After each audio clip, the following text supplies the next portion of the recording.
悬壶济世。哎呦，好针！压力等等你，好好休息吧。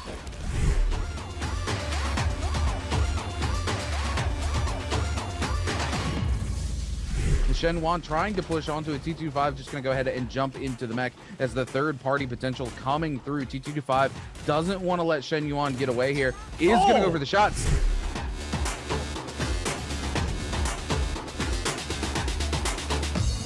Up here, he's got the F available. WBG Spider game, and God, I love to see Spider aggressive. And WBG Spider will take the elimination, and we're going to see Panda Man on the bit of a back foot here as we see Spider has both his ult and his abilities available. Panda Man does find his ultimate in time, though, drops the pillar.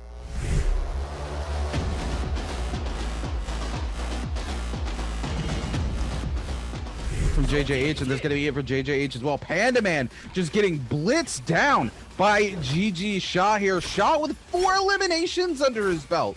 Shaw, a player we talked about, but now cut out in the infinite by Panda Man, and Panda Man doesn't drop these. Panda Man, the god of Tarka himself, 1 HP to Dream, catches GG Shaw out. Shaw, no place to go.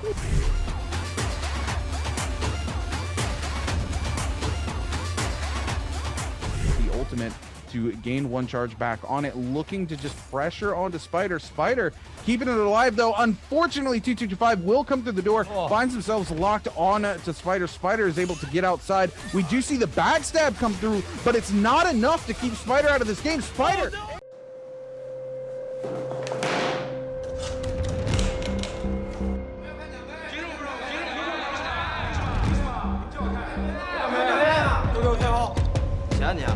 你在装什么啊？你谁啊？啊！我楚大少修罗榜第1，没有资格看奖杯吗？我小星神联赛第1泰，凭什么不能看奖杯？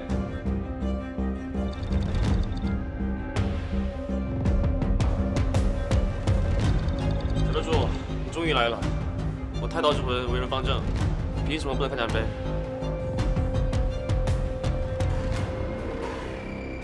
还是小德柱好啊！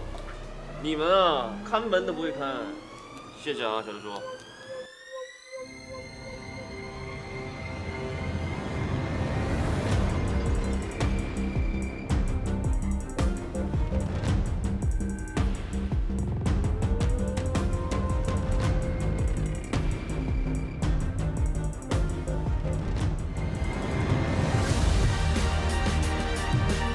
新赛季，我们必将跨过这条线。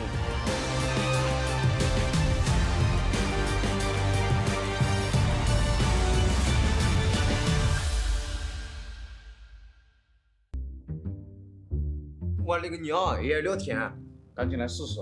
哎，我先来，我先来。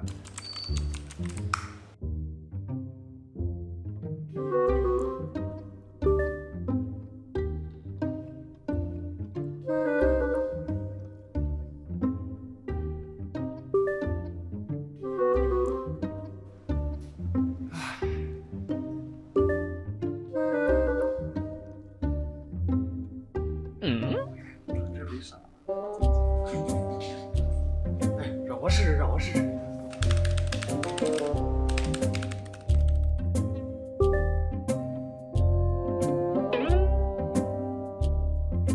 哎，看见没有？我勒个娘呀！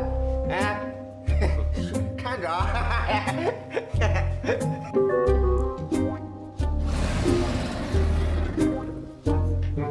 没事没事没事。哎，让我来让我来。 这种事情就不要问了，让我来问正事，正事要紧。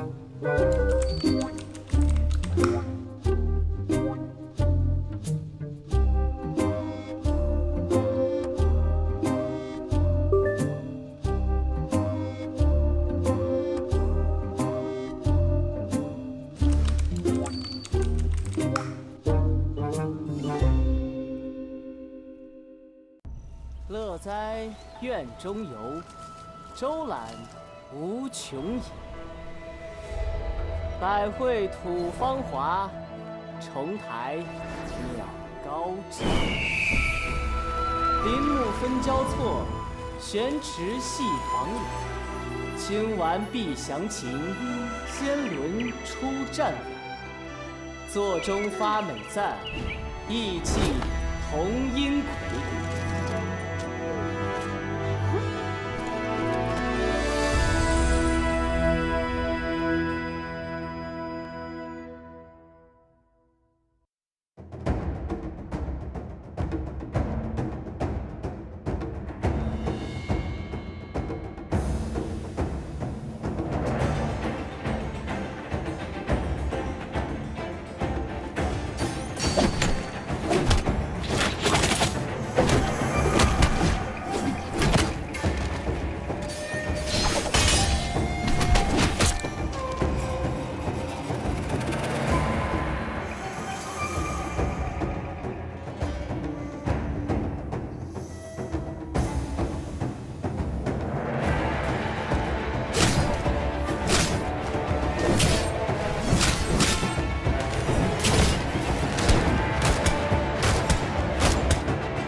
There is no point to this, Viper.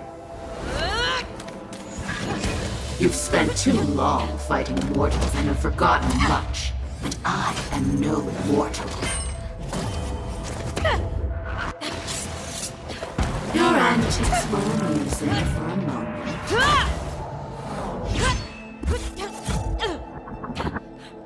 But it is time to accept your fate, sweet daughter. You're not my mother. You're a monster! How ungrateful.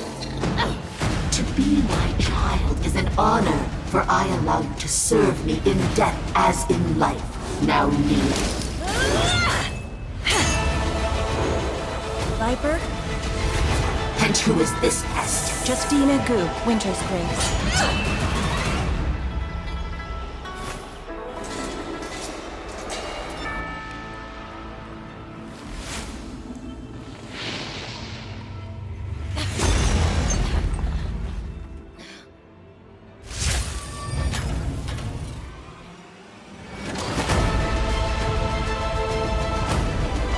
Not bad for a princess. Let's finish this!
Guess who's getting new gear?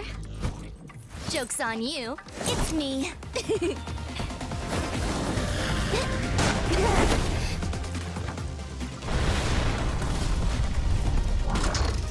Like Kurumi needs a new outfit.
Shenwan trying to push onto a T25, just going to go ahead and jump into the mech as the third party potential coming through. T25 doesn't want to let Shen Yuan get away here, is going to go for the shots.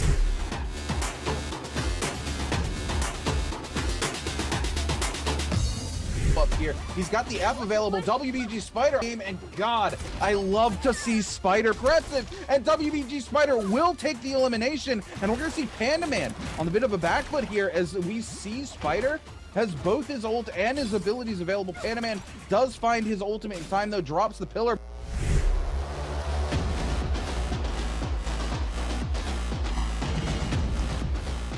From JJH, and that's going to be it for JJH as well. Panda Man just getting blitzed down by GG Shaw here. Shaw with 4 eliminations under his belt.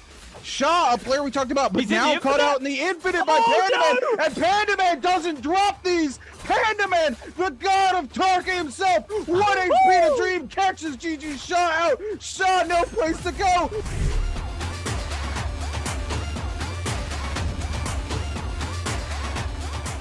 The ultimate to gain 1 charge back on it, looking to just pressure onto Spider. Spider keeping it alive, though. Unfortunately, 225 will come through the door, finds themselves locked on to Spider. Spider is able to get outside. We do see the backstab come through, but it's not enough to keep Spider out of this game. Spider...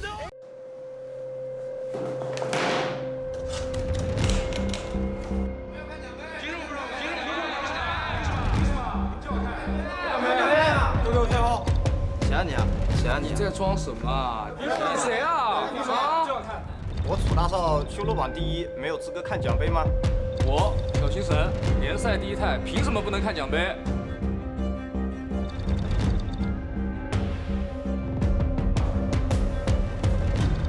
小德柱，你终于来了！我太刀之魂为人方正，凭什么不能看奖杯？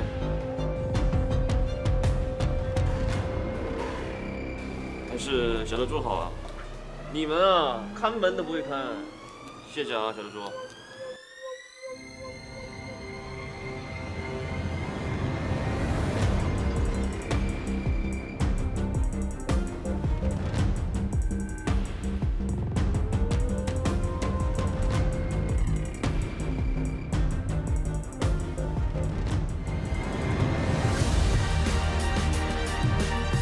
赛季我们必将跑过这条线。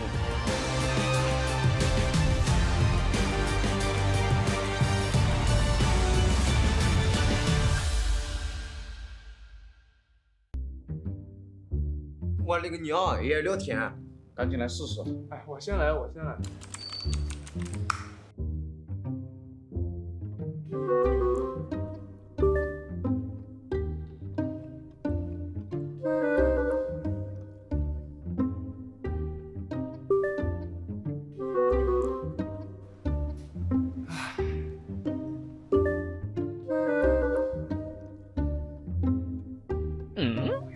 这没啥。哎，让我试试，让我试试。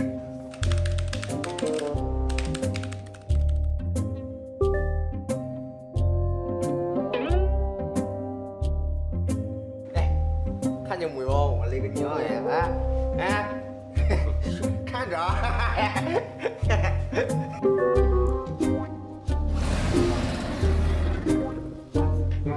没事没事没事。哎，让我来让我来。哎，这种事情就不要问了，让我来问正事，正事要紧。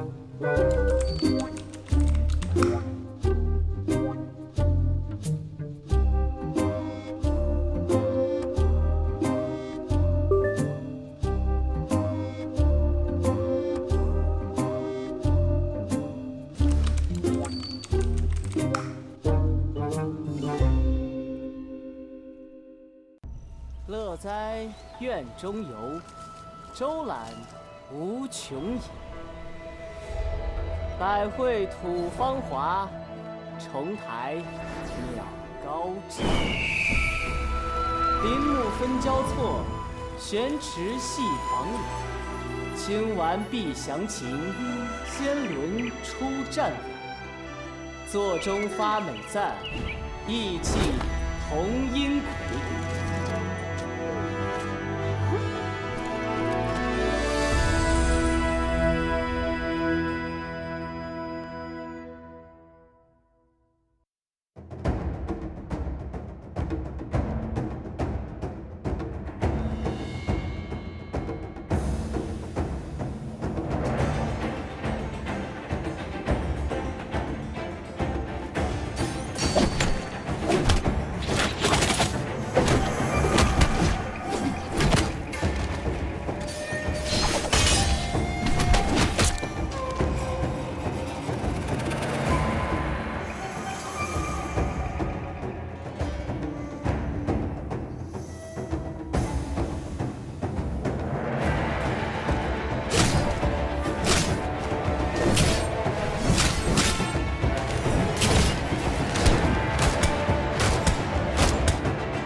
There is no point to this, Viper.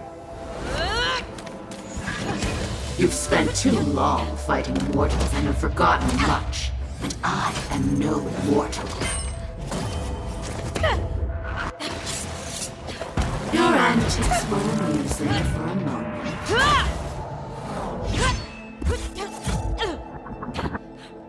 But it is time to accept your fate.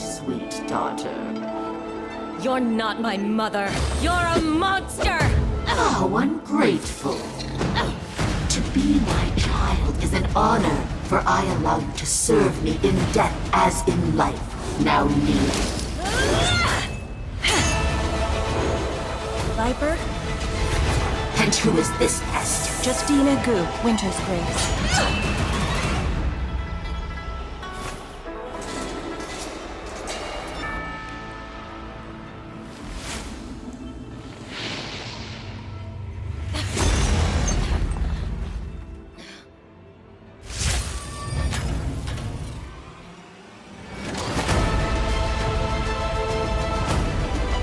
Not bad for a princess. Let's finish this!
Guess who's getting new gear?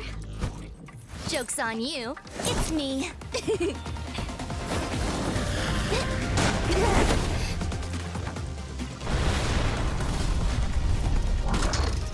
Like Kurumi needs a new outfit.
哇，终于进入周决了，这是属于 JDG 3.0阵容的新篇章。也许我们仍然会犯错，但我们从来不会放弃，坚定你所相信。来，屁股长，来铲，牛，来一点，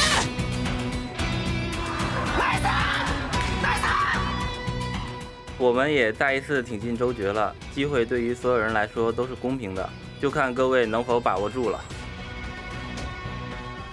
当前的考拉处在不断的磨合与进步的过程，这本仍未被署名的剧本，等到我们出场那天，一定会剩下最耀眼的聚光灯。于师傅要遭重了，于师傅我怎么跟我的指甲感觉有距离啊？双抓了一棵草，我只能说感谢一棵草，你快穿。失误是比赛中普遍存在的事情。如果要问我为什么一直会这样，我只能说没有谁会比 G Team 更敢去打。局势已经定下来了，剩下的全部都是残边，只有 J Team 一个满边，就开出自己刀，自己腰刀开劈，哇，2刀2个头，各种奥义混合在一起，其他人根本就挡不住啊！敢打并不是谁的专利，也许你们觉得小雷神势满腹，但是我想在一众强佛中打出属于自己的名号。啊，差一个，我输一个。OK， 这个141，牛逼！我输一个。周常规赛的神远不止 T1这一支。提起大分局，没人不认识XCC。伤害好像不够，反正自己这边吃了非常多的血啊！看一下小南这边要开了，打个虚，40秒钟，有没有机会？正刀，但正刀的话，这里还好有个长魂，这一波的话，6个还不开吗？第一双周周决没有打好，我们不存在任何借口。T1有着联赛最强的阵容研发能力，这一次周决你们看就完了。其实3-0应该缩了，现在这个时候要变小。我就看着这个小伟的这个斩马刀打3-0倒了，什么时候做不了了？传球粘住被带走。主要 T 这边装备太好了，参与队有一个双进攻小龙袍。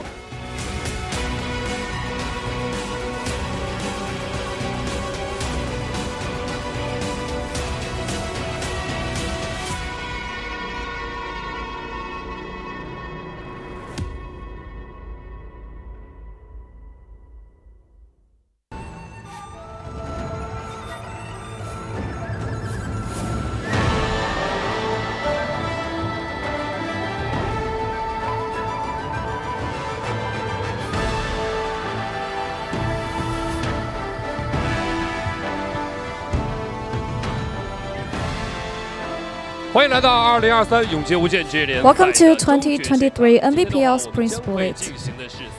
Today is our second bi-weekly final of Trials. Every player is ready. Let's welcome them.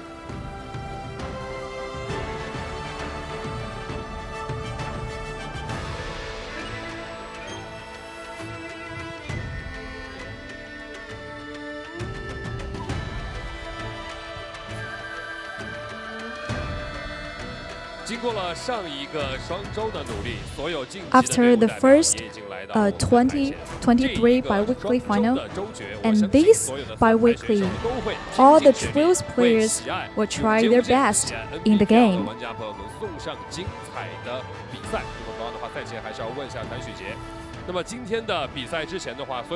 And now let's ask TXJ. So in today's game, all the players swapped you like a god. So how do you think about like this name? 姚世嘉永远是我努力的方向，我会追随姚世嘉的步伐，姚世嘉才是真神。好的，那这边神也给出了自己的答案。那同样的话，我们也要问一下上一个 I will follow all the other players too. 表现非常好的 J Team 的昊天。 So we also want to ask 101 J Team 的表 TN. 现？ How do you think about like this week J Team's performance?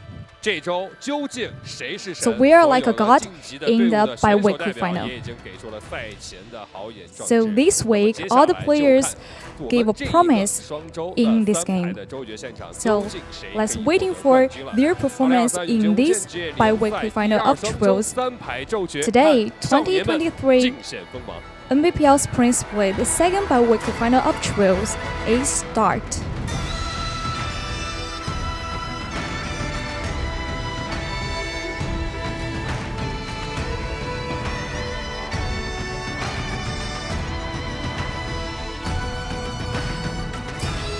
我觉得这几手的战队应该是 J Team， 因为他们是上一届的世界冠军。Go Team 吧，因为他们红绳刀很强。KOA 和 Go Team 吧，因为一个拿了球冠，一个在常规赛有点猛。T1跟 Go Team，T1 的话就比较强嘛，很稳定。然后 Go Team 的话，他打法就是上限很高，要么杀穿，要么暴毙。T1战队，因为 T1在回蓝镜里面老是用一些小套路把我们赢掉了。T1吧 ，T1战队，T1吧，T1，因为他们配合什么的都挺好的，然后还有那个男人。我觉得是 T1吧，因为他们各个方面都做得很好。我觉得是 T1吧，因为他们中国实力比较强，然后在常规赛有非常亮眼的表现。T1战队吧，因为他们现在有最强大脑谭旭杰嘛，然后还有 LYD 和小伟，就两个就是有想法也有操作的两个选手，所以说他们整体的强度的话，应该是 NBPL第一强队。我觉得最能拿捏的战队是 Go Team， 因为我觉得他们的打法风格跟我们很像，所以就能随便拿捏他们。J Team， 因为我也偶尔单杀他们。Go Team 吧，因为他们比较莽夫吧，就比较喜欢冲。Go Team， 因为跟他们比较熟，知道他们的打法，就打起来会比较好玩。温塔斯战队吧，因为温塔斯有一个5星98。我觉得是温塔斯，因为温塔斯的3少跟依然和小吕之间做过队友，他们两个对他很了解。温塔斯，因为线下我们拿捏他。京东吧，他们队伍的那个小慧，我比较熟悉他的打法，然后更容易拿捏他。积极，就恶魔的大佛不堪入目，我应该能随便把他拆了。我觉得最能拿捏的战队是集结号，因为他们是压线晋级的，都比我们要低。是集结号，因为他们是第14名进入周决。我觉得3排的神是子怡，因为他最强大脑。那肯定是初月呀、我们战队的初月，我觉得他一直是神。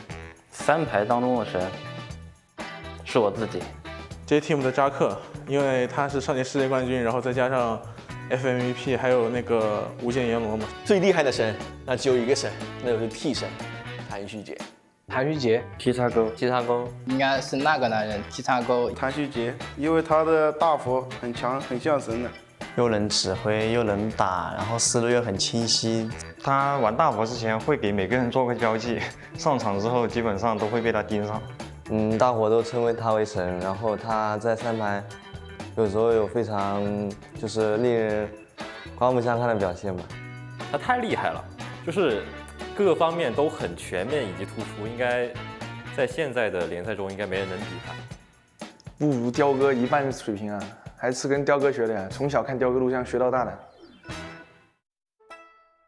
What's going on, ladies and gentlemen? Welcome back to the NARAKA BLADEPOINT Pro League. I'm your host and your guest of the Ringkeeper. Joining me today is the very, very lovely Moxie. Moxie, how are you doing? I'm doing good. I'm really looking forward to this. We've already seen in the regular week that both TE and J-Team have been having some absolute stunners of matches, and since they're both in the exact same group, they're always going to be in the exact same lobby too, so there really is a big rivalry developing between the two, and it's really nice to see that TE's TXJ, well, as good a player as he is, he's still pretty humble. He's saying that, yeah, no, J-Team's Eagle has honestly been a big inspiration for him, and he's been watching a lot of how Eagle plays that Monk. It's reflected because both of the Monk players are absolutely incredible. Yeah, I mean, absolutely. And again, you know, Eagle, we talked about it all during last year's Pro League, you know, one of the top Monk players here in the entire NBPL. But, you know, we are here and it is time for our second bi-weekly final already. Moxie, time is flying and it's going to be trios today. And another team to keep our eye on is going to be XCG. They really shaped up in day number 3. You know, they didn't have a terrible day number 1 when they got in and they got to play their games against J-Team and Team TE as well. A 70-point day is not a bad day whatsoever, but when they came back on day 3, they just had seemed to really bring their strategy together and walked away with over 100 points in a single day, matching the likes of teams J-Team and TE. So it's going to be interesting to see these 3 teams all in the same lobby going head to head. Some interesting hero picks developing as well. Of course, J-Team doing what J-Team does and kind of pioneering some of those new comps and trying to bring those to light. We talked about this a little bit during our short time before we got in here to actually cast for today. And J-Team's new comp there where they're bringing Takeda into the Transformer comp with the Z-Ping as well. Some of these other teams trying to emulate that comp and not being able to find any success with it like J-Team did in their day 1, Moxie. Yeah, I'm really looking forward to it. I think on paper this composition works out perfectly, right? A lot of the time the weakness of that Monk composition is the fact that you have to play inside that Kurumi ultimate, and if you're going up against another Monk team, they can't just punt you outside of it. As we can have a look and see what some of these players have been saying. No surprises that TE is going to be ranking number 1 in terms of being a tough nut. J-Team going to be taking that 2nd spot as well. Interestingly enough, piece of cake is J-Team and Ventus. That's a little bit of a disparity given the fact that J-Team is both seen as a tough nut and a piece of cake, and maybe that does sort of call back to a lot of inconsistencies for both these teams, like both TE and J-Team, especially on bi-weekly final days. That is where they do tend to have their rougher days, their rougher games. So if we can see either of those 2 teams manage to consistently post up decent scores, I think that could be a big difference maker between which of these 2 teams walks away ahead of the other. Because looking at the points that they're coming in with, TE sitting on 209.4 and J-Team 203.7, ever so slightly behind. These 2 teams are coming in with a lot of points to start off the day, and that was the sort of way that they started off last week, and it still didn't leave them in the top spot. KLA came through and claimed the first win on our bi-weekly finals week 1 of trios. You know, we've talked about our other three teams quite a bit here, but KLA is another team that I think everybody has had their eye on coming into the league as well, who's performed exceptionally well. And, you know, they're not sitting super high in the standings this time around, but KLA is a force to be reckoned with and could come in and surprise everybody yet again in our second bi-weekly here. So it's going to be interesting to see how they perform alongside these top three teams. Speaking of which, we get to take a look at the overall standings and how many points these teams are bringing over from the regular bi-weekly. And this is always interesting, right? It's very different from our finals to the seasons, where everybody who manages to make it into the finals comes in with a clean slate. Here, your performance during the regular bi-weekly does bring you some points over here into the bi-weekly final. So you have to also come in here and play your mind off today. But if you had some good games coming in, you're going to find yourself sitting at pretty well. I'm going to see all four of those teams we just talked about, TE, J-Team, XCG, and KLA, all sitting as our top four seeds right now. TE bringing a 52.4 and KLA rounding out the bottom of that with 38.9. But a very big disparity between Team KLA and XCG here, with over 6 points difference between these teams, whereas our top three teams kind of sitting in those 5 point ranges between each other. So it's going to be very interesting to see how the day goes here. TE, obviously, yeah, look at this. The difference between TE and these other teams in terms of average damage is absolutely massive, Moxie. I mean, yeah, TE is a very aggressive team that I think has them in a really good position in terms of if all of them survive into that late zone, because they're already coming in with a massive amount of kills to their name. So unlike some of these other teams that maybe play a little bit more passively to guarantee that everyone survives into that space, they don't feel that additional pressure to continue to look for fights, or rather, they shouldn't feel that pressure to look for fights and try to add to their tally until that zone closes up, because they still do. They're a very aggressive team, and they don't really pull their punches at any point of the zones, and that does sometimes land them in a little bit of a hot spot. We can even sort of see how aggressive they are in terms of the compositions that they run, and more importantly, the abilities that they run. It has been a very long time since I've seen Yoda compositions running the F1 over the F3 because of just the overall value that the F3 has over the F1.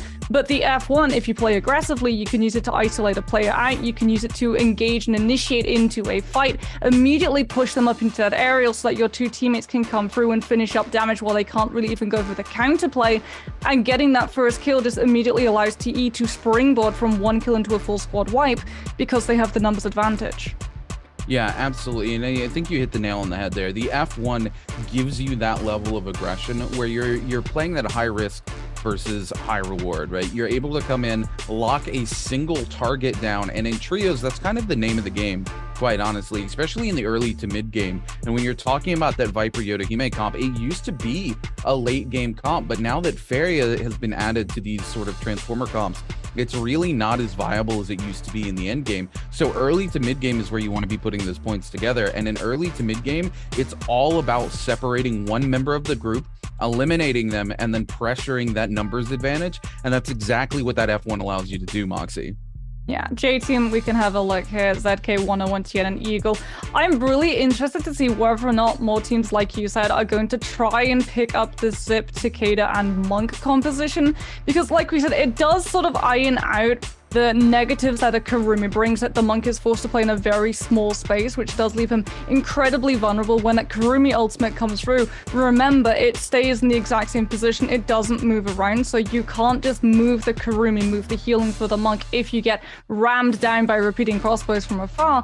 That option isn't really there for Kurumi, but it is there for Zip, because as long as the ultimate is still going on the Zip, you're still getting that healing, even if you're super far away from her. So a lot of the time, you don't actually get boxed into taking a lot of really tough team fights where you have to stay close to the Monk, and as a result, you're taking damage, not just from the other Monk on the other side, but also from their two teammates who are trying to just absolutely decimate that Monk's health as quickly as possible.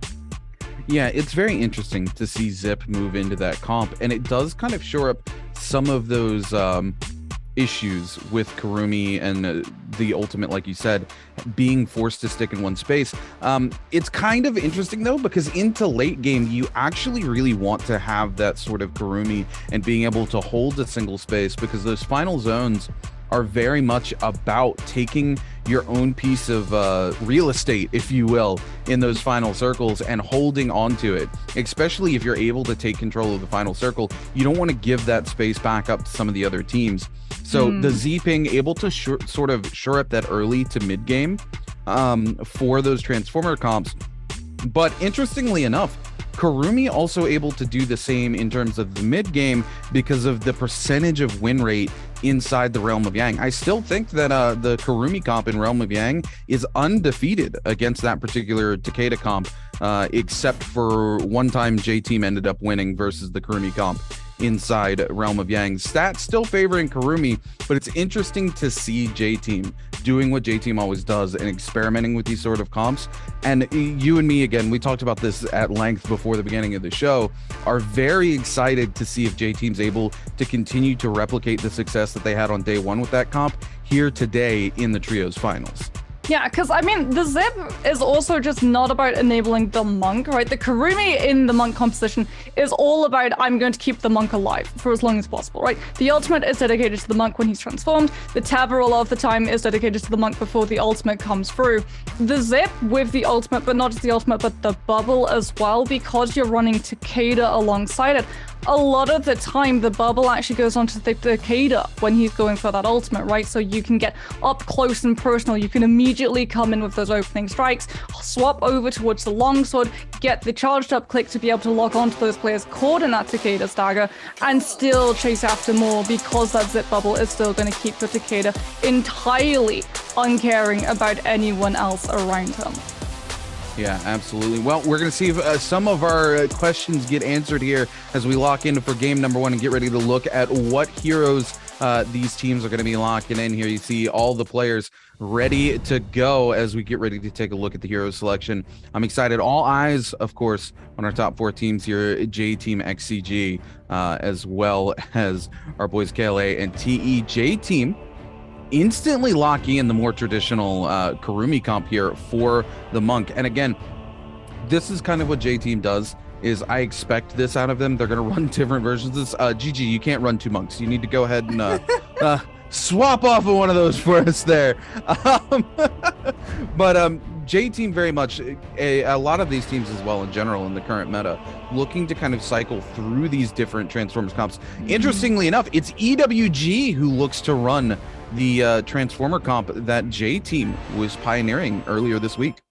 And it's on Morrisale Dawn, so they're not really going to have access to those Fireflies, which is probably another reason why we're not seeing those compositions go for that Takeda, but instead run, like you said, that traditional Monk composition where you are just running for the Monk ultimate to be online as much as possible. Takeda a little bit more reliant on his ultimate to be able to control those fights and stagger back in by controlling that neutral, wants to have the Fireflies up more often than not. As we can have a look and see where some of these teams are dropping, no one is actually hot dropping into Celestra. It does seem like we're going to have two teams going to be fighting out over Sunwings. That's going to be very interesting to see how that one goes down, given the fact that the environment becomes an enemy that you have to be concerned about as well.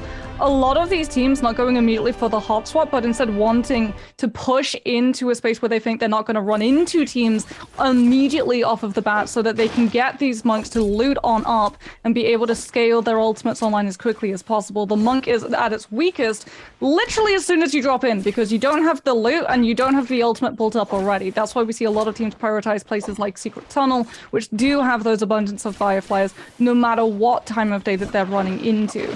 As we can have a look and see whether or not KLA are going to be finding any Fireflies or just a couple of better bits of loot. XCG, however, have immediately taken a fight against TE, and they've already been able to take down VVV, but J-Team already have a Monk up. Okay, Ping Tao goes down to the melee from Eagle, and it's going to be an absolute brawl as we head over to watch XCG going toe-to-toe with JDG. Repeating crossbow comes on through from XCG, just battering away at the health buzz from JDG from afar. There is a third party, but XCG are still just running absolute ham with that Zip up sustainability. They have so much staying power, they don't have to worry about being third-partied, and they can take a duel between two separate teams at the exact same time. You know, this is the pacing I was talking about with XCG. They very much know, hey, what comp we're playing excels during these areas of the game, right? And they're playing a comp right now that actually excels in the early and late game. They actually struggle a little bit through the mid game here. So it's quite the interesting comp because early on, they're able to take a lot of these fights against these sort of transformers and stuff, but towards the mid game, that particular comp doesn't excel inside the realm of Yang, so they need to be focused more on securing those sorts of Morris blessings rather than going for those aggressive fights inside realm of Yang. But once they get back into the late game, because of that Takeda ultimate and the cover coming in from the from the Matari, able to lock people down and then just follow up on it so aggressively with the Takeda, they can just take control of those final circles and pick up a ton of eliminations. And XCG knows how to pilot these comps and know when they do well. And we see that as they aggressively take the lead with 4 eliminations here in our first game. Turning now over to Team TE. VVV quite low here. Looks like they are trying to go ahead and get away from another team here. They don't want to stop for a heal. Potentially set of armor here in this legendary trove. And that's exactly what it's going to be. Going to get VVV back on their feet. They find a little bit of some resources as well, some better health pots for them to be able to start getting that healing rolling. The rest of TE looking to go ahead and loot ahead of them. VVV, of course, known as one of the best Viper players here in the league, and Team TE knows how to pilot that team. Yeah, but Rune, did you see? TE, they'd used all of their rebuffs already. Yes, they have indeed. That was actually how GG was able to catch out VVV. They'd caught them just off of the Soul Altar over towards Grove, and as a result, VVV had gone down. They were able to be saved and revved up, and having that purple armor is definitely going to give them a safety cushion, but that safety cushion is going to be very, very thin, because if they go down a singular time now without Vermilion Bird's Might, they are going to be out of this lobby for good, and that is not how this team want to start off their day. They already have bad memories of bi-weekly finals and their performances. You don't want to start off on a horrible day.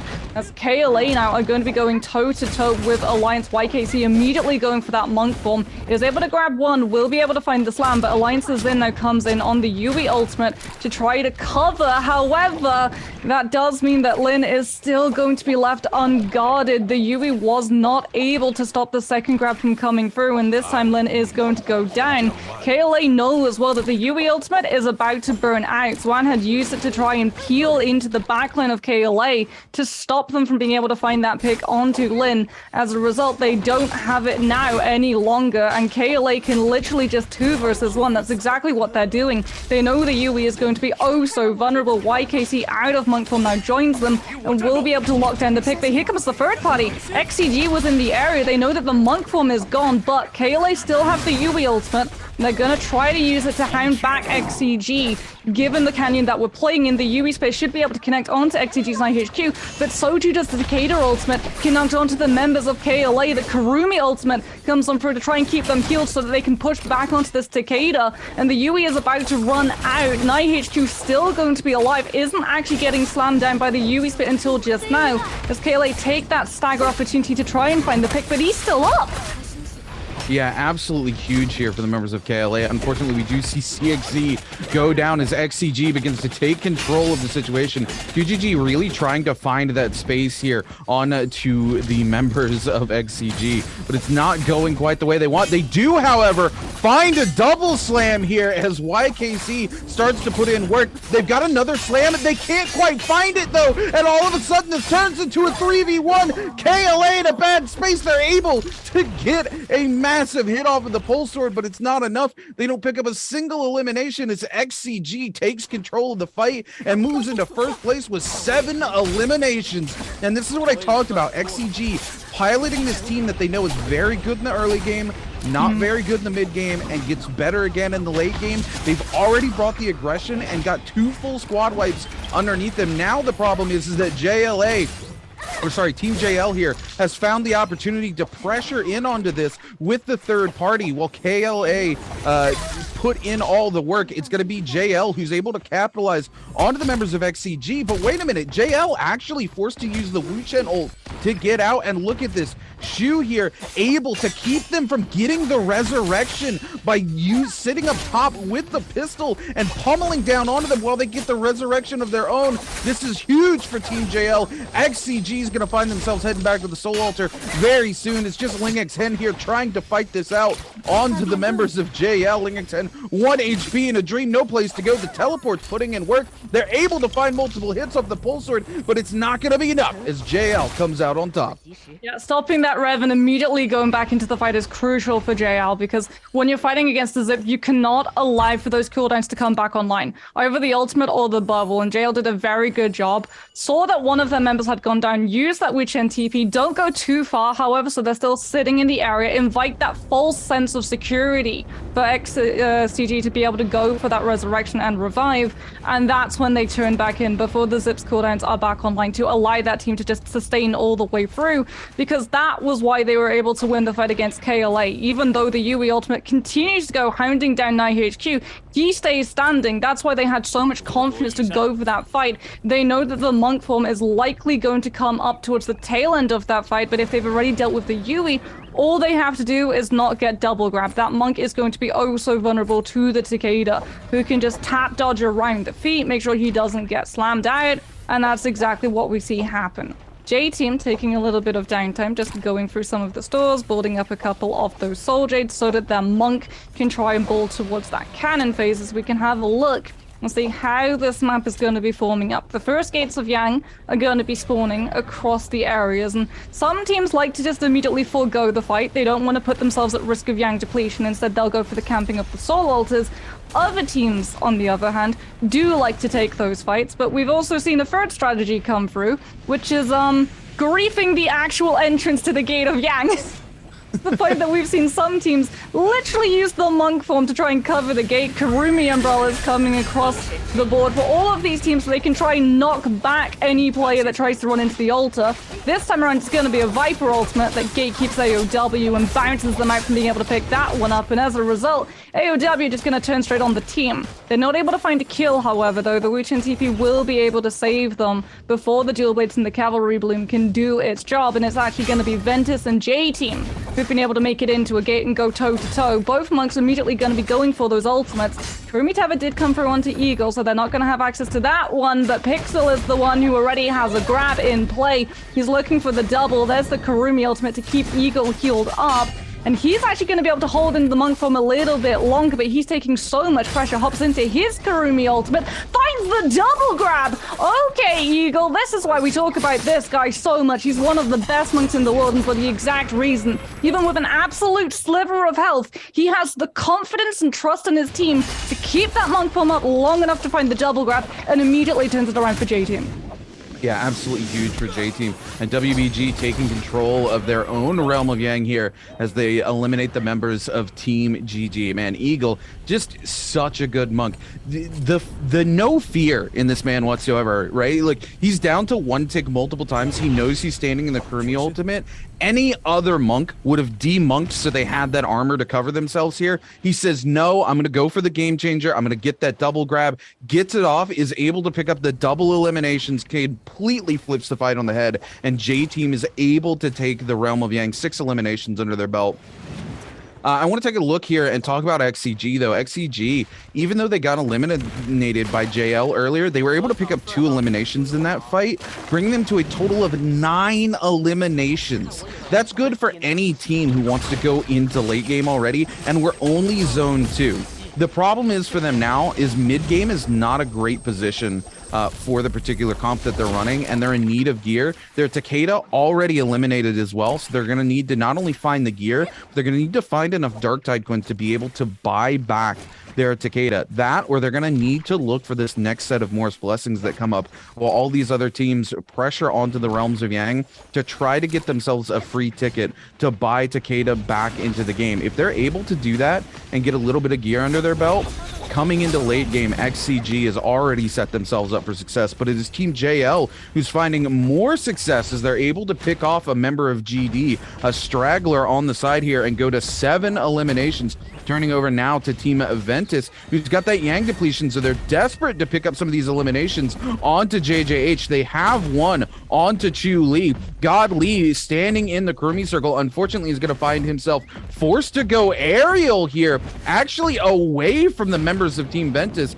God Lee going to take a huge hit from WX98, and Pixel going to be forced to demonk, but he immediately wants to pressure on to God Lee here. He knows he needs to get rid of this Yang depletion as soon as possible. He's completely separated from his team, and Pixel wants to make sure he can make it happen. He goes for the grapple into the jump parry, just barely misses the parry because of the terrain and the verticality, but God Lee, realistically, no place he can go. That repeating crossbow comes out. There he is. He's going to go down. Pixel will be taking the Soul Bloom and getting rid of that Yang depletion, and just like that, Ventus finds themselves back in this game, Moxie. Yeah, that's exactly what Ventus needed. Very fast pickup on the Soul Bloom, and it's for Pixel as well, so they're going to be very happy that they don't have to throw some of their players towards that zone to go down and deny another team from being able to pick up kills and numbers scores from a team with that Yang depletion. As we head over towards Eventide, and Alliance again embroiled in a very aggressive fight. This time it looks like it's going to be up against WBG. PP falling extremely low. Will be able to push Alliance's Lin into that reset spot. Hasn't found safety, however, though, as Pippi actually tries to chase after him and will be able to find the kill confirmation with that longsword. EWG coming for the third party. They do have 2-6 Monk ultimate. They're not using it just yet, as that Kurumi ultimate does come through to try and keep the team alive. EWG now trying to fall onto WBG Sleepwalker, who's isolated away from the pack. The Katana just to try and threaten 2-6 from being able to push onto him in case that blue focus does come through. Only buys WBG Sleepwalker a little bit of time, as EWG do just such a good job of splitting that Monk away from his team, coming in for a very successful third party, all the while holding on to 2-6 Monk ultimate, so that if they get third partied or fourth partied, they're gonna have the means to be able to pull through. As we can have a look at a replay and see how GG were able to deal with GDG. 3-3-0, unfortunately, it feels like, is the one getting dealt with. The Viper Stun immediately connects onto that Monk and locks him down for so long. Barrier Mech comes through to try and peel for 3-3-0. Will be able to keep him alive, and Eagle's not the only one who has trust in his teammates. The trustful exercise is oh so strong, as 3-3-0 is oh so good. Finds 2 double grabs, but unfortunately, it doesn't look like it's enough. Miskia is the only remaining member of GG at the moment, and he's on the run. He's looking to try and scout towards this gate.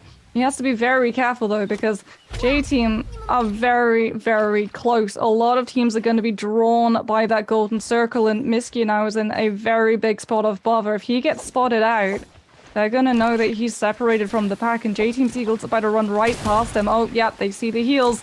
They know that the player is separated away from their team, and J-Team, they're known to hunt down stragglers. They will commit. They will give up the Gate of Yang and the Morris Blessing to find this pick, as it is going to be Miskia able to get into that mech, drops the pillar, pushes Eagle back long enough to be able to build into the ultimate, but unfortunately those boosters and the mech just makes him a bigger target in the air, and 101 Tien hot swapping to the bow finds the pick, and GG are gone.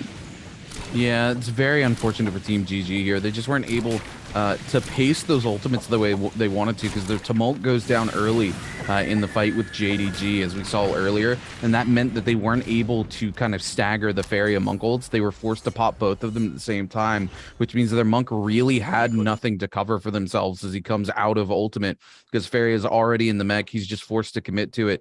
J-Team will find themselves here inside the Realm of Yang. The question is, who's going to show up to fight them out here, or will they get the free Realm of Yang? We've seen a couple of these in the last week or so, where people are just so busy trying to fight over the entrances to the Realm of Yang, they're forced to burn ultimates and can't commit to going inside. And it looks like J-Team will be taking a free Realm of Yang here, and this is going to be huge because that legendary weapon in the box is going to give Eagle even more damage as he's transformed, and of course they're going to be able to pick up that Mystic Might and that 25% damage reduction on top of the Kurumi healing Eagle is going to make it very hard for any of these teams to follow up on to J-Team here while they have this buff.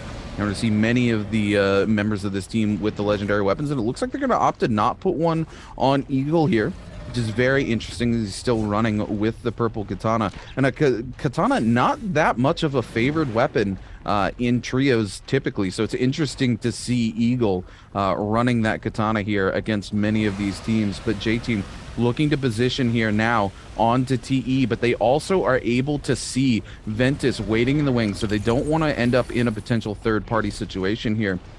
So pressuring very carefully onto Ventus, who is the wide team. If they had pushed onto TE here, Ventus would have been to the wide side, and they would have been the team that was going to be collapsed on from both sides. But now that TE has moved to the side to kind of turn that chase onto Ventus, it's actually TE who runs the risk of being sandwiched here. I'm not sure where the rest of Team Ventus all of a sudden ran off to, but it's very unfortunate for WX98 as the members of TE look to hunt this down, and he is completely caught out and separated from his team here, while all the members of TE look to blitz him down, and not even the Kurumi ult has enough healing here to keep him alive against the face of all the members of TE. WX98 just really buying time here, the healing coming in clutch, but it's not going to be enough. As soon as that healing circle goes down, that's going to be it for WX98.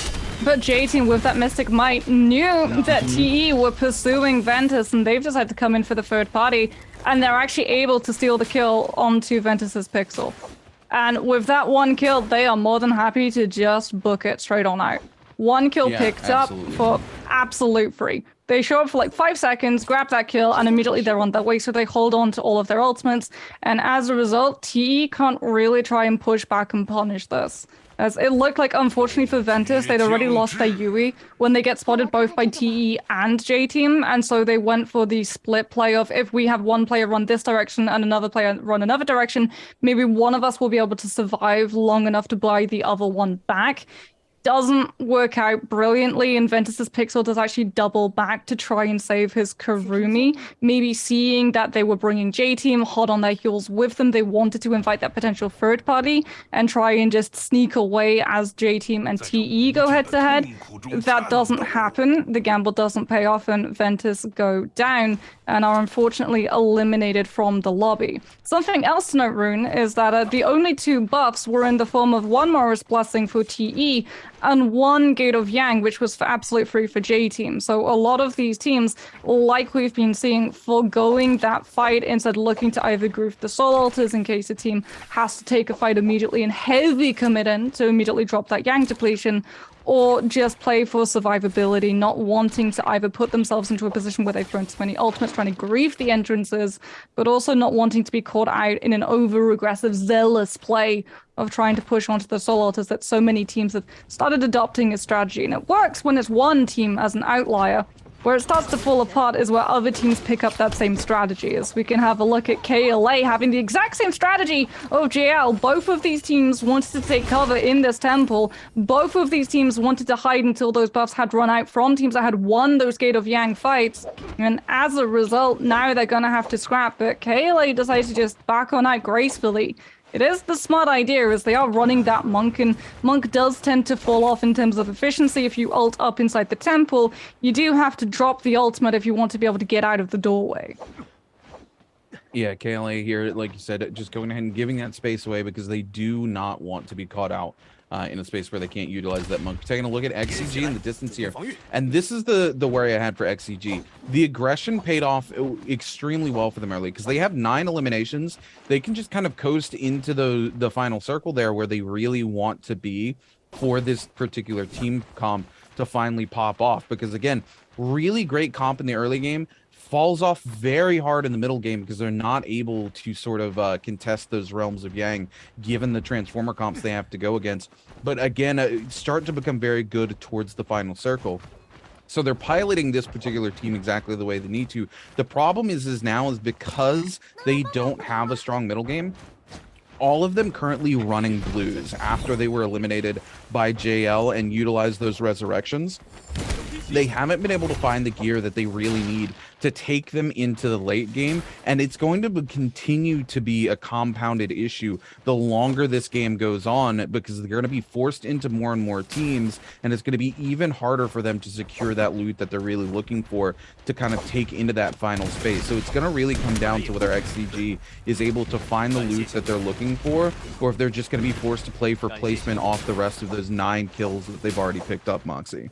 And that's, I think, the main concern. How did they get that loot? Because the easiest answer, right, would be, well, you just roll up to a Morris Blessing. The problem is, because we're playing in such a monk-heavy lobby, there's a lot of Temis around. So they're just going to drop the Temi ultimate and immediately bag that box so that their monk compositions can scale into that final zone, which is exactly what all of these teams are looking to do. EWG, however, have actually been handed an absolute gift.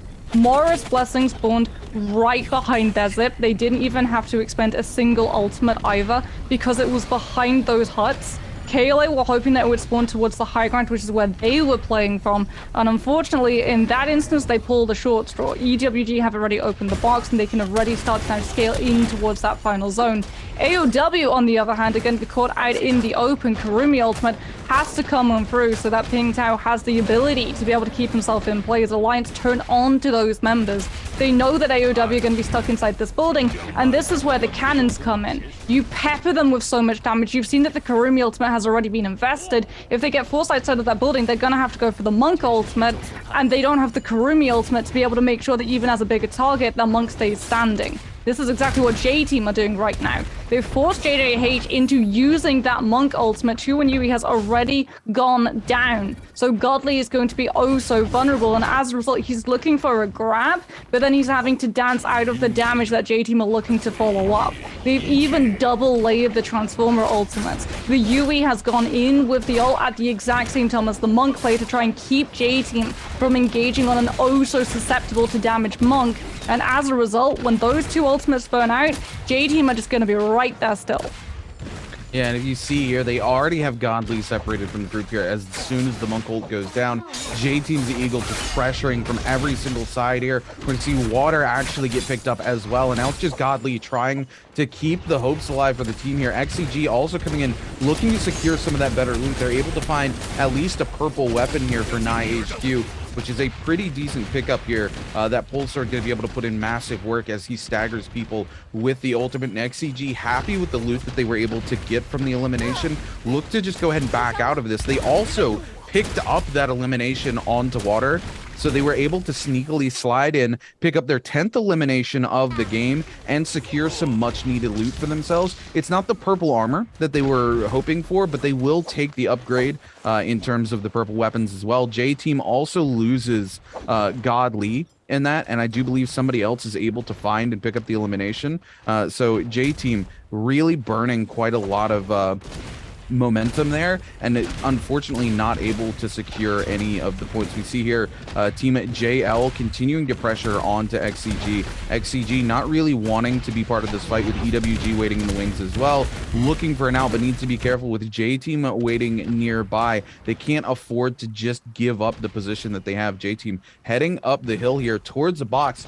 J-Team needs to see if they can secure this, but it's going to be hard given that they don't have a Temi and how wide in the open it is, Moxie. Yeah, this is exactly why they're not actually going straight forward. Instead, they're sticking towards the lower end of that cliff and seeing if anyone else is going to be baited into taking that open position first and revealing themselves. A lack of Temi in this lobby, however, does mean that you're not really going to be as heavily punished as if there were Temis around and you do get caught out by a Wisp. We've seen that being hit by those Temi Wisps, especially in a location like this, is just a death sentence. And J-Team, they've gotten bored. They've gotten bored of waiting. They've gotten bored of waiting to see whether or not teams are going to go for that box. They just decide, okay, you know what, we'll Kurumi Sava, so 101 TN can look to open that box. If he gets pressured, he has the Monk form, as well as the Yui to be able to cover for him. We can still try and push through, and as a result, they have been able to get that box open. They have been able to get that legendary armor, which they actually give over to ZK on the Kurumi, to make sure that before the ultimates come through from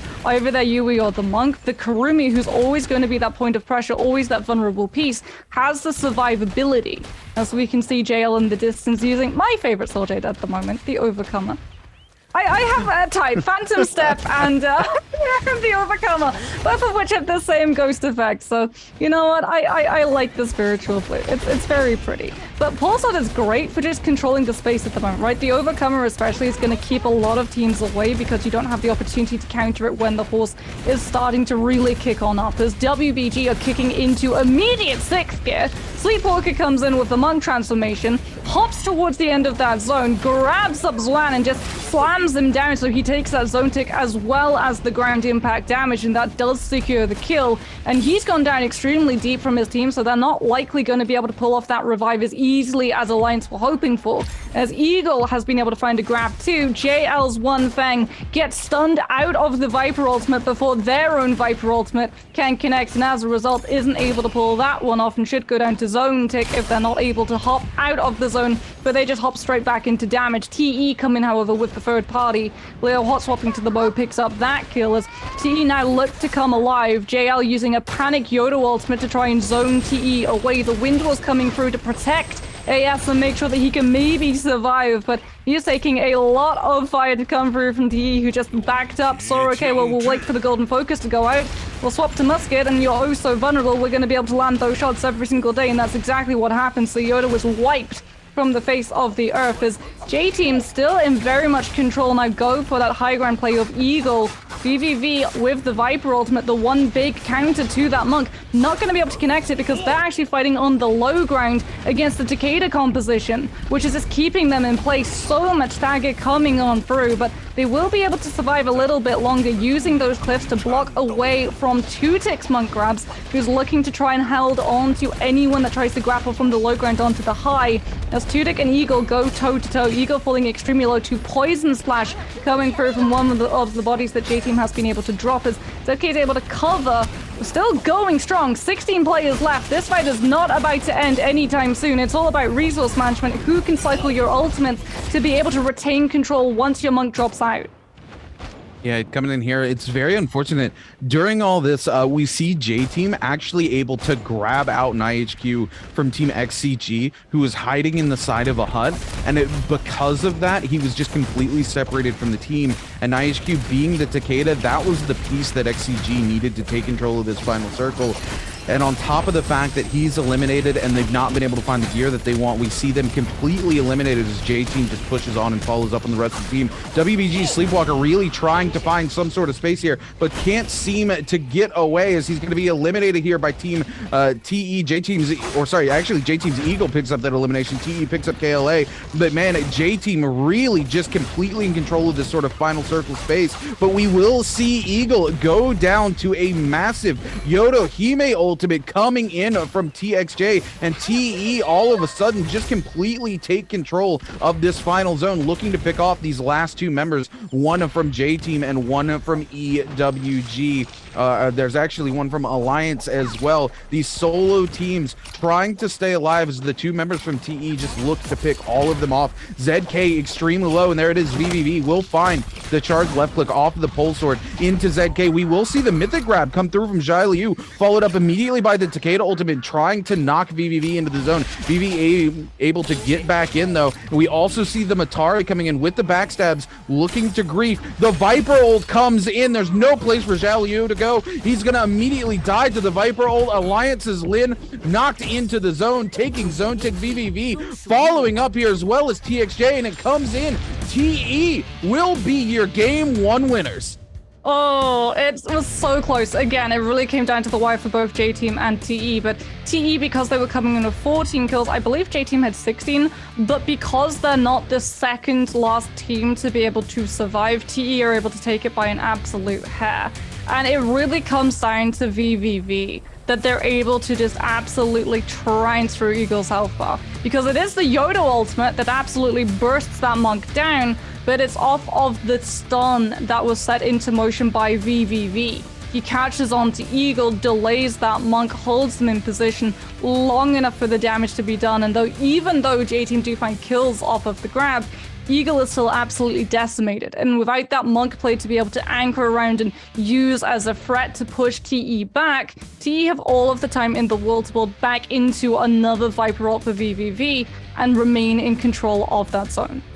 Yeah, absolutely. This was a massive game here for Team TE. And, you know, I really love the fact that Team TE here, more than happy to continue to run that sort of traditional Viper comp. We've seen a lot of these teams that are running the Viper comp running the V2 over the V1 with the shorter stun, but another thing you and me were talking about just before we got into cast today was the fact that V2 doesn't buy you the opportunity to take control of a fight in trios, given the fact that the teammates are so easily able to follow up. That short stun just doesn't buy you the time to lock down a player and eliminate them and get that numbers advantage, which is exactly what the Viper comp is looking to do. We see here, of course, Team TE more than happy to run the traditional version where they run the V1. They take the longer stun, which allows their Yodo to get set up. And the scary thing about running Yodos into monks right now is that first slash is free for Yodohime because she can't be grabbed out of it, but afterwards the monk can grab you.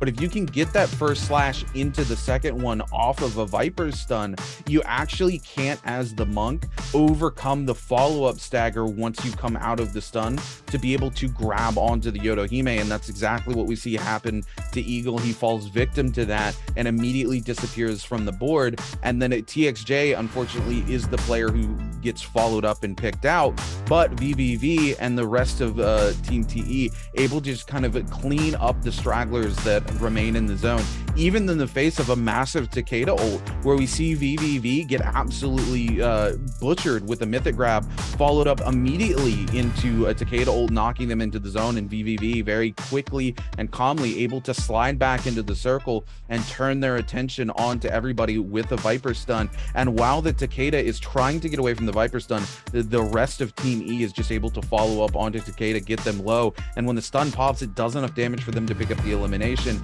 and then the last remaining player is easy pickings as they chase Lin into the zone and pick them up from Team Alliance. This was a very big win for Team TE.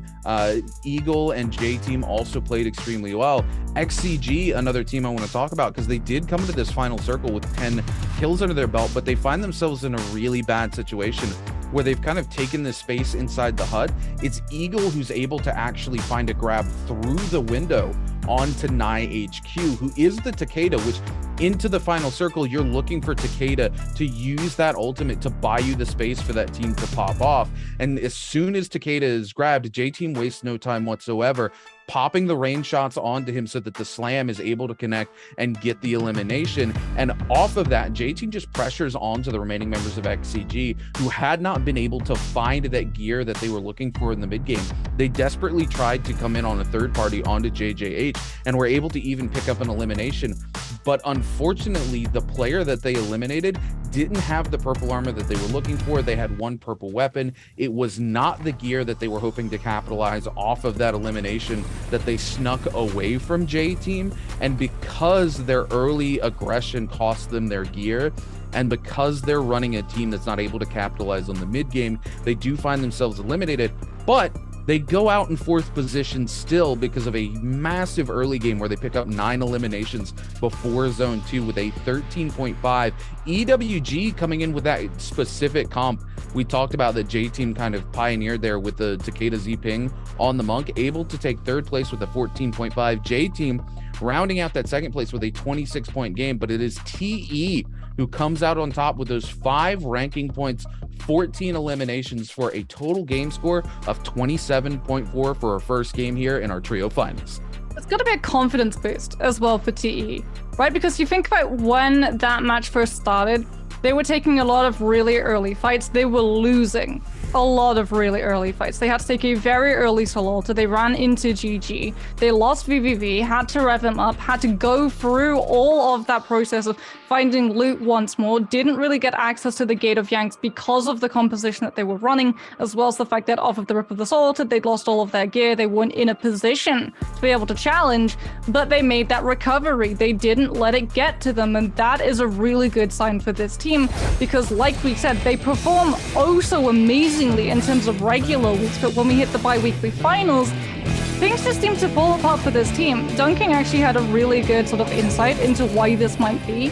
He suggested that it might be that a lot of these teams are playing more consistently safe so they can post medium to decent scores on the board so that they can pull as many points as possible to be able to qualify into the top 14 spots. And then when they're in the bi-weekly finals, they play a lot more aggressive, a lot more high octane. And for a team like TE, who plays off of being the most aggressive team in the server, that can pose a little bit of problems. So it's really nice to see that even though they did take a little bit of an initial failure, they were still able to remain super aggressive, super high octane, and play to their strengths. Yeah, they did such a phenomenal job here. And TE, man, this is the thing, is we talk about this particular comp, the Viper comp, and how weak it's kind of become into this, but into a monk heavy lobby like this, it still has its place. They, piloting back to the original V1 where they're able to take those longer stuns and making sure that the Yodohime isn't ulting until that stun is secured onto the monk really pays dividends for the likes of Team TE here. And no surprises here that VVV is going to be our MVP here, because really without, the massive Viper plays coming out here from Team VVV, TE doesn't stand a chance of coming out on top of the lobby in the end of this final circle, Moxie. I mean, you know my stance. I'm gonna say it every single time he picks up MVP. VVV is simply between him and Kakashi, and in this instance, he is just the best Viper player in the entire world. He's oh so strong, and looking as well at what he was running, the cannon similar to Monks, where you can just continue to hit as many plays as possible to build that rage as quickly as possible to circle back into the ultimate, but more importantly, the pole sword as a primary weapon.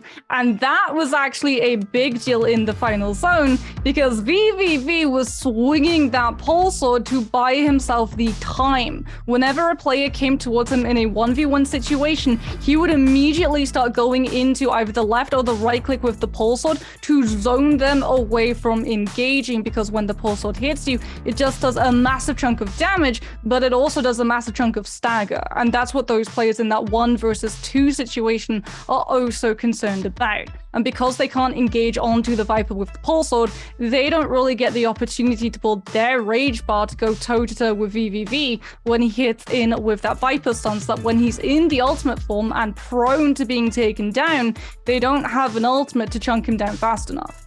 Yeah, well, the pole sword, not only that, but buying them extra rage, right? It does so much damage, and you're building rage per damage. If you're running Viper, you're running the rage soul jades that get you more rage per damage that you deal. And then on top of that as well, when you actually land the stun, typically you're hoping for your team to follow up and capitalize. That is not the Viper that VVV plays. VVV wants to capitalize on their own stuns and pick up eliminations. And if you're running something like the pole sword, when you catch somebody out stunned like that, you can do so much damage so quickly that they disappear in the blink of an eye before the stun's able to be finished. And that's exactly what VV is looking to do. He's looking to lock down multiple people, have his teammates focus at least one other person and go, look, I've got the pole sword. I can easily pick up an elimination on one person by myself. You two focus this target down. I'll focus this one down. And they pick up multiple eliminations, and you just watch that kill counter climb higher and higher the entire end game there. And by the end of it, right, is as soon as we see WBG Sleepwalker go down, it is TE circle. They own that circle. J team is just fighting for dear life. Eagle trying to find anything. The Viper stun comes through, and you just know it is over for J team at that point. And this is what Team TE does. When they come in, they play aggressively, and they play with that confidence. They absolutely dominate. But ladies and gentlemen, we know you're ready for game number 2, so we're going to take a short break into a video, and then we're going to come right back and get right back into the action. 可能就是这个沙佛庙更适合我们一些吧，因为往常赛季妖红尘我们的得分率确实很低，那个阵容我们玩的也不太好。这个版本沙佛庙玩的可能比较舒服一些吧，拿分可能就多一些。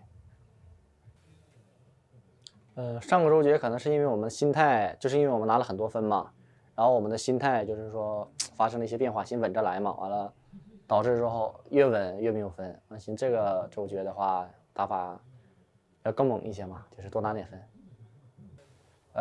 就是我们3个真的很需要一个冠军嘛，就是这个东西对我们来说太重要了。反正我们3个会为他努力的。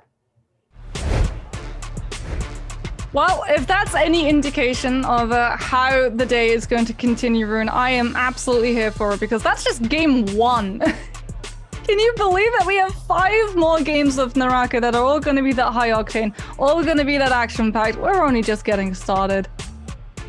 Oh, yeah, it's going to be an incredible day today. The bi-weekly, we're so blessed. We talked about this a lot yesterday, me and Jake, with how blessed we are as NARAKA casters and NARAKA viewers, for all the lovely people watching at home. We have never had a bi-weekly final where we get into game 6 and it's just like a clear-cut front runner, it always comes down to like the last moments of the last game. You're just on the edge of your seat the entire time, and we really are blessed in terms of an esports, because you don't typically see that in a lot of esports. So NARAKA always bringing the action to the very end, Moxie.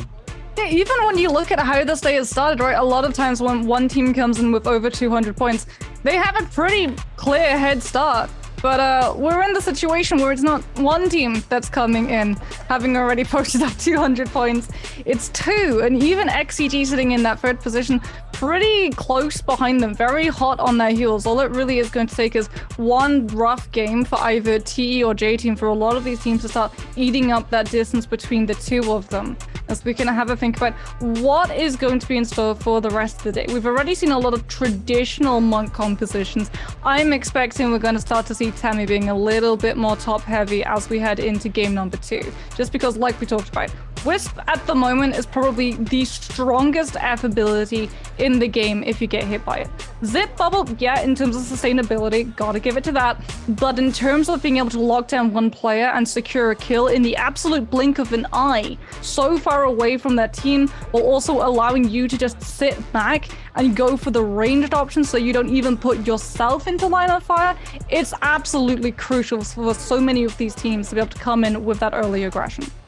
Yeah, absolutely. You're talking about the Temmie Wisp and how strong it is. It's one of those abilities that's, you know, you land it on somebody and you watch them absolutely disappear. We've seen it time and time again where somebody just gets caught out by a Temmie Wisp, especially on teams who are aggressively pushing onto boxes and don't have a Temmie of their own.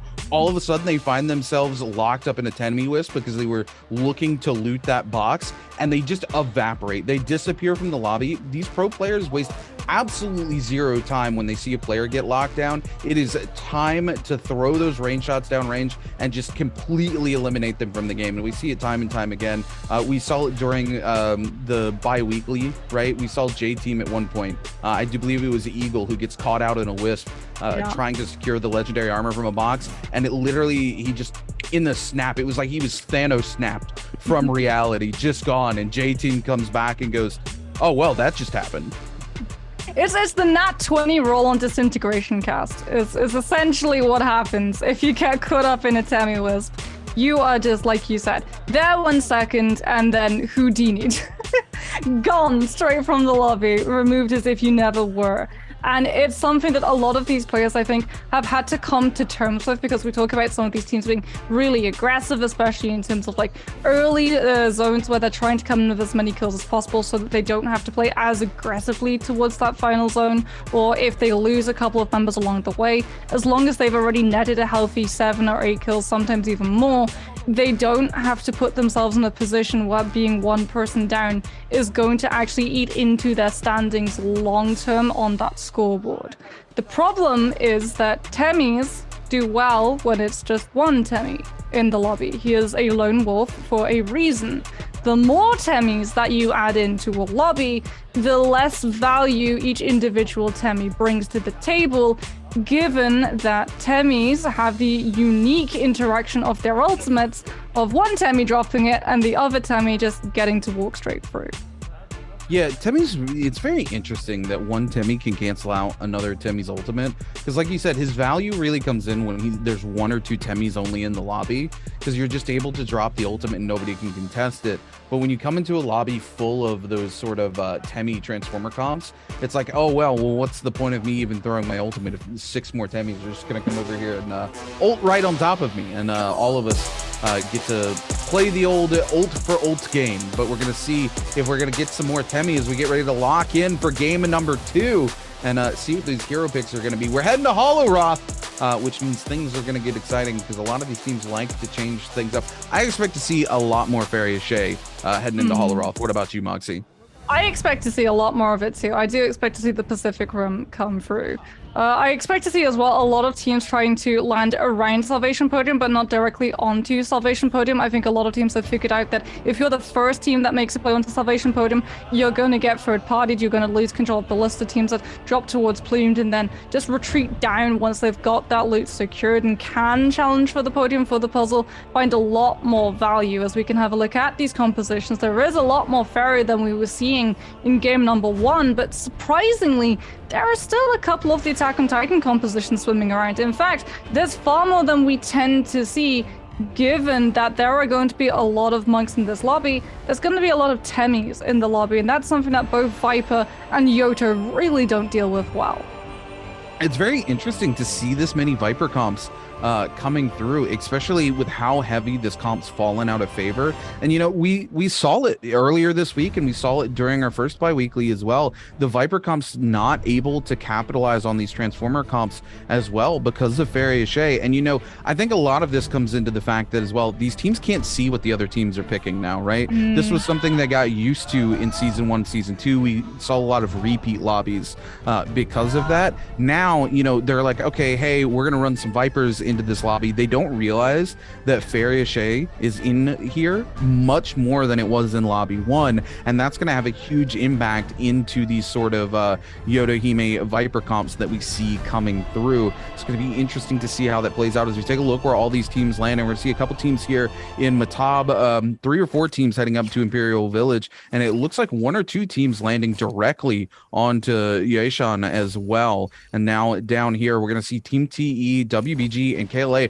all on top of one another. WBG and KLA already going head to head here. We see a Temi Wisp come out, not able to connect onto anybody. Team TE taking control of the situation, essentially third-partying the fight between KLA and WBG as they pick up their first elimination of the game onto WBG's PP, and now looking to push onto the members of KLA. They need to be careful, though, as KLA is heading up towards podium here, where they're going to be able to secure a lot more loot than TE has. So TE making the smart decision to go ahead and back off and look to loot down here before they pressure into those potential ballistas and all the extra loot that typically exists up there on podium. They're actually going to find a straggler here from WBG, and it's going to be Sleepwalker. He's inside a building as well. This is perfect. This is exactly where you want to isolate monk players like this, because they can't transform up. They lock him down, and unfortunately, for whatever reason, WBG's Jing runs in like he's gonna save the day here and just finds himself getting deleted so quickly. As we now turn to Ventus, WX98 trying to buy their team some space here with the Viper roll. They're able to get the double stun and actually lock up onto Kopi, but I do believe this is the V2 because Zhao Hui here not locked down for very long whatsoever. WX98 trying to go ahead and win this fight. It's Nunchucks versus Spear. We see the ult come out, and the gold frame's going to be enough for Zhao Hui to be able to buy this fight, but he needs to dip away as Team GD shows up for the third party. What are we going to say, Rune? V1 is just better than the V2. You need that stun to connect because, like you said, the stun is there. It hits both of them, but it burns out way too quickly. And so the Nezhaz might come through and just catches both of them when they try to group up and go after that Temi. However, Zhao Yui is now going to be oh so vulnerable. He doesn't have the ultimate, and GD have all 3 members fighting fit as we head over and have a look at Salvation Podium. There's TE and Alliance still going toe-to-toe. No one's really looking to solve the puzzle at the moment. TE is just looking to use those puzzle pieces to hide TXJ from the ballista damage that's coming out from Lucky. As there is a Bane's Breath currently making it even harder for that team to be able to push onto the ballista, but it's Alliance who've actually dropped it. So as a result, TE can't actually fully commit to push Alliance off of the parallel ballista, allowing Lucky to be able to push TE off of the one opposite. LYD is going to go down extremely low, has to drop that Temi ultimate to try and save him. So Ant does actually get caught in a wisp as LYD comes in with the right click, sends out another wisp, goes through the Temi ultimate to be able to immediately throw another one, and that baits one into using the Yui ultimate. Lin has gone down in the meantime, does get the tether from Lucky to be able to revive revive straight back up, and we're back to square one, except KLA is coming in for the third party. This fight has been going on so long, they've noticed, okay, a lot of ultimates have already been invested. We can come in, we can scoop up those kills, those players are going to be vulnerable. And KLA have actually been able to occupy the Ballista. Alliance had to go down to get the revive onto their Monk player, giving up that Ballista control. And that space was free real estate that KLA just came and slid right into. Oh, unfortunately for T's TXJ here, he's just locked down in stone form for literally an eternity and dies to tick damage basically in the end as we turn our attention over to Team GD and GG going head to head. And it looks like Team GG going to use that Wu Chen ult to go ahead and get themselves out here. Miskia looking to pressure in, but they need to be careful. Miskia here only with the white armor, quite vulnerable for Yodohime, even with the damage reduction during the ultimate here. GG getting pressured on by the Kakaishi, but Kakaishi gets caught out, both members in the corner, and Miskia uses the ult to lock them down and butcher them. And now it is Team GD, who thought they had control of the situation with just Don Quing left alive here, trying to hold on for dear life with the mech. But really, what are you gonna do here, given the fact that you have all three members of Team GG pushing into you? A massive parry comes through. We're gonna see the Wisp come through. He looks to lock somebody up, but they just blew focus straight through it, and GD is gonna find themselves heading back to the Soul Altar. Oh, GG! I love it. I love the adaptation. The biggest counter to the Yodo ultimate, other than being grabbed back by a monk, is the ability to tap dodge the slashes. GG used the Nezha's mic connection from LXM onto those players stuck in the corner, knowing that they're going to be caught in the stagger, to allow Miskia to just push those blades one after the other without having to wait, without having to bait that tap dodge. They can, like you said, just wail onto them, and they get disintegrated. GD, unfortunately, because they don't really have that room to be able to play around inside of that room, don't have the Farrier mech either to be able to peel the Yodo and try and just tank the damage from the Yodo ultimate, act as a sort of get down Mr. President moment and cover for their two teammates. And as a result, they do get separated, they get isolated, and they get dealt with one by one as we head towards Plumed. And KLA are not looking to slow down anytime soon. They still need to get better armor, but that legendary katana is going to do so much work when that Farrier decides to use the ultimate. AOW and JL both might be caught in between KLA, as JL, knowing that they're in a little bit of a tough spot, are more than content to just sit one thing up on this high ground, bait an engagement on the low so the Viper can come in with the ultimate when AOW least expect it. Yeah, we always love a good tactical nuke coming in from these Viper players. And here's One Feng looking to make exactly that happen. Catches out onto Ping Tao here, or no, sorry, that's Shu Tong, looking to pressure this fight. And there it is. We're going to see the Viper ult, and the rest of AOW actually shows up into this, but they will use the Wu Chen ult to kind of disappear and then make that Viper ult go away. And this is typically what we see in these engagements between Viper comp, right? You use Wu Chen after you've baited the Viper ult out. You just go ahead and get away from the engagement and waste ult for ult here. And now the members of AOW also don't really have the ults to pressure back into this fight. So they need to be very careful, because if Ping Tao goes in, they're going to do the exact same thing, right? The Wu Chen's just going to ult out the other team, and then it's going to come down to the Yodohime players, and AOW is not really willing to risk that right now with how close it is for Zone 1 to be collapsing down onto Zone 2. They know they're going to lose those resurrections potentially very soon. We are heading into the mid game though, and we're going to start seeing those Realms of Yang getting ready to come through. J-Team's Eagle here buying one of the last Moonbane charms in the lobby. That's going to be used up very soon, so they need to look to use that Moonbane to maybe secure themselves onto one of those lovely Realms of Yang, or even potentially one of those first Moore's Blessings as they get ready to come through. And we're going to take a look at the map for exactly that. And this is very interesting. This is the second game in a row where our Moore's Blessing that spawns on the map is going to have that Mystic Might. Typically, we see Draco Storm coming through from these boxes, and many of these teams unhappy about being able to pick up Draco Storm. But Mystic Might, a much, much better buff to have coming in to these first sets of Gates of Yang. Yeah, especially because having Mystic Might, you get the ability to tell how many teams are in that surrounding area. right? And a big part of why we're seeing this shift in pacing in terms of how teams deal with Gates of Yang is that concern about being third-partied. Mystic Might denies that and allows you to have a much better read than your opponents in terms of surroundings. So even if the fight starts to go wrong for you, even with that damage reduction that Mystic Might allows, you still have the knowledge of where to run another team into to invite a third party from another player in the vicinity. As we can have a look and see, XCG and KLA are going to be looking to enter into it. KLA gets stuck in a wisp though, and XCG immediately turn it around onto CXE. This is what we were talking about. They make the aggressive play, they look to try and find that entrance, and immediately XCG, instead of going for the entrance themselves, they bait KLA into walking into the Temi-Wisp, deal with one player, and because you've just lost one player, you don't have the opportunity to be able to go into those Gates of Yang. You don't want to go into a 2 versus 3, as TE and JJH are in a 3 versus 3. Semi-ultimate comes on through. JJH going to be dropping that one immediately as VVV swaps towards the musket, has the F3 to be able to try and land these silencers onto Godly if he does manage to find a grab. That's exactly what he's trying to play for in terms of this distance. The Monk ult is gone for JJH, and TE are still going to have TXJ in that Monk form. VVV, however, now has been spotted away from the rest of his pack because he was taking that off angle to set the silence up into motion, and JJH have been able to capitalize. The barrier goes down. TE now going to be reduced to just TXJ and LYD. LYD with the spear, looking to land the stagger frames onto JJH, will be able to find the connection, and TE are able to, even without their Farrier, still come out on top. So this is actually so much worse for KLA.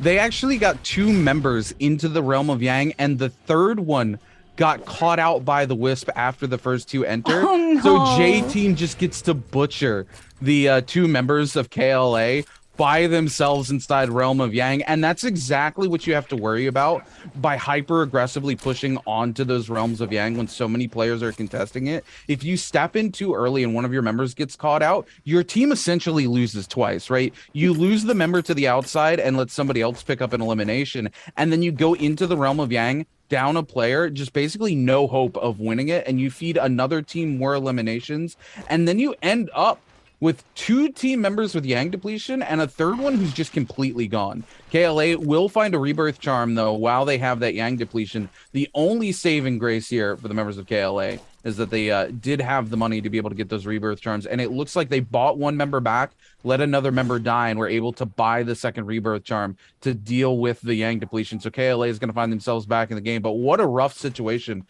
for them to end up in here. And JJH here not happy with how their Realm of Yang went either, as it looked like they were going to take control of that fight into the members of Team TE, but TE flipping it on them in the end. So JJH desperately needs to find a win here into the members of Team GD so that they can get rid of this Yang depletion and get themselves back into the game. Dong Quing in a bit of a pickle, trying to fight around that pillar. The pillar will come up, but the Monk going to just continue to pommel on to Dong Quing. Needs to be careful though, as the potential third party looking to come through here from another team. KLA shows up and is going to pick up a member of GD here as Kakaishi goes down, and KLA more than happy to start blitzing through these members. They're going to find, or no, that is actually Water who finds the elimination onto K, but all the members of GD and JJH extremely low. KLA more than happy to come through and just pick up multiple eliminations, but TE shows up with a Vermilion Bird's Might. Now it's KLA who's going to find themselves on the receiving end of a fourth party, and it's going to be quite bad for them as CXE gets caught out on a Wisp and instantly evaporates.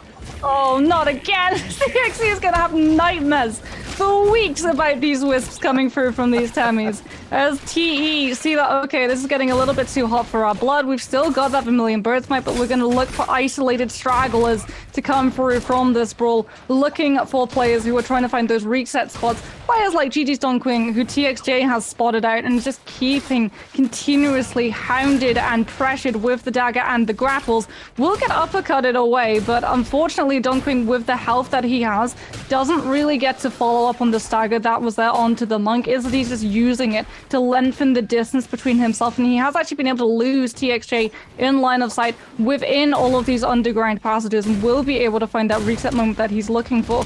A very dicey spot, however, for these members of JJH, who still have not been able to find Chu Lui that Yang depletion that he was looking for, as TE will lose TXJ, but they still have Vermilion Bird's Might.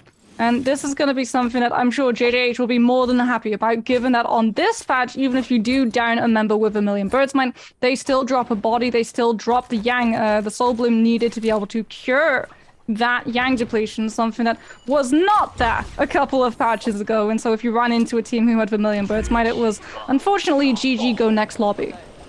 Yeah, you know, also very happy that it's TE, that they get to turn things around on it. TE was the team that actually put them into the Yang depletion. So TE bites off a little bit more than they can chew with that potential fourth party as they come in. They kind of overstayed their welcome a little bit. They come in, they pick up a couple of easy eliminations, and then we see the members of TE split up. They get a little cocky there because they have that safety net that Vermilion Birds might, and looks to go pick up extra eliminations. They're not able to even capitalize and find one extra elimination, and all three of them find themselves burning that Vermilion Birds Might and being sent back to the Soul Altar. KLA in quite the precarious situation here as J-Team and EWG just on either side of them. QGG unfortunately going to find himself shot out of the sky. That's splash one for the members of EWG. It's always really unfortunate where when you're in that mech and you use those boosters, you're like, I'm going to get to the high ground, I'm going to be able to drop out of mech and get that reset spot, and then you boost up and you see that, oh, there's already a squad here. And that's exactly what J-Team were. They were already there, and poor QGG just has to try and boost away and save themselves a little bit longer. But like we said, when you're up in the sky and you don't have two teammates to be able to cover your position for you, players are just going to hot swap towards those range shots, and they don't miss. They don't miss a headshot on the player when they're grappling away. They're certainly not going to miss that very chunky mech that's oh so easy to be able to hit, as J-Team are going to circulate towards one of those gates of Yang, immediately make it in entirely uncontested at the moment. So all of their ultimates are going to be online. It's interesting that they actually go for this entrance, however, as this is not a composition we typically actually see come through in the gates of Yang, given that unfortunately the Wu Chen can't really use that TP to save his teammates, to try and look for an opportunity if you lose one of your teammates to TP out. I feel like J-Team have noticed a pattern of no one really contesting the second gate of Yang, everyone going for that first fight, prioritizing the Million Birds Might, no one really wanting to put themselves in a position of losing players heading towards the final zone by forcing out two teams to die to the zone, and then one team goes for a Soul Bloom and buys the others back. And as a result, even though they're running a composition which isn't known for being viable in a Gate of Yang fight, they have the confidence that they're not being challenged, so are able to enter into it and pick up a buff for free. You're ready to see XCG actually pick up a buff as well. Both of these teams, J-Team and XCG, going to be rocking the Mystic Might, and this is very good. This is exactly where XCG wants to be, given that they're running the Temi version of this comp here, as well as Fariache. They want to go into the late game and pop off here, and they want to be securing these sort of mid-game Morris Blessings that are coming through. And when you've got a Temi, it makes that very, very easy for the likes of XCG, and they're going to do exactly that. Like you said, J-Team being able to secure a free Realm of Yang for the second game in a row, and quite honestly, their first one being handed to them on a silver platter as well, because the members of KLA losing one of their members to a Temi-Wisp, not able to get all three members into the Realm of Yang. Very unfortunate for them. Very fortunate for the members of J-Team. But J-Team, with only 3 eliminations under their belt, still has a little bit of work to do in this particular game if they want to climb all the way to the top. And you know what? Team GG is a team we've only seen once going head-to-head with the members of Team GD, and both of them forced to back out of that fight because of third parties. But they have 11 eliminations under their belt, Moxie. I told you, this team is just so good at sniping at kills. We don't typically see them embroiled in active free versus freeze. Instead, they're the hyenas. They scavenge, they look for other teams to engage in those fights. They don't fully commit either. They've seen that you will get punished if you go too aggressive and overstay your welcome. So GG are more than content to just stay on the sidelines, wait patiently for a player to go down low, and just snipe them out with either a musket or a bow shot. And like you said, that has netted them very silently but very cleanly 11 kills with all 3 of their squad still standing. As there it is, Wu Chen TP comes on through. Ventus going to be able to force that one out from the members of JL, and now they can go hunting knowing that the Wu Chen TP is not going to be there. Sanzi is immediately going to hard commit. They have the Yodo ultimate as well if they really want to catch on to these members and secure those picks, but they're going to hold on to it. Restraint is definitely the way to go, as there is AOW waiting in the wings at the moment. They've spotted them out as well. Ping Tao is sure to go down, and unfortunately will immediately go through, as Shutong was looking to get the revive onto his fallen teammate. and Ventus turn around and dispatch them both. I just want to mention, I think that's the 4th rebirth charm I've seen KLA purchase this game. Not the best showing coming through from KLA. They are able to get the resurrection through yet again, but man, 4 rebirth charms in one game is almost unheard of here in the Pro League, especially as we are Zone 3 getting ready to collapse onto Zone 4. So there's not going to be any more rebirth charms available for these teams. Team TE our MVPs from game 1 here, who had a very solid game 1, have been able to secure some kills for themselves, but they kind of got very greedy with that Vermilion Bird's Might under them. So now they need to look to play safe and kind of pop off there in the final circles if they want to have a repeat performance of the game that they had in game 1. XCG looking to do the same. They've only strung together 4 kills from themselves. They actually have Water completely separated from the rest of the members of Team JJH, and XCG desperately wants to secure this kill. Every kill that they get leading into that sort of final circle is one less kill that they have to try to force themselves to take in those sort of precarious final zones. But XCG going to back off of this as the third party potential coming through. Water looks to go ahead and survive another day for the members of JJH as Alliance comes through with that third party potential. And we are going to see Alliance now more than happy to chase onto Water after they've scared away the members of XCG. And, you know, XCG, I can't really blame them for backing away here. Not the best of gear, and they're still looking to really pop off in that late game. They don't want to risk it all chasing down a single straggler from the members of Team JJH here. Alliance apparently have no frustrations about that one. They're still going to be chasing him. As J-Team now see Ventus in the distance, know that the zone is going to be pushing Ventus's location closer towards J-Team as well.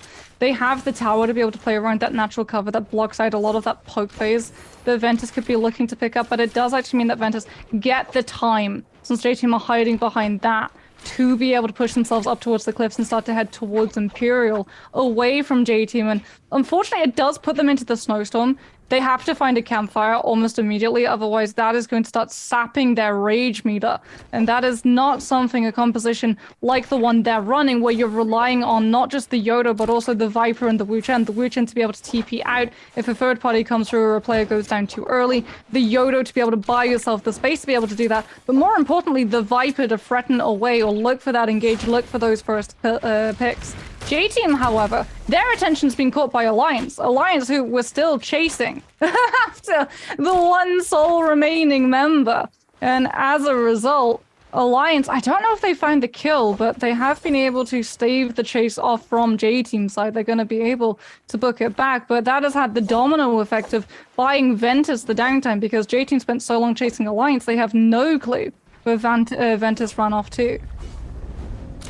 I just want to mention something here. Team Ventus here, the lovely Yoda he made for their team, has got to be stacked on Soul Jades for that musket. I don't know if you saw what happened when they turned around and shot J-Team's Viper ZK.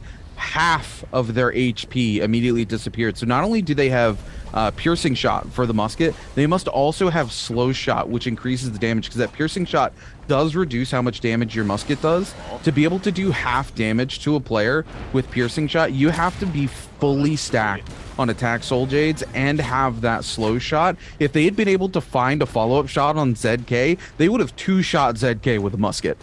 Yeah, armor piercer is no joke when it comes to Soul Jades. And it's really nice to see as well, like a lot of the time musket is just used for snipe shots. Cannon is the majority of the ranged weapon use because of the place in its meta, right? You get the shots, they land onto not just one player, but multiple at the same time. You can bully a lot of players as well out of those safe spaces. So if you're a monk composition and there's a team hiding in one of those little buildings to try and escape the grabs, you have the cannons to pressure them out or just eat through their resources. As J-Team, once again, up to their old shenanigans, they are known for looking towards the edges of those zones when the zone starts to collapse through, looking for players that have either been staggered away from that team or are trying to make the sacrificial play of splitting and pulling another player's attention away from the rest. And that's exactly what J-Team are doing right now. Hunting through the purple bushes 2 has been checked. What's behind door number 3? Well, ZK is about to find out in a matter of moments. If they actually check the one that ZU is hiding in, they go right past it. Ooh, ZU is breathing a very big sigh of relief at the moment, as J-Team has checked literally every single purple bush in the area, Paid actors. except the one that he's hiding in. Absolutely paid actors. They literally check the 2 next to him, run up to the one he's in, don't check it, and go check the one behind it. ZU literally paid ZK off. Absolutely paid actor here. There's no way ZK doesn't check that. Look, he's still checking bushes. You're gonna tell me ZK doesn't check this bush? Absolute insanity. I'm calling shenanigans. Plot armor. ZK here. Plot armor. ZU though getting caught out by Team GG, who are apparently not paid actors, and said, "Oh hey, look at you! That's some goodies right there. Let me go ahead and grab onto that real quick." And GG with their kill count up to 13 thus far. And like you said, this is what GG's doing. They're not taking these sort of prolonged fights into these 3v3s. They're just looking to pick up stragglers and grab very easy kills and build their kills off the back of that. That's exactly what we've seen them doing. Unfortunately, KLA, by the way, hiding down here inside this little grass. No, he's not invisible, right? If anybody turns a grapple towards him or runs towards this little thing, he's absolutely caught out. KLA with only 2 members left remaining alive, and again, they've done a lot of reviving this game. TE gonna come in here and use the Wu Chen ult, or sorry, not the Wu Chen ult, the Temi ult, to secure themselves a legendary weapon and a set of legendary armor here for TK. And I do believe that's a Blood Ripper. Yep. Not that we're going to get to see too much of that Blood Ripper coming in here in play in the Pro League, but it's always nice to see it make a little appearance. Yeah, we get to see it in the box, but I don't think we're going to get to see it in play. Just because, like, if you want to use the Blood Rippers, one, you have to get up close, and Monk players never really want to put themselves to be too close to run into those players and really put the Blood Rippers to good use. KLA, by the way, still alive. There's beauty and simplicity, I feel, of that hiding spot, because a lot of players, like we saw from J-Team, are going to be just categorically checking all of those invis bushes. Not a lot of people are going to think, hey, maybe there's a player hiding and crouching behind this hay bale. So QGG, still alive. We get to see him just there in the corner of the screen.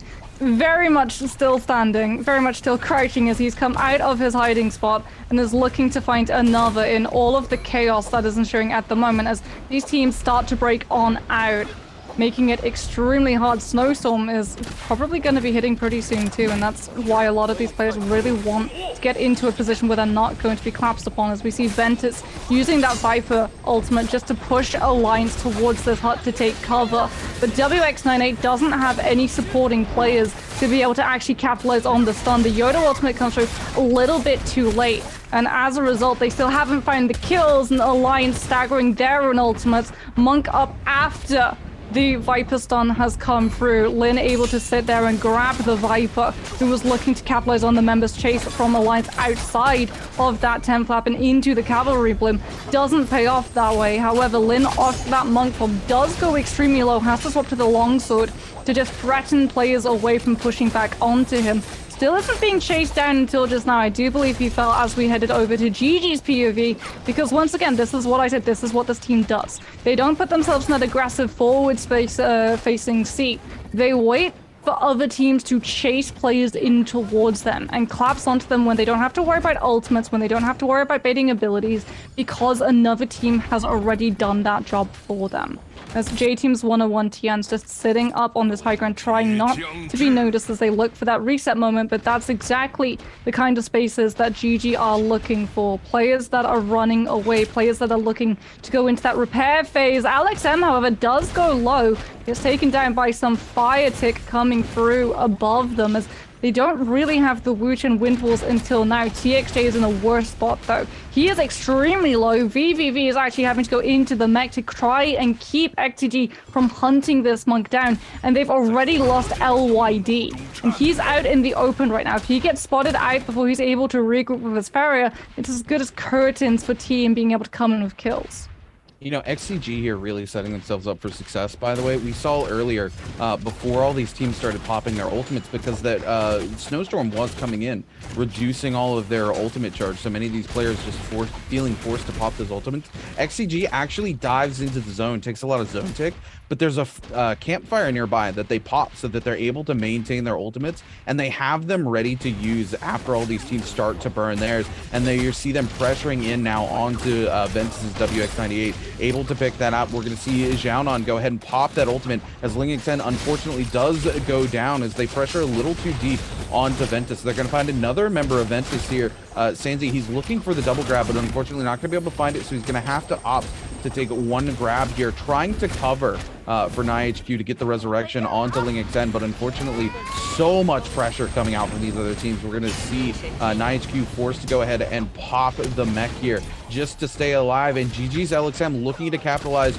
on the back of this massive Viper ult. Will find the stun onto NiHQ. NiHQ's going to go down, and it's all coming up Team GG here in the end. They've played an excellent game here, picking off stragglers, picking up tons of gear to bring them into this late game. A massive Viper ult in the end, as they were also able to find that campfire and keep the ultimate charge onto LXM. LXM's able to go ahead and stun out the other team who still has those ultimates available to them. They're going to lock down this last remaining member here of J-Team, and that's going to be all they wrote, as LXM is able to find yet another ultimate here. We're going to see them chase the player into the tent. That's going to be it, and Team GG is going to come out on top with a massive amount of kills in the first place finish. GG will be walking away your MVP for game number 2. And man, where did Team GG come from, man?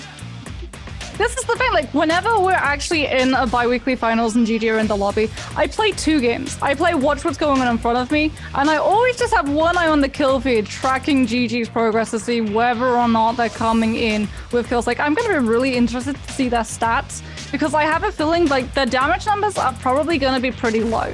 Because again, this is their playstyle. They don't actively go for those 3v3 engagements. They don't actively throw themselves into full team fights where they commit ultimates to pull ultimates out from other teams. They are more than content to just sit back, grab some popcorn, and let other players around them do their work for them. And it plays out perfectly, especially with, like you said, how that final zone was shaping up. The fact that we had that snowstorm slap bang in the middle of where all of those monk compositions are. Snowstorm has 2 really interesting interactions, right? If you sit in it too long and you're away from a campfire and that chill meter goes past 50%, it starts sapping your rage.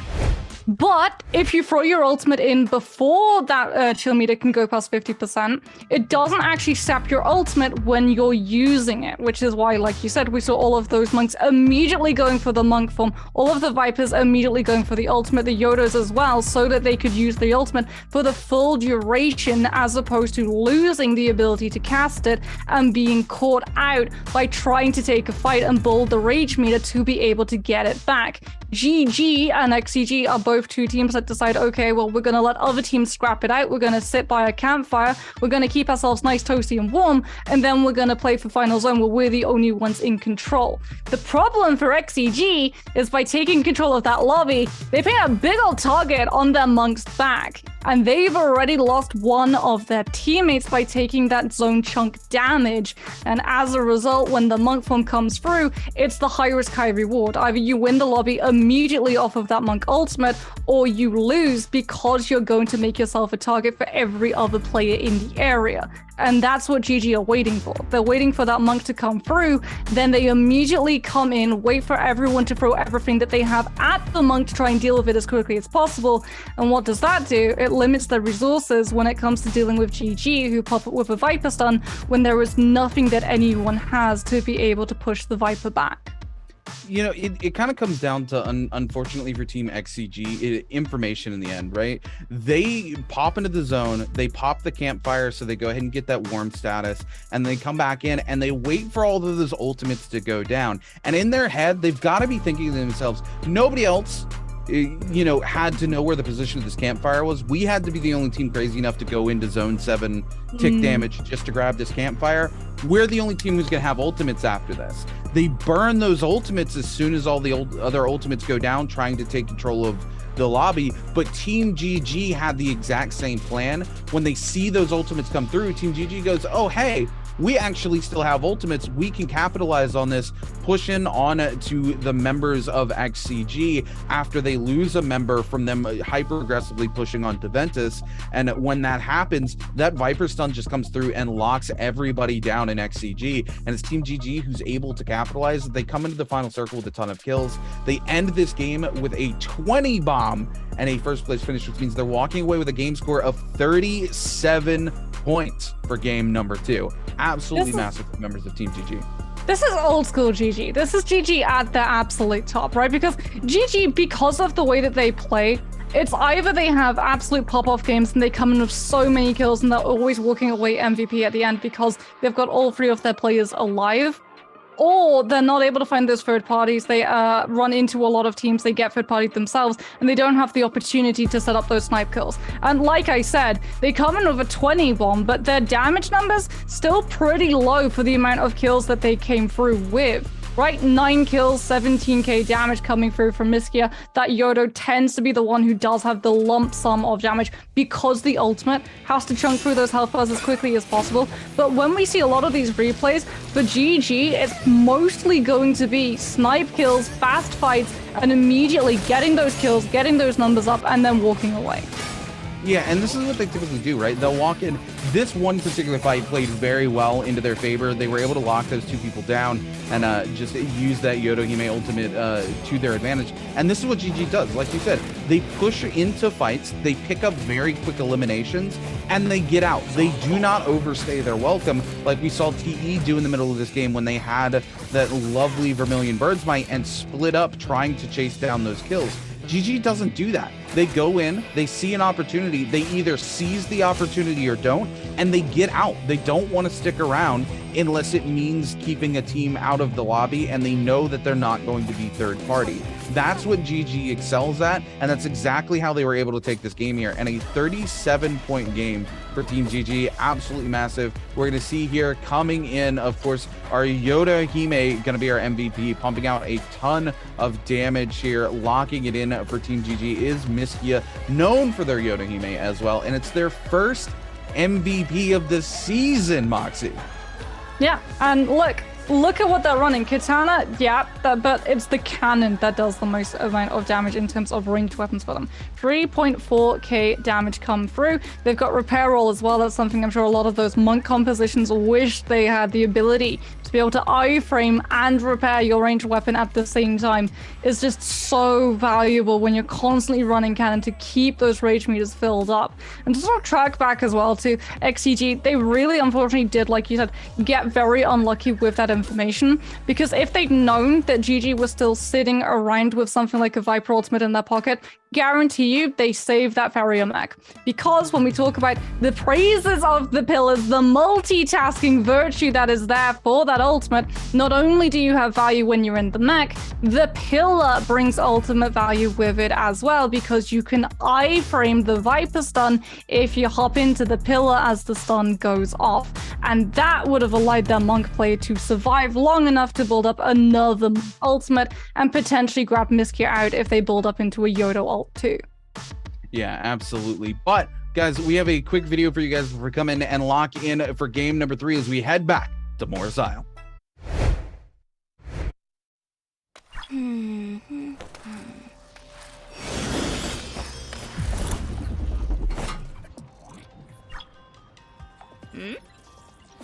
Guess who's getting new gear? Joke's on you. It's me.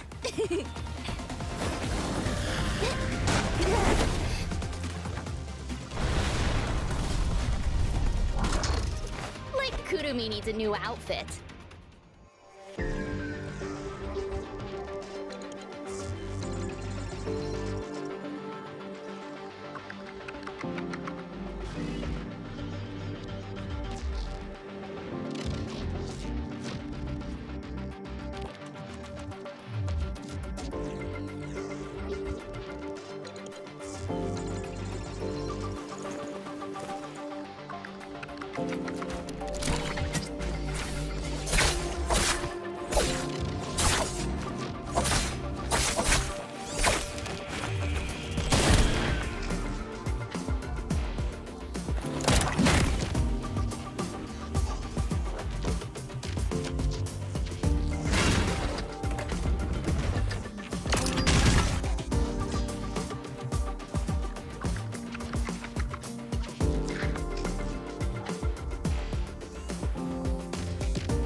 Well, explosions and surprises is probably how we sum up game number 2. Definitely surprises for XCG, who weren't expecting GG to still be waiting around the corner with ultimates. As we can have a look to see if there's any surprises as we have a look over our leaderboard.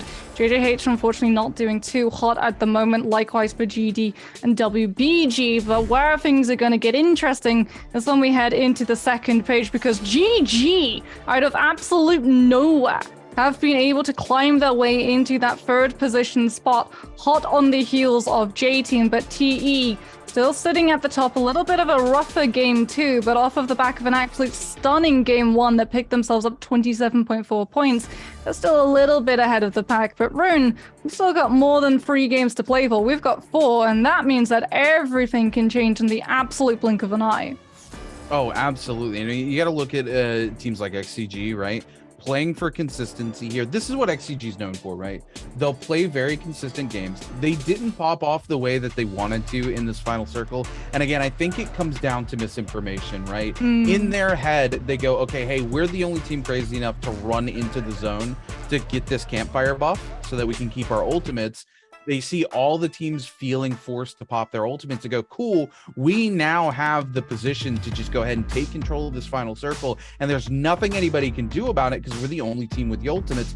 But unbeknownst to them, Team GG, just as crazy as they are, they send LXM and their Yodo Hime into the zone to go ahead and get those buffs. I do believe their Wu Chen actually didn't have the campfire buff there in the end, but still, they only needed that one ultimate, that Viper ultimate, more than enough for them to slide in and take control of the zone away from Xiaonan and their Monk. And it's very, very unfortunate because XCG tried to take a hyper-aggressive positioning because they're like, oh, hey, we are the only team that has Monk. We're the only team that has ults. We can pressure in onto Ventus here, and they actually get themselves caught in this little box of terrain where they've got the big pillar to the side of them. They've got this little hut in the back corner there, and then they've got some rocks, and they're just kind of stuck in that triangle. And off the back of that, the rest of the lobby is able to pick off one of those members, and then GG also follows up onto it. So it's a little bit of bad positioning followed up by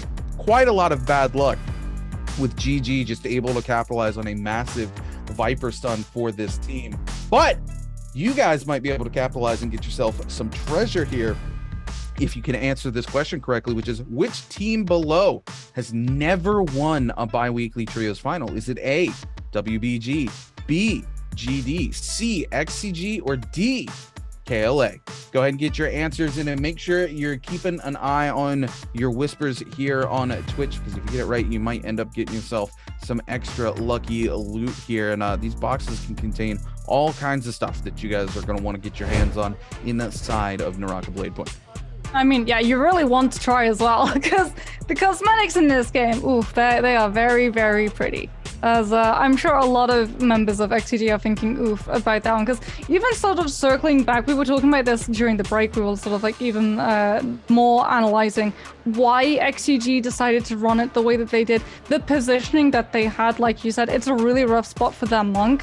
But again, they thought that they were the only ones with ultimates online. They thought they were the ones controlling that zone because it is the double-edged sword. There's a lot of terrain for that Monk to try and navigate around if you have to give the position up, but you're also super close to the edge of the zone. And what a lot of Monk players like to do when we're heading towards those final zones, because that zone tick is just so punishing, they will look for fast grabs. They won't look for double grabs because they know if they look for the double grabs, they're waiting too long. They're going to get chunked down by repeating crossbows and counted by players in the area. They'll look for one grab and they'll slam the player into the zone tick. And a lot of the time they can actually shot put them all the way outside of that zone, to the point that either immediately they're going to just go up in smoke from the zone tick and that initial grand slam, or they have to cross so much distance to get back into the safety and out of that zone tick, they still go down anyway. And that was why XCG wanted to have that spot, because they didn't think we have to deal with a full squad of GG.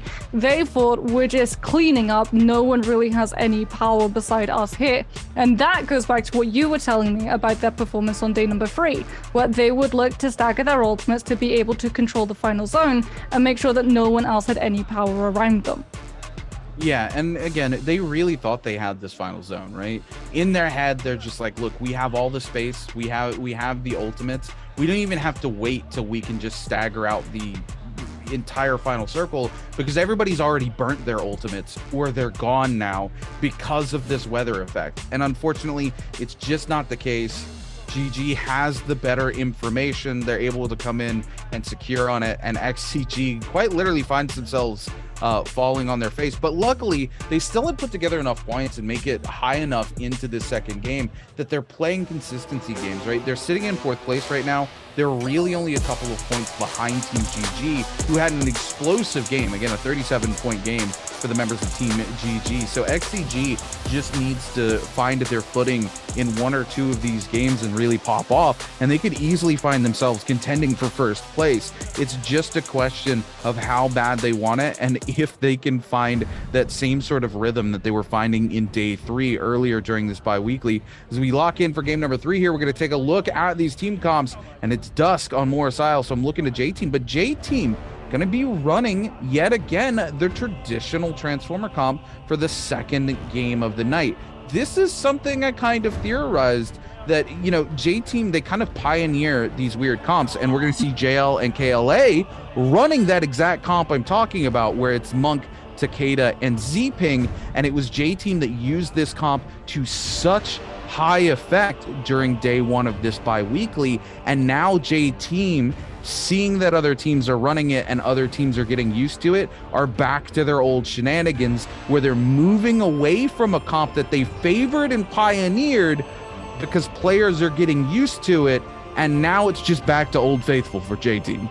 I think it's maybe a little bit more than that. I think J-Team, there are 2 schools of thought for them. One, like you said, they're pioneering these compositions, which are really weird and force these teams into taking time outside of traditional compositions to practice and engineer so that they feel comfortable running it. And so their games, when they're running this composition, are likely going to be a little bit harder for them to be able to viably pull through.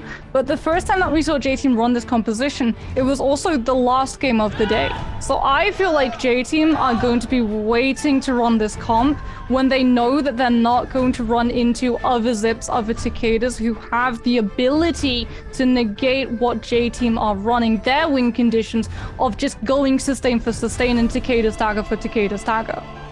I mean, it's definitely quite the possibility as well, right? Because what we're seeing a lot of these teams do is they're playing Monk, but they're playing variations of it so that they have hero points going into that final game, that they have options and don't feel forced into either playing the Viper comp or another comp that we've seen, like with the Takeda Matari, that has heavily fallen out of favor in the current meta, even though so much before these teams felt like it was running very well. It just has been underperforming here in our second bi-weekly. As we go ahead and turn to a fight breaking out immediately here in Shadow Jade Mines between Team TE and AOW, and AOW just has so much control of this space. TXJ into the corner, forced to pop the bell here, nowhere near the ultimate. We're seeing the Wu Chen trying to buy some space for TXJ, but unfortunately TXJ doesn't have a set of armor, so those Wu Chen blades actually not doing any healing for TXJ whatsoever, so he's in just as bad a position as he was before. Goes to come in, is going to find himself getting picked off here by AOW. AOW picks up TXJ and Leo,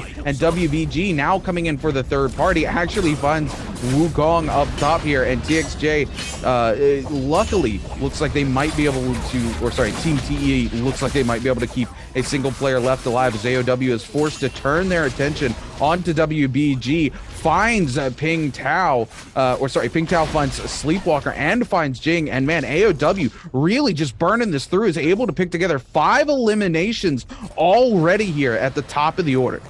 Takeda stagger, especially early game when people don't really have the ability to be able to survive the aftermath of the longsword charged up click that follows that Takeda stagger, is just so brutal for these teams to run early into. We were talking a little bit as well about those Monk variation comps. TE are running a Monk variation comp we don't typically tend to see. They're running the Monk, but it's alongside a Yodo and a Wu Chen. And I don't know how I feel about this run.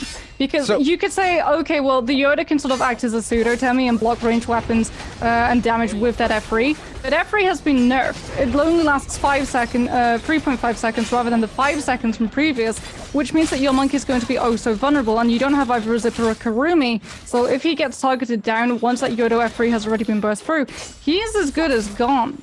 You're going to be relying on the wind wall from the Wu Chen, but other players can just walk past that off angle. So we can have a look at XCG, who are also running that Wu Chen, but it's the more traditional composition. However, it's still not finding the value that they're looking for, as it is going to be a forced Wu Chen TP, but Tutic has been able to spot down where they've gone to, swaps onto the bow to stop the revive from coming out from that Wu Chen. Does put them in position for the third parties. Alliance comes in with the grapple cancel, trying to catch them out, but they're able to get into the mech in time, as it is going to be Alliance looking to isolate that barrier before the team can try and peel for her. Temi ultimate comes on through, chasing Alliance off, and as a result, EWG, off of the cost of both a Temi and a mech and a Bane's Breath, will be able to keep their Farrier in play, and Tutic can now get down to some good old-fashioned revenge.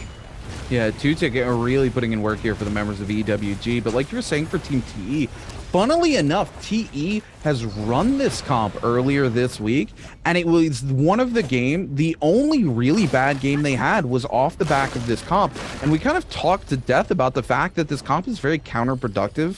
It doesn't really flow very well together whatsoever, and it's surprising to see Team TE, after having experimented with the comp and it going so poorly, running it again here in the bi-weekly final with so much on the line. You know, I understand, you know, you're in the bi-weekly, you're ahead, you're like, okay, hey, let's run this comp that we've been running and see how it does into this meta. And then as soon as it goes bad, why you would bring it back and run it into the finals is just beyond me. Like, again, the sort of Monk and Yodohime, they're counterproductive. You can't really stagger those ultimates together. Yeah, you're forced to use them with each other, and if you're forced to use the Wu Chen ult to get your Monk out of a fight as well, it's counterproductive to what the Monk's trying to do, because now he's away from the enemy and Transform just going, well, okay, what do? I just de-Monk here, I guess, and you're back to where you were before, and you've burnt at least 2 ultimates. As we see Team GD going here onto KLA. KLA's YKC down below. Gakaishi's so big, he can't even drop into the hole. Very interesting. He de-monks standing on the hole and actually ends up on top on one of those little platforms there. And Gakaishi's still trying to lock this down here for the members of Team GD. He's going to come up onto CXZ and chase them down, while QGG is dealt with by the other members here of Team GD. And the KLA, man, really not finding their stride here today. This was, again, our former bi-weekly champion from last week, and they came in sitting in 4th place. They've dropped all the way down to 7th place, and they just have not had good games yet today, Moxie. I mean, I noticed even last week, even though they walked away the MVP and winner of the bi-weeklies, there were a lot of really rough matches, especially in this period of the match, where KLA would struggle in early to mid game. They would be able to come alive in terms of final zone, but if they'd been losing too many duels and players before final zone properly collapsed in, a lot of the time they did struggle to put good points onto the board. And it is unfortunately something that's occurring right now, as we can have a look at Alliance. We're still trying to lock down these members of XCG. Xiaonan, not really with a great loadout at the moment, will be able to get the Scale Rush to connect onto one of the members of Alliance and buy themselves the time for Peel to come through. But Alliance still with 3 of their players just turn now onto Li Zhenghan, who does go down to the staff. Now it's just going to be Xiaonan, who gets stagger locked to absolute oblivion. Finally going to be put out of their misery, as Alliance are able to put together 2 kills and start putting themselves into a position to play towards that first gate of Yang that's sure to be spawning pretty quickly. TE, 0 kills at the moment, but thankfully all 3 of their members still going to be surviving. And like, on paper, I can see where they're thinking, okay, well, maybe if our Monk grabs the players, we can hold them in position for that Yoda ultimate and they can't tap dodge away from it. But I ask you, Rune, why would you commit a Yoda ultimate to something that a repeating crossbow with Venom tip can just do for you? Yeah, and I mean, that's the thing, right? We've seen this comp experimented with before, and it never ends well. Like you said, you're committing 2 ultimates for 1 elimination, potentially, right? And it just doesn't do anything for you. There's no way CXC is going to go for this resurrection, right? He's going for it. He's only got 1 health pot, though. This is my concern. I don't understand what's happening here. Are we about to rewatch what happened to GG, where it's just infinite resurrections on repeat as they try to head back into the zone here? Because they are so deep right now. This is unfortunate. This is going to be it for XCG as Lingington respawns, the only member on their team that has a respawn available, and Alliance is able to just find them by the Soul Altar. And I do believe that's going to be it for the members of XCG as they get sent back to the lobby early on in game number 3 here. And XCG really needed to have a good game here because they've been playing consistency games. They needed to find a pop-off game for themselves, and unfortunately that is not going to happen now as they are completely eliminated from the lobby. So XCG is going to have a lot of work to do coming forward into our last 3 games of the day. Fortunately, they've got 21 minutes on the clock to figure out what's not been working for them today, as they now have some time as the rest of this game plays out. Alliance over here trying to pressure onto EWG. EWG trying to pressure as well with these cannons, not quite able to find what they want. And unfortunately, they also have the Realm of Yang snatched out from underneath them as the members of GG slide in behind them and just go ahead and get themselves this Realm of Yang. And it's going to be JL versus J Team. And oh my goodness, we're going to see both of them here immediately monk up as Eagle immediately picks up AS, and JL is going to find themselves on the back foot here. AS trying to use that Takeda to their advantage. They will pick up 101 TN. Eagle, though, trying to make something happen. His Harumi picked up, and all of a sudden, J-Team finds themselves on the back foot here. They had the potential to actually claim on to AS, but his 101 TN really gets caught out way too soon here, keeps themselves from being able to follow up on this. And this is exactly what I talk about all the time. This is on J-Team. It's not the comp that they lose here. Why? Why does the Yueshon not immediately ult up and give the Monk no availability to get the double grab, right? Yep. It's a pet peeve. It's the biggest pet peeve in terms of the composition. And I saw it happen. I was like, yeah, Rune's not going to be happy by that one. J-Team's not going to be happy by that one too, as I think they just thought that they had to play for sustainability, knowing that they were going up against the composition that can just heal through a lot of that damages. ZU outside of that gate is being griefed, however, by AOW, who come in with the grab onto him. JL now looking in for that third party as well. With the spear, looking to push onto these members of AOW, is able to find the parry onto that charged up longsword click and send it straight back at that Zip as he uses the bell, buys himself a little bit of time. Flamer still comes through to connect that fire stick onto him, but they are able to isolate Shu Tong down and can now deal with Ping Tao. JL will be able to survive, and that Vermilion Bird's Might is still going to be intact. It looks extremely rough, especially with ZU falling so low after leaving that gate, but they are able to pull on through. And talking about pulling on through, direct your attention, Rune, to the left side of that screen, because KLA, all 3 of their members are intact. They made it outside of that zone. And honestly, I am 100% okay with them making that play because of the timing that had happened. When they went for that backtrack into that zone to get that revive onto their lost teammate, it was when Gates of Yang was starting to spawn. So players weren't looking to catch out whoever was lost inside the zone. They were looking to catch out players that wanted to take those gate fights. And it played into KLA's hands perfectly. I'm still reeling over J-Team making the same mistake over and over again with this comp inside the Realm of Yang. They know it, right? We've seen them do it before and suffer for it, and every time they do, they end up losing this Realms of Yang. There's just no excuse for it. J-Team knows better. Speaking of knowing better, GG here going back at it again with GD. It's always these 2 teams that we find fighting each other, but Miski here really in a bad situation, going to be forced to demonk as he moves outside of the zone, but he doesn't have enough HP to make it happen and will be eliminated. LXM goes down as well, and it's GD versus the final member of Team GG, and GG are also going to find themselves eliminated here from game number 3. After a massive performance in game number 2, a 37-point game, they go out with 0 points in game number 3, Moxie. It's that comp. When they play the Monk composition, they don't get the ability to slide in to those fights quickly. right? You always want to be putting your monk into a position where they can look for those grabs, and as a result, GG, they do suffer, they do struggle because they don't find that safety cushion of having those kills already netted, so they think that they have to go a little bit more active, a little bit more aggressively staying in those fights a little bit longer, and as a result, when it goes to those 3 versus 3s, that is when they do tend to struggle.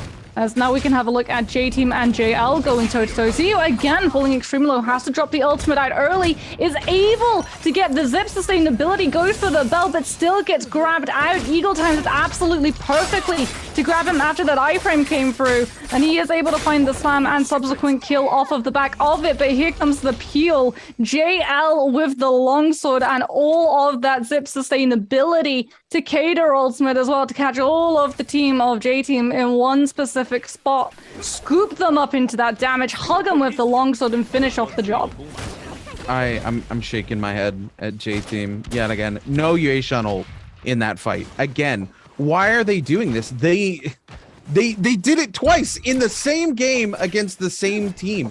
They literally have the ability to cover for the team, buy some more space against that Takeda. Yes, Takeda can stagger Yueshun, but the thing is he's still a massive body that you get to put in front of the team, and you keep the enemy monk from being able to threaten double grabs. You cut the effectiveness in half. Yes, JL doesn't even end up getting a double grab there, but it's because the Takeda is able to create so much pressure onto Yueshun, who just never pops the ultimate.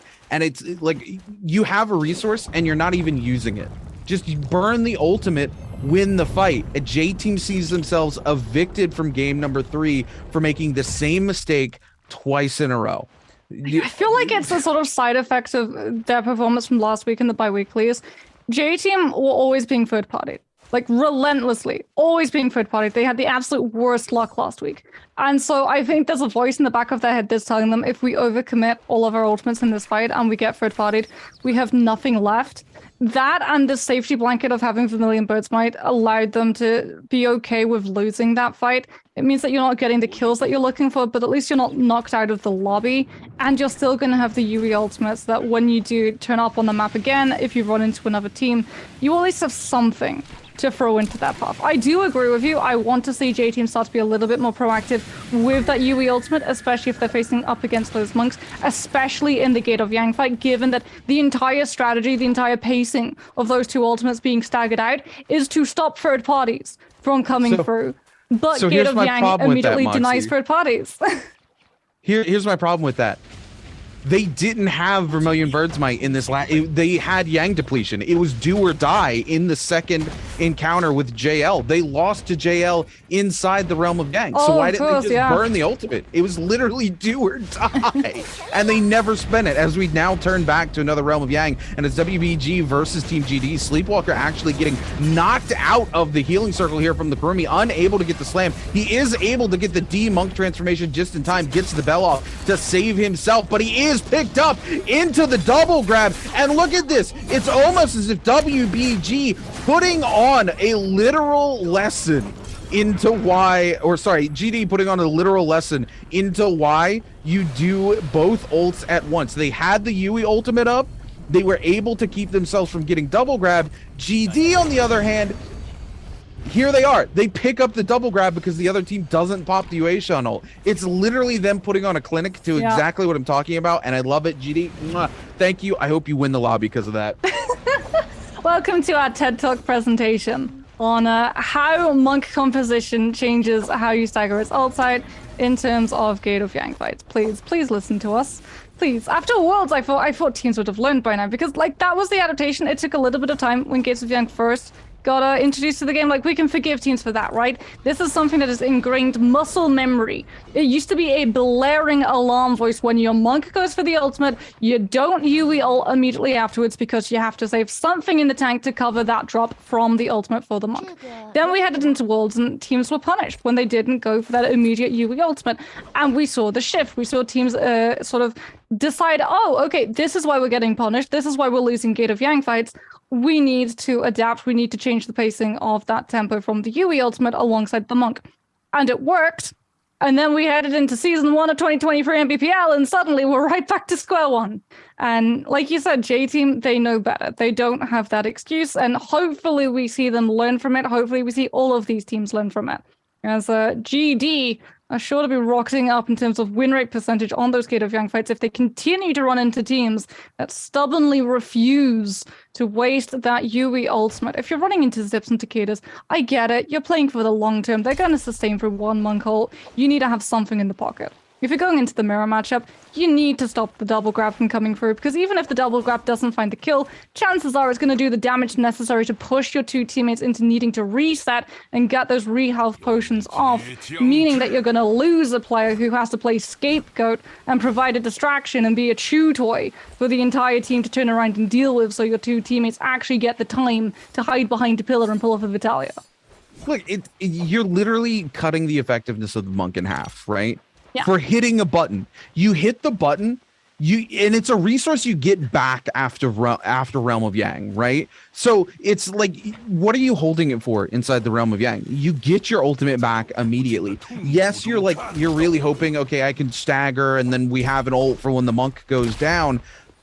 But if you're expending the monk, you're hoping to win the fight before the monk goes down in general. Why are you playing for the worst case scenario when you're trying to play for the best case scenario? It doesn't do anything. You're letting the monk have the potential for that double grab, and the double grab is literally double the effectiveness for the monk in terms of damage output, and can quite literally, we've seen monks pick up a double grab and turn a fight from a 3v1 into a 1v1 and then flip the entire fight on its head.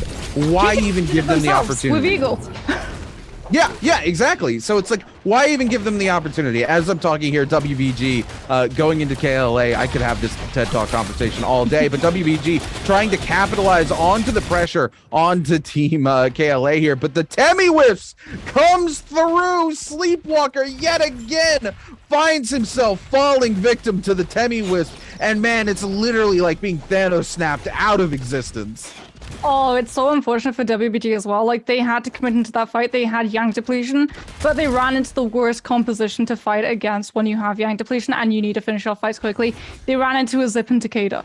And they tried to go for the Takeda. They got him pretty low, and then the Zip heal just came through, and immediately that Takeda is straight back up to fighting health. And EWG, because that fight took so long, get to come in with the third party. The Wisp connects onto Sleepwalker, and WBG are just going to have to spend the coins to get that rebuff charm so that Sleepwalker can come back into the duel. Hopefully one of their players has been able to scurry off with one of those Soul Blooms as well. Otherwise, Sleepwalker's about to be in a very rough spot, given that his Karumi just went down. Yeah, I mean, WBG, it's very unfortunate. And oh my goodness, they do lose Karumi as well, which is double unfortunate. They are able to get Sleepwalker back, and now they find themselves in yet an even shittier situation they were just in. And those Temi wisps, if you're not paying attention, the third party potential in those Temi wisps is so strong. You stop to loot a box, you stop to loot a body, whatever it may be. We're gonna see Sleepwalker go down again. I think this is gonna be it for WBG. Yeah, JL already went gone down earlier, unfortunately. Yep. JJH trying to push away from this fight as well. And, you know, I want to talk about JL. JL is a very, very strong team. You know, they were runners-up for the World Championship as well. They've gone through a name change, of course. Kind of nice to see them coming awake here. 11 eliminations under their belt, as well as EWG. And it's kind of funny. All these top teams we've been talking about all day here in game number 3 already eliminated, except for Team TE. But TE's done nothing all game long. Well, yeah, they're running a composition that we've been talking about. How terrible it is. What are they going to do? I mean, they're playing for Final Zone. Maybe they're going to try and use the ultimates, both the Yodo and the Monk, to try and control that Final Zone, but they have to have the loot to be able to do that. And we are seeing VVV off of the back of the wall set up by that Wuchen. Look to open up that box. Haven't been able to fully commit to it, though, as TE give up that space. JJH now coming in to try and control it. As it is going to be Leo. He does have the TP available, so they can try and just bounce that Yodo back once they've picked anything up. There's the F3 coming through to block the range projectiles. But Ventus just decide to walk forward. They know it only lasts 3.5 seconds. The second that sword is gone, Ventus just walk up, drop a Temi ult, And immediately, they've done what TE has been trying for the last 15 seconds or so. They've got the Morris Blessing, and all under the cost of 1 ult. Yeah, TE, I just can't agree with this particular comp coming from them. We've seen it tried time and time again, and every single time we've seen it tried, it has not worked for them. We saw Team TE try it earlier this week as well, and it did not pay any sort of dividends for them. They don't even get scraps off the box. There's nothing even there for them to really go pick up off of the box. There's a bunch of blue armors laying on the ground. I mean, these guys really are in a tough position here. They do get at least 1 set of purple armor for themselves here, which is pretty decent, but it's just scraps for them, right? They would have preferred to pick up that legendary armor and put it on TXJ, especially considering TXJ in this final circle, he's got no survivability. There's no Z-ping to heal him. There's no Temi to block projectiles. Yes, they have a Wu Chen, but we've seen time and time again teams who tried to use Wu Chen during Season 2 of the NBPL. Those wind walls just do not last long enough. They do not provide enough synergy with the Monk either, because what they heal onto a player is armor, and when you're monked up, the only thing you can heal is HP. So you're running half of the ability away from yourself if you're using those wind walls to block projectiles for the monk, because you're missing out on the healing opportunity of armor for the rest of the team. So it's just, the comp is so counterproductive to each other, and JL here again really impressing in this particular game as they continue to pressure heavily onto so many teams. VVV going extremely low here off the back of those cannon shots coming in from JL. We see the Temi was come through from TXJ, and the Wu Chen have actually saves TXJ in this particular situation. Immediately burns the F as soon as that Temi was connects onto TXJ and keeps TXJ from being deleted downrange by some of those repeating crossbows. That could be the turning point for TE. If they'd lost TXJ, this composition is gone. This team is as good as out of the lobby with only 0 kills. But the problem is they're playing from the high ground. That Yodo F3 has already been burnt out from VVV. And we're even seeing now the wind walls come through as well, because teams have noticed the discrepancy in this composition that they're up against. They don't get to see the skins, they don't get to see the nameplates, but what they do see is that that's a monk and a Yodo and a Wu Chen. And once that F3 and wind wall is gone, they know that that monk is going to be vulnerable to that ranged fire, especially if they're standing on high ground. The monk wanting to prioritize that high ground so he doesn't have to waste half of his ultimate just getting into a position where he can look for those grabs. Problem is that when you go for the high ground, you make yourself the biggest target. You make yourself the obvious choice for everyone to turn around and deal with. That can be okay if you're running the Temi and you have the ultimate to be able to literally drop and cover you 360 degrees of coverage and stoppage of those ranged projectiles.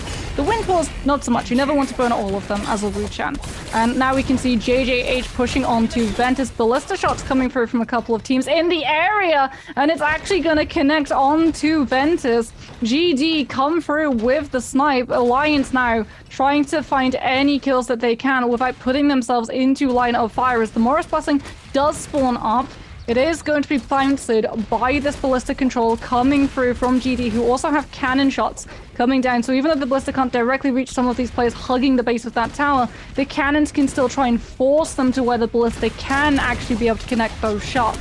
Because here comes TE, taking a lot of damage. Alliance coming in with the Viper ultimate, trying to connect onto the members hiding in the base of that ballista, away from the cannons, away from the shots, but it just puts them to be there for the cavalry bloom to rip through their health. AOW and JL are not playing around, using the cavalry bloom from ZU to control all of that space. If anyone tries to push onto him, they are going to be picked up by the dual blades and shredded against the wall. Yeah, absolutely huge here. JL really in rare form this game. 12 eliminations under their belt. As soon as they find themselves in a bad situation, they're not afraid to burn resources to get themselves out of a bad situation. It's better to burn the resources and live to fight another day. And JL clearly understands that as they burn the resources, flip that fight on its head, and secure themselves positions to be able to take the full reset here. Look at how strong this position is on the bottom side of this tower. They literally have cover from every side except for that open window, but they can just climb up and get away from any of these explosions. And if anybody wants to try to go in and evict them, they have the team comp to do something about it with that Takeda, and you can even monk up inside there. Not that you want to. JJH's water here, using the Viper ult. Here we go, looking to come in, try to make something happen. VVV getting stunned down, but the F3 gonna buy enough space to keep VVV alive here. JJH gonna go back topside. Solo unable to capitalize on that Viper stun. Unfortunately, Alliance is lucky here, forced to burn the ultimate to no avail, not able to make anything happen, not able to save Lin as JDG is able to secure the elimination. JL here gonna find yet another elimination onto KLA's YKC. TE topside with ballistic control. That ballistic gonna come in handy onto those monks if they're able to get in position for it, and we're gonna see GDSK pick up another elimination. TE just trying to make the positional decision here and get some of these third parties. We're going to see Ping Tao pick up the elimination onto Alliance's on. Alliance down to just Lucky, the last remaining member alive here. Team TE still struggling to find anything here. They've been able to find a single elimination amidst all this chaos, but they do have a strong positional, at least in terms of staying alive at the moment, and it's ranged weapons galore. JL still holding on to the strongest position here at the bottom of this tower, looking to push out, looking to build a little bit of rage and potentially capitalize on some of these kills, but EWG keeps it from happening as they pick up yet another elimination onto a member of JDG. GD coming up the side of the cliff here, trying to lock on to KLA, and EWG just pumping those cannons through the doorway here, trying to keep JL from being able to push out and capitalize on anything, Moxie, as we see JJH's water finally eliminated, and that's going to be it for the members of Team JJH. I mean, eventually someone's going to have to push on to JL. One thing does take a lot of damage trying to bait players into chasing after them, but they do still have control of that base of the tower. They will still be able to have that reset spot as TE now comes in with the Takeda ultimate, or rather with just the spears and merciless havoc from that staff, pushing onto these members, trying to keep them away so that they can survive and contain these ultimates for as long as possible. But you really do feel like MVP has just been wrapped up for JL to be able to pick on up 16 kills, all 3 players surviving.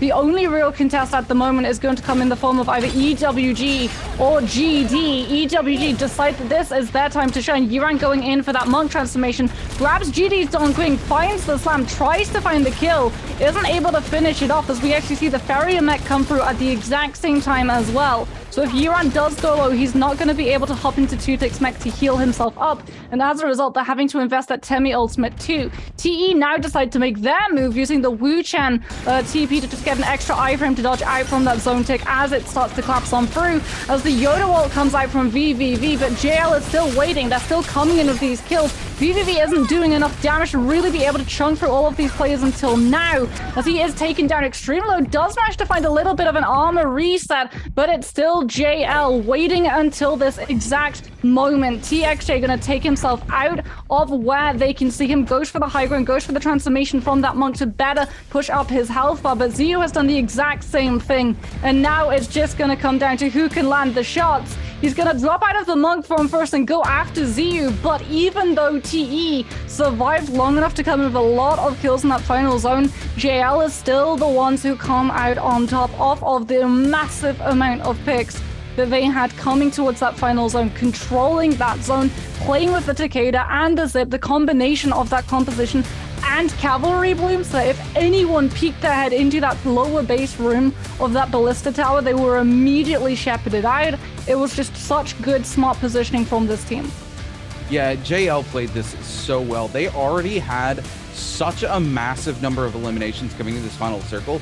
All they had to do was secure the best possible position for their team to stay alive. That's exactly what they do. Like you said, they use that cavalry bloom to just very quickly evict any unwelcome guest trying to come in and take that position away from them. And then when the time calls for it, they push out into the zone, they pick up multiple eliminations, and they're able to stay alive to the very top. That makes it a tie in terms of positions between teams TE and JL, but JL just has so many eliminations under their belt. TE just has no hope of taking this away from them. And TE, I will give them props in the very end BBV there being able to use that Yodohime ultimate to secure multiple eliminations, and quite honestly, BBV buying them some points so that that game wasn't completely a waste for the members of TE, because coming into that final zone, they had 0 eliminations up until the very end of that match. I do believe the Monk was able to secure a couple things as well,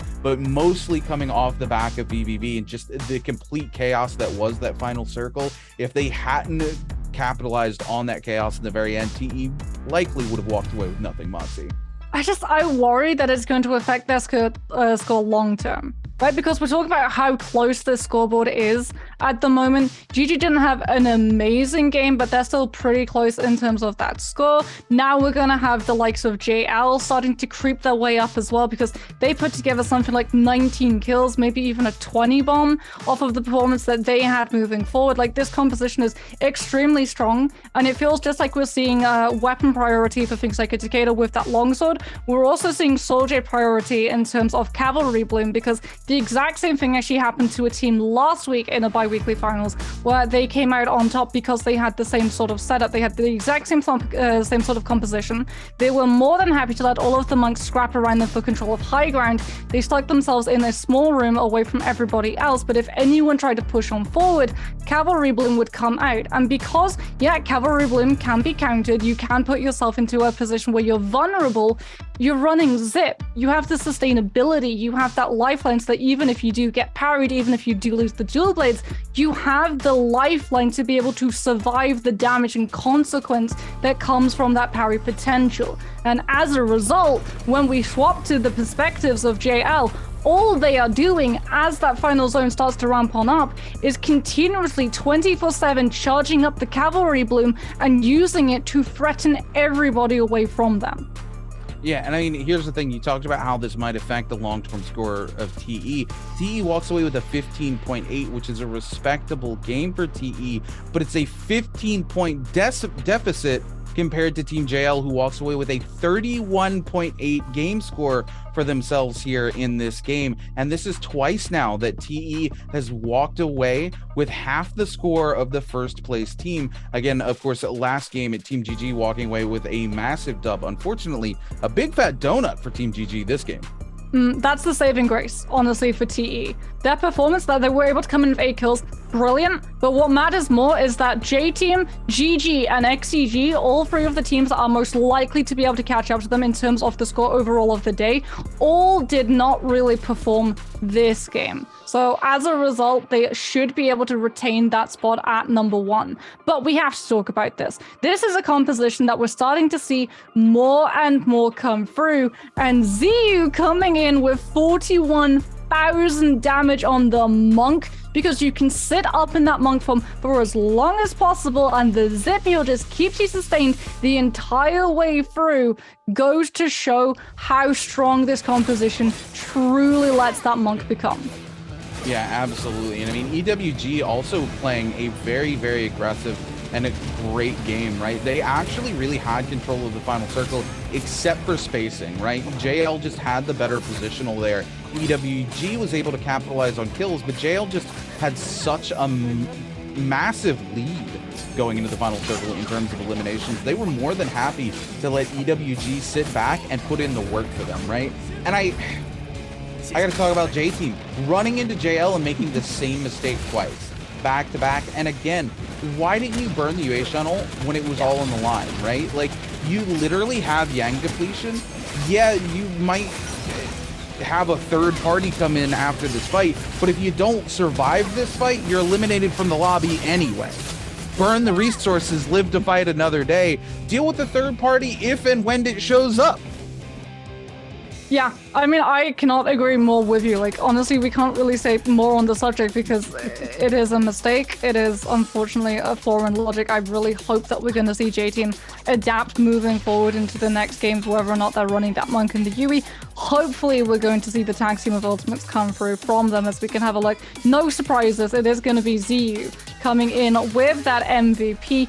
32,000 damage, by the way, of the 41.5 that he did was from the cannon, because he is absolutely stacked. He's got Reparo, which is what we were talking about in the previous game. He's got Flame Breaths, Rupture Gale Orb as well. And there's that Cavalry Bloom that we were talking about, right? Making sure that you have all of the zoning potential while continuously recharging that Rage meter and making sure that your Monk ult is always going to be there for you to try and grab those players if they do decide to come into that Ballista base and threaten you out.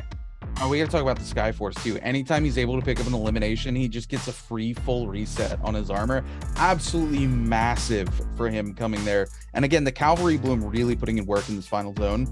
Like you said, multiple times EWG tries to just egress into that bottom space and try to start the eviction process on Team JL. And immediately we see ZU turn around with the Cavalry Bloom and go, you can go ahead and get out of here. And I love the wherewithal from ZU as well, because we see EWG back up to a space where they might be able to start the parry. And he just flips it around. He 180s it and goes, no, you're not going to parry it. If you want it, you have to come in and take it. But ladies and gentlemen, we've got an interview for you guys before we come back and lock in for our final 3 games of the day. Hi guys, welcome to the post-game interview. I'm Leah. So this time we have VVV from the team T to our interview. Of course, let him say hello to us first. 先请小伟跟我们大家打个招呼。大家好，我是 T 的小伟。Okay, welcome. You know, before the game, we have a vote, and you know, a lot of players like vote TXJ as the god of Nbpl. I want to know the reason why. 那其实在这个比赛之前，我们有一个小投票嘛，然后很多的选手都投给了谭旭杰，觉得他是 Nbpl 的神。你怎么看待这件事情啊？他要不是神，我怎么可能跟他做队友呢？ Okay, because I also think he is the god of Nbpl, so I asked his teammate, and I really agree with this. Well, will you feel like stressful as being his teammate? 那作为神的队友，有没有觉得有点小压力？还好吧，我作为神的队友，他没有我这个队友，他也做不了神。Okay, so as the god of Nbpl's teammate, I think I won't feel stressful, and because of me, and he can become the god of Nbpl. Well, but you know, TXJ himself said, egos. You know, J Team's ego is the top of Nbpl. How do you think about that? 那其实谭旭杰自己是觉得，J Team 的雕才是永劫第一的，觉得呢？因为 Go Team 就住我们旁边，他们互相吹嘘很正常。Okay, so you know, J Team just sit beside us, so we're friends. Well, let's move on to our new part. Answer for treasure. And this question is, which team isn't top 3 so far? 那来到了我们的这个新环节，这个问题呢是哪个队伍没有进入到前3 ？So you won't see the answer now, but I want to ask you, like, how do you think about EWG's performance? 那你觉得 EWG 今天的表现怎么样？我看右下角他们一直在就狂宰人，我感觉他们挺好的。Okay, so I think they're performed well because I can see that they're like got a lot of kills in the game.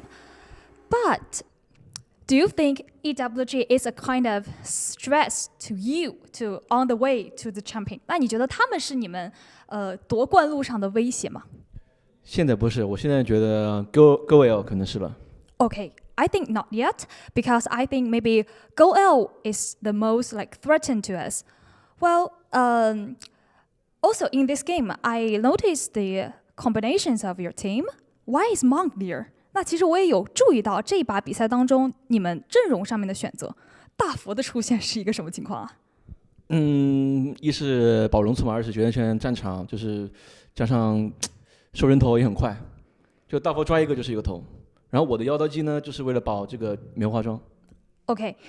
So first, I think Monk have a really high fault tolerations in the final circle, and also like if the Monk use his ultimate, and he can get a lot of kills in the final circle. And me as the Yudoheim, I can like attack really strong. So in the last final circle, I can get a lot of kills, and also I can protect monks in the game. Well, okay, it's time to do the screenshot, please. 3, 2, 1. Well, screenshot. And don't forget to check your mailbox. Do not miss the prize, everyone. Well, we also have like 3 falling games, and this time is not the first time TE be the first place so far. So do you think you still have a lot of difficulties on the way to champion? 那其实这一次也不是 TE 第一次就是以这个身居第1位，然后面对冠军，在这条路上，你觉得还有什么困难吗？做好自己，打好自己，少失误。Okay, so I just want to be myself and don't want to make a lot of mistake in the following games. But J teams scored is.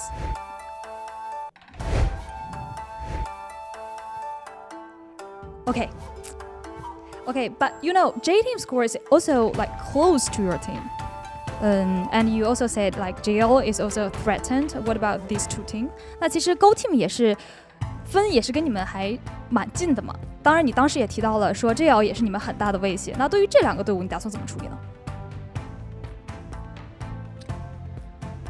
处理不了，只能说把自己的配合这些全部拉满，就周决了嘛，拉满，少失误。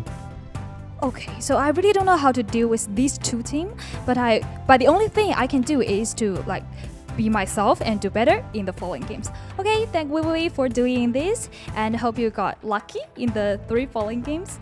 Well, that's all for the interview and see you next time. Bye bye.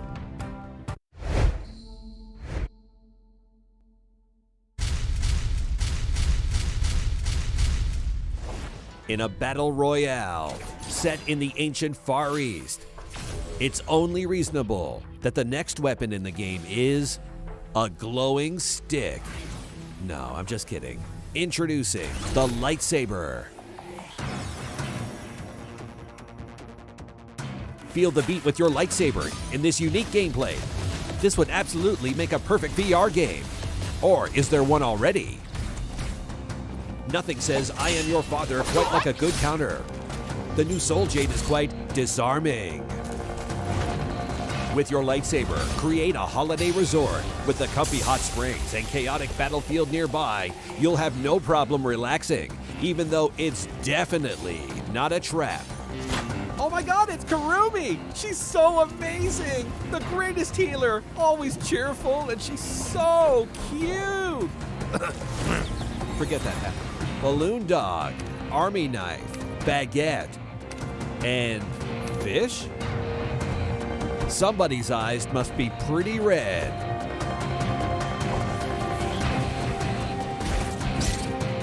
A new weapon, the lightsaber, will be available in NARAKA BLADEPOINT on April 2nd.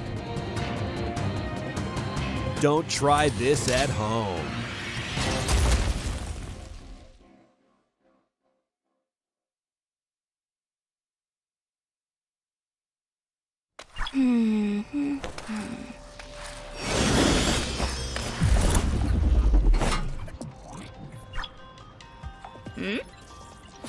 Guess who's getting new gear?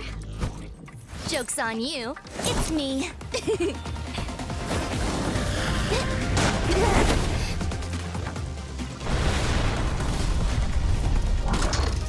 Like Kurumi needs a new outfit.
Ladies and gentlemen, welcome back to the NARAKA BLADEPOINT Pro League as we take a look at our scores now that we've reached the halfway point. KLA, our 4th place seeded team coming into the day, has fallen all the way to bottom 8, Moxie. Yeah, I think it's a big surprise, obviously, given the performance that they had last week, where they were the first winner coming in as a new team, so establishing a real good dominance as well on Nbpl. But we can have a look at the second page because that is where the surprises have continued to come.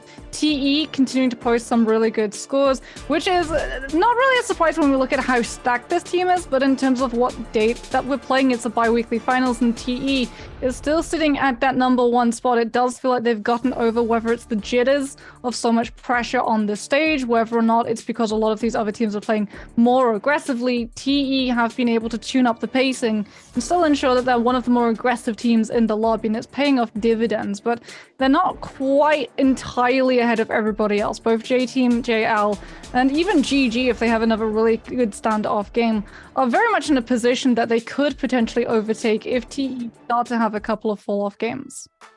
Well, you know, I've said this before, right? All you realistically have to do if you come in as one of the top seeds is have one pop-off game and then play consistency games for the rest of the day, right? TE has done exactly that. They have a pop-off game in game 1. They walk away our MVP.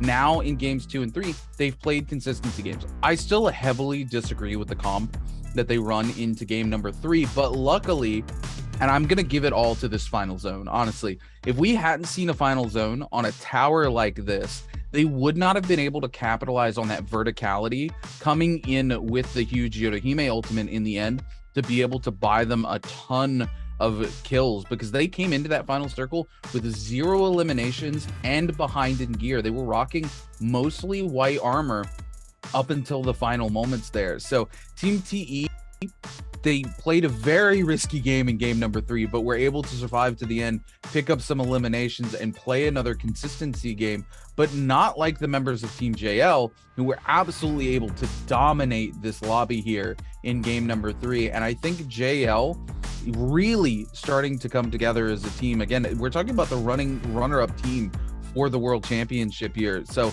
a team you can't really count out. We didn't talk too much about them coming to the day because they didn't have that impressive of a bi-weekly, but this last game definitely shows that they're a team that you can't forget, and you definitely need to talk about them when you're coming into these games like this.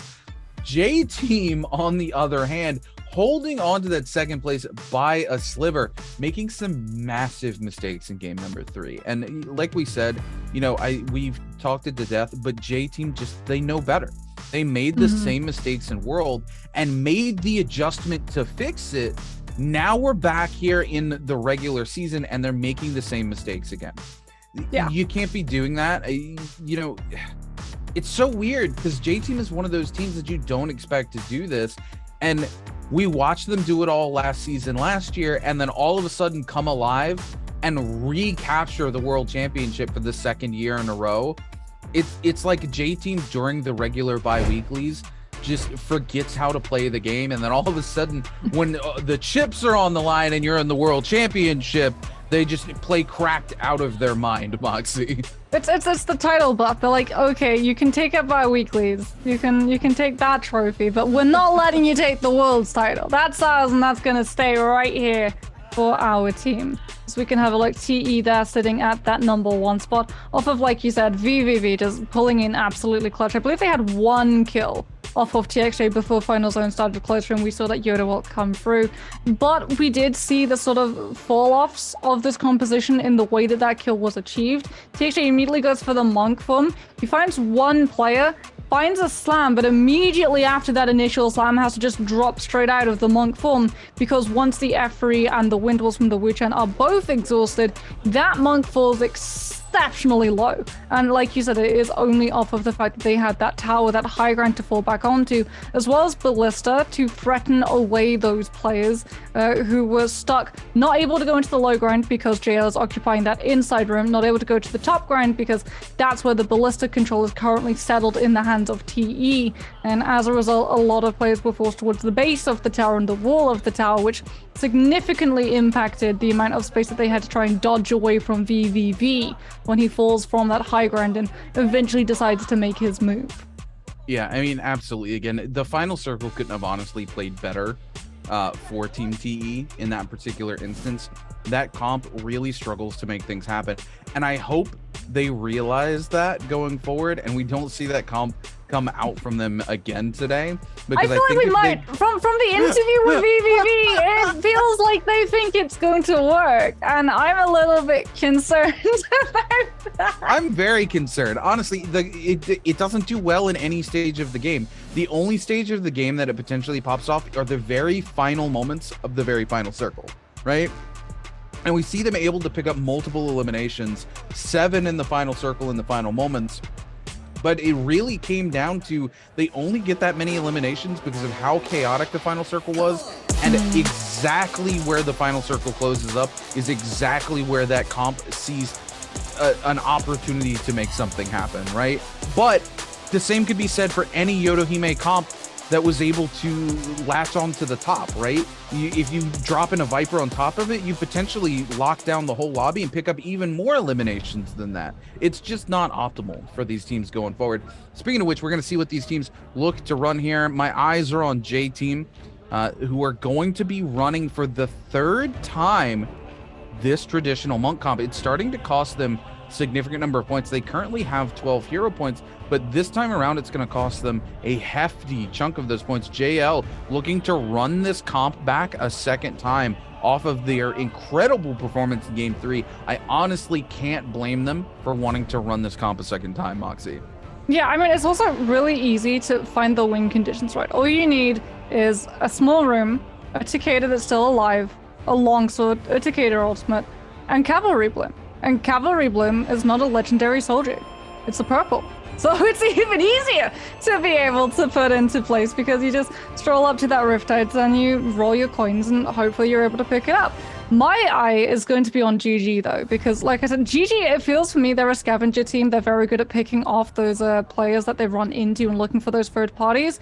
They're not running the Yodo composition, and that for me feels like the points game for GG. That's where they have their good games, that's where they have their pop-off games. Peripheral is an exceptional Monk on his best days, but unfortunately, when you're running that Monk style, you don't really get to play to GG's strengths, which has always been their third-party prowess. So I'm going to be looking out to see whether or not they're able to bring that mechanical skill that we know that they have to the forefront of a composition that brawls on the front line rather than sticking to the sides. I'm going to be completely honest with Team GG here. If they want to run a Transformer comp, they need to run traditional Transformer comp. It excels in winning Gates of Yang. They can go to those Gates of Yang, get the gear that Monk comp needs, and they can go to late game and pop off. That's where 330 has always managed to scrape together massive games for the likes of Team GG or in those final circles. And if you're looking to survive the final circle right now in the current meta, there's no better comp than that, than the original Transformer comp with Karumi and Yueshan. You get to secure gear mid-game because you have such a high % win rate inside those realms of Yang. You almost guarantee yourself going to late game because of the Karumi healing as well. And then 330 gets to do what 330 gets to do. So if you're going to run these Transformer comps, why not go back to the comp that's always worked for your team? Well, EWG are going to be trying to run it back at the moment as they're taking a fight against XCG. And it does seem like EWG are in control of the fight at the moment, coming in purple armor onto Xiao Liu, as well as that longsword, just pushing a lot of these players away. But he goes for the charged up pick a little too close to the monk. So we've got a third party now coming on through. He loses the longsword, gets forced back into that Temi ultimate, takes the full slow effect, and as a result does go down. JJH coming in for that third party, dropping in with the no ult zone as well, potentially into play to make sure that no one can really turn it around. If they've got something like a Viper Stun or a Monk ult, it is just going to be good old-fashioned brawling, and that plays into their hands perfectly because they still have the ability to use the F, but because they're third partying, their F ability is still up, whereas their opponent XCG, they're only now just coming back online, and JJH will be able to find a pick onto Xiaonan because of it. However, Godly isn't able to isolate down the members of EWG fast enough, and though they do lose their Viper, both the Yodo and the Wu Chen are still up and running and will be able to survive once the third party has burnt out. Heading now over towards Shipwreck, we can see TE's TXJ going in with the 1-2 confirm into uppercut on that spear, keeping Zwan staggered out at the moment, won't go to the uppercut of that dagger, and as a result, the zip is gone. Yeah, TE picking up a couple of early kills here, as well as XCG. They pick up 5 eliminations before they're forced to the Soul Altar, and it's a much better position for them to actually go down early here compared to Game 1, where they picked up 9 eliminations and go down just before Realm of Yang comes forward, and they're not able to go and pressure those sorts of Realm of Yang. So hopefully XCG will be able to find that space going forward here. Team GD cleaning up quite a few kills here onto Team JL, and this is not the same JL we saw last game where they were consistently coming out on top of these fights, but this is a comp that doesn't excel early well, right? We're talking about that traditional Transformer comp, and the very first moments of the game is where if you're going to collapse onto this particular comp, you want to, as we see JL just now get their monk transformation, but it's a little too late as 2 of their members are already down, and GD picking through their remains here. KLA waiting in the wings, looking to pressure on to the members of Team GD once they find themselves potentially another set of armor here. But a YKC doesn't want to wait, decides he's going to go ahead and pressure into this fight. The Monk wanting to push up first. They're going to go Monk for Monk as Don Quing comes down with that longsword, trying to pressure on to YKC, and now the remaining members of KLA coming in. We see Karumi ult for Karumi ult as Kakaishi standing here just gaining healing and is actually going to evict YKC away from these Karumi ults. The tether coming through to buy them some space, and if I'm not mistaken, did I just see JL come back and get a resurrection on one of their teammates? Is there going to be a potential third party here? YKC finds the grab onto K. GD's going to lose K here, and KLA and GD are prime territory for the members of JL to come in on now. JL actually able to get one of the resurrection from their teammates here, want to capitalize on this to see if they can't pick up some of these stragglers, because both teams have committed so many resources to this. Even though there's only 2 of them, they are going to be able to find an elimination here for themselves as well, and their other member going to resurrect nearby at a Soul Altar and push in soon. JL finds themselves an elimination and some much needed gear off the back of a very interesting third party, Moxie. Yeah, I mean, that's not something you typically tend to see every day, given the fact that JL, they're not running the Karumi. So it's even harder to be able to get those revives off in the midst of a team fight, because you can't just tether and put yourself out of harm's way. As we can have a look at EWG, hot on the heels of Ventus at the moment, but J-Team waiting in the wings are going to engage onto Ventus before EWG can make that first move. Eagle not yet going for the outright confrontation, just wanting to get a little bit more damage from those range projectiles to push onto Ventus before they look for that engagement. As Eagle doesn't actually have a second weapon, it looks like. He doesn't have a cannon, so it's going to be a little bit harder for him to be able to pull that rage back if he does exhaust that Monk ultimate. And as a result, it feels like they're not too worried about actively aggressing onto Ventus just yet. Eagle now coming in with that katana, just trying to keep the members of EWG away and catch them up into that Soul Slash. not catching anyone just yet, playing very aggressively forward with that Kurumi Tether to keep him in that forward position. He will be able to get back to the rest of his team and look for that reshield. But EWG think that they can now isolate out one of these members, and it's 101 Tien who's going to be spotted out. Xiao Lui comes in with the nunchucks, goes in with the Viper ultimate to try and get this stun to connect onto the player. The stun will connect onto him, and Xiao Lui charges up the meter dump, catches onto 101 Tien, who does go down. Eagle was able to frame though, so he doesn't get caught by that Viper stun, goes for the transformation and finds the double grab, holding them in place so that his second player can come through with the longsword and try and eat through the health bars, as Eagle, the second that he drops them, is going to be absolutely assaulted by all three members of EWG who are still standing, and as a result, he falls. ZK now is the only member left for J Team, and he's not going to be able to set into motion that Dragon Slayer. It's immediately going to get parried, and EWG will be able to get the revive onto Xiao Lui at the same time. Moxie, you already know what I'm going to say, right? We see a Viper stun come through, and J Team yet again holds the UA shuttle. Why are you not popping the UA shuttle to get away from the Viper stun and burn the resources? We see UA shuttle go down yet again without popping the ultimate. J Team has got to get over this weird obsession that they have with the fear of the third party coming through, because every single time they do this, they find themselves being eliminated. And that's specifically one way that that comp can counter out the Viper comp, right? Viper comp, typically the comp that's been used to counteract the Transformers, but if you hold the ult till the Viper ults as the UA shun, you can pop it during the frame of the stun coming out, avoid the stun, and then use the UA shun ult to cover your teammates. And we just don't see J Team doing it. And it's really weird because, again, J Team is the team that pioneered that Viper comp during the original World Championship and was able to figure these things out and capitalize on it to become the world champion. TE here getting in an engagement here with JJH. JJH pushing in, trying to use those range weapons to really get some damage down. Team TE, though, with 2 sets of purple armor in quite a decent position here, but they need to be careful as JDG in the zone, forcing them away here. They're trying to secure this Morse Blessing, but they do not have the Temi ult, so they're going to be forced to probably burn the Monk ult here or the Yui ult if they want to try to cover the box so their team can get it. And JDG doesn't want to allow to do him. JJH also doesn't want to allow to do him. We're going to see Kurumi umbrellas come through, and sorry, it's not a Morse Blessing, actually. I apologize. It's a Realm of Yang, and Team TE will find themselves inside the Realm of Yang here.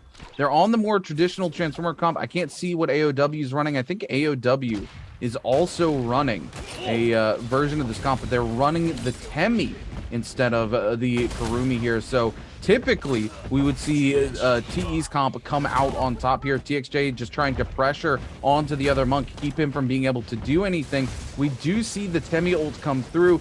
We also see a Fairy ult come in as well, and that's going to buy a little bit of space here and keep TXJ from being able to go for those double grabs that we talk about. TE also popping the UA ult to keep themselves from getting double grabbed up as well. LYD pressuring on to both of these Transformers. TXJ immediately turning on to Wukong. LYD also following suit, trying to go ahead and get that mech out of here. Ping Tao gonna pressure onto TXJ. TXJ able to use the bell to buy himself plenty of space here. As AOW loses a member, they look to lose a second one here as Ping Tao goes down, and it's a 1v3 scenario. TE is gonna come out on top here in our first Realm of Yang.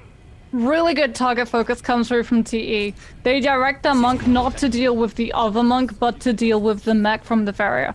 And that's exactly what TXJ does. Because we're not playing on the patch where the cannon shots has been nerfed, so that does mean that if those cannon shots start to come through and connect onto those members of TE, especially when you're running the Kurumi, chances are Kurumi ultimate's going to come through, but you're going to get baseball batted away from it and then locked in that ping pong of just 24/7 cannon shot into cannon shot, stagger into stagger into stagger.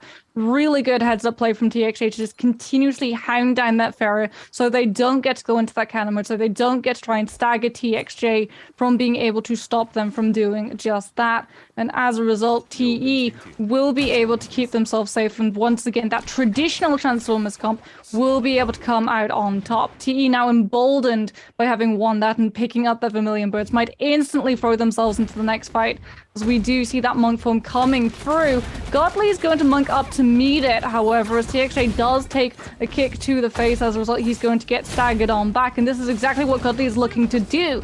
He's got to actually keep connecting onto this monk to stop that slam from coming out. TXJ had been able to grab a player up, but Godly did his job. He made sure that TXJ wasn't able to find the slam in time, and now it's TXJ who's going to have to look for that stagger to land onto Godly as LYD gets slammed, but does have the Yui ultimate to be able to immediately push his health back to full, and now he can try and cover TXJ, who's being hounded down by JJH's water. Also on the Yui, also with that monk form up, rather terracotta warrior form up, as TXJ monkless is the vulnerable piece in this composition. They've still got the Karumi though, and they've still got their Yui, isolating these members of JJH, making sure that TXJ is untouchable at the moment, as Water tries to go for the pick, but gets bounced back by the bell and falls extremely low, swapping towards the pulse, just using that charge up, tries to actually let the blue focus go without his teammates boarding the stagger frame up necessary to stop it from being countered, and the pulse gets dropped on the floor in a matter of moments. This is what we talk about when we talk about Pulse Sword and Greatsword. You have to have the person locked down in stagger, otherwise it's so easy to counter. Yeah, absolutely. I mean, you can't just let that rip, right? You're in a situation where you know you're gonna get countered. You need to look for something else, right? You can't let that rip in the face of 3 players knowing how counterable it is. You're just gonna end up exactly in the situation we see here. Turning our attention now to AOW. Ping Tao monked up here looking to try to grab somebody. Fun fact, you can grab people through walls if they're close enough to the wall, and I think that's what Ping Tao is trying to go for here. He's not quite able to find it, as JDG will tap dodge away from the wall and get a roll in. Ping Tao gonna be forced to demonk as TE comes in for the third party here.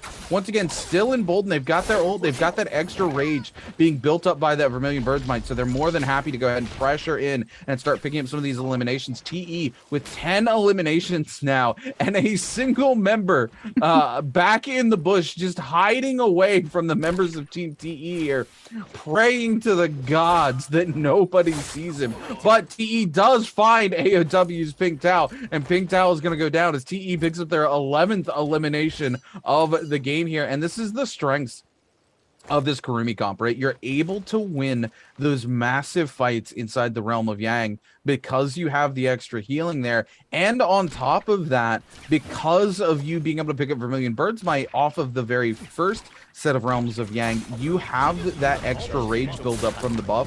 You can go from fight to fight to fight and have not only the safety net, but those ultimates to commit that the Transformer comp desperately needs. As we turn over here to XCG, trying to pick up some eliminations here and get rid of that Yang depletion that they have onto Team GG. They are able to pick up the 330, and it looks like one member is able to get that Soul Bloom and get rid of that Yang depletion. But J-Team outside here kind of gatekeeping the members of XCG from continuing to chase on to Team GG.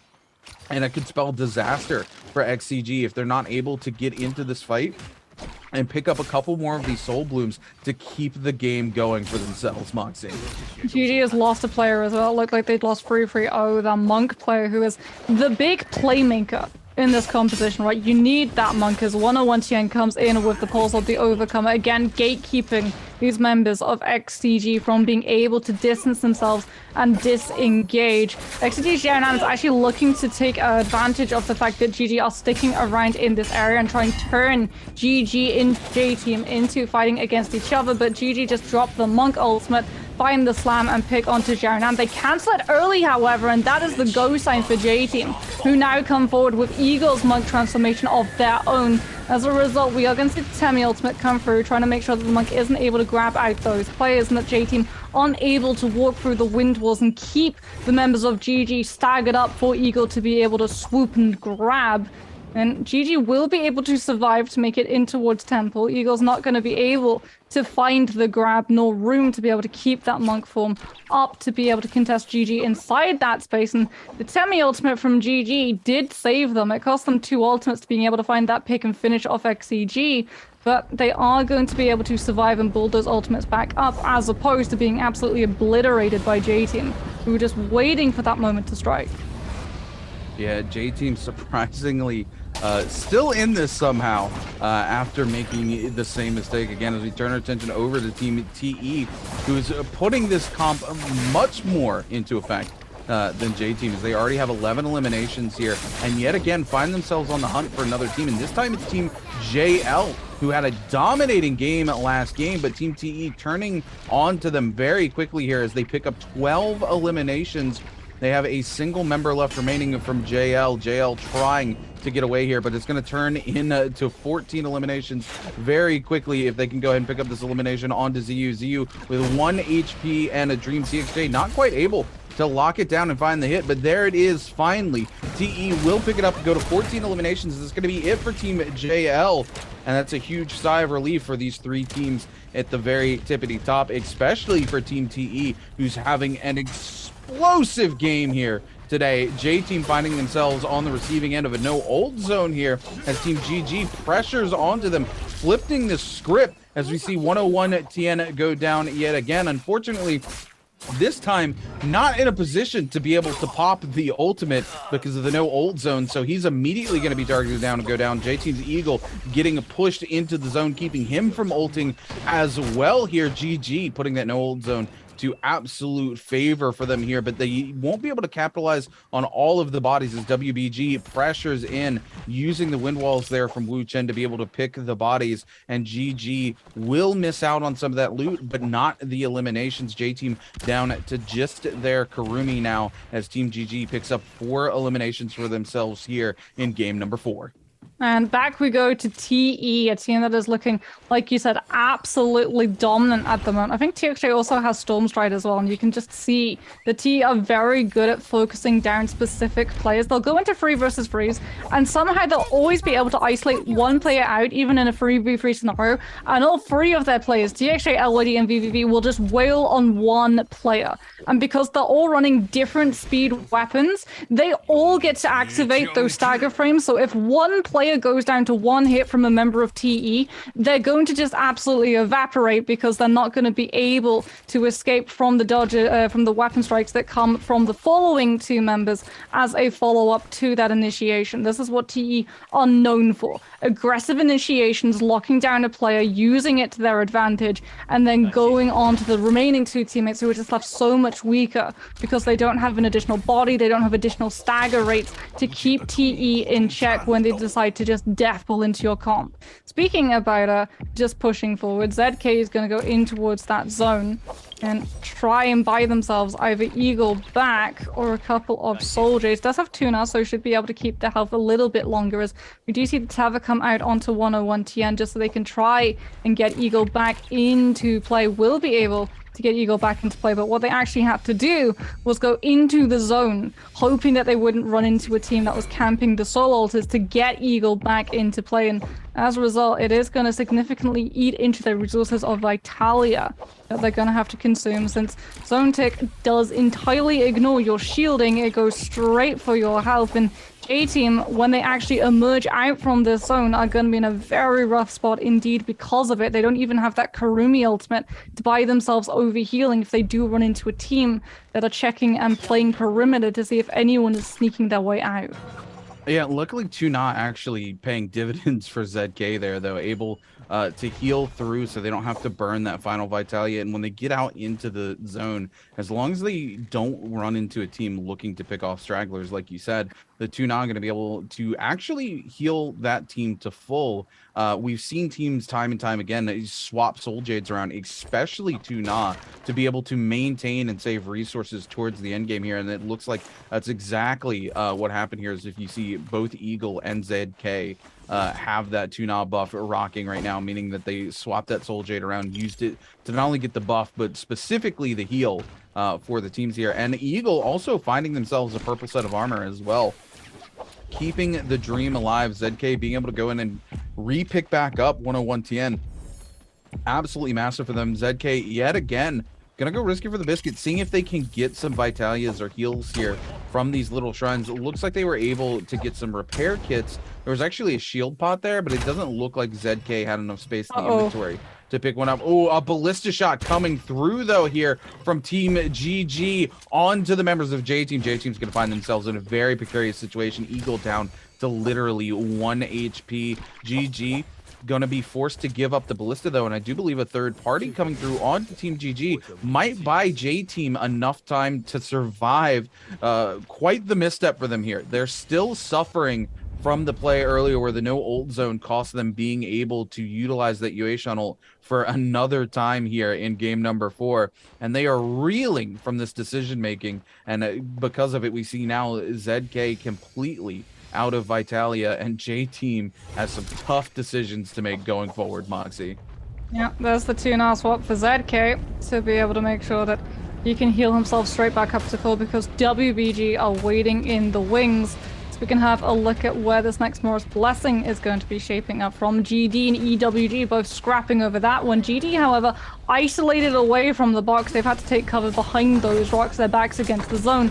And as a result, EWG are layering the Yodo F3 and the wind walls from the Wu Chen to be able to open that box. And they've been able to do it. Tusik has been able to grab that armor, legendary armor going to be there for the Yodo, as well as a legendary spear. They're going to be very happy about that loadout, as unfortunately GD are just going to be left with the scraps, not really wanting to push onto EWG, knowing full well that this team just got to open that box, that their loadout is going to be better, and as a result we actually see GD just give up entirely. They are just trying to backtrack so they don't get picked out by EWG on the disengage.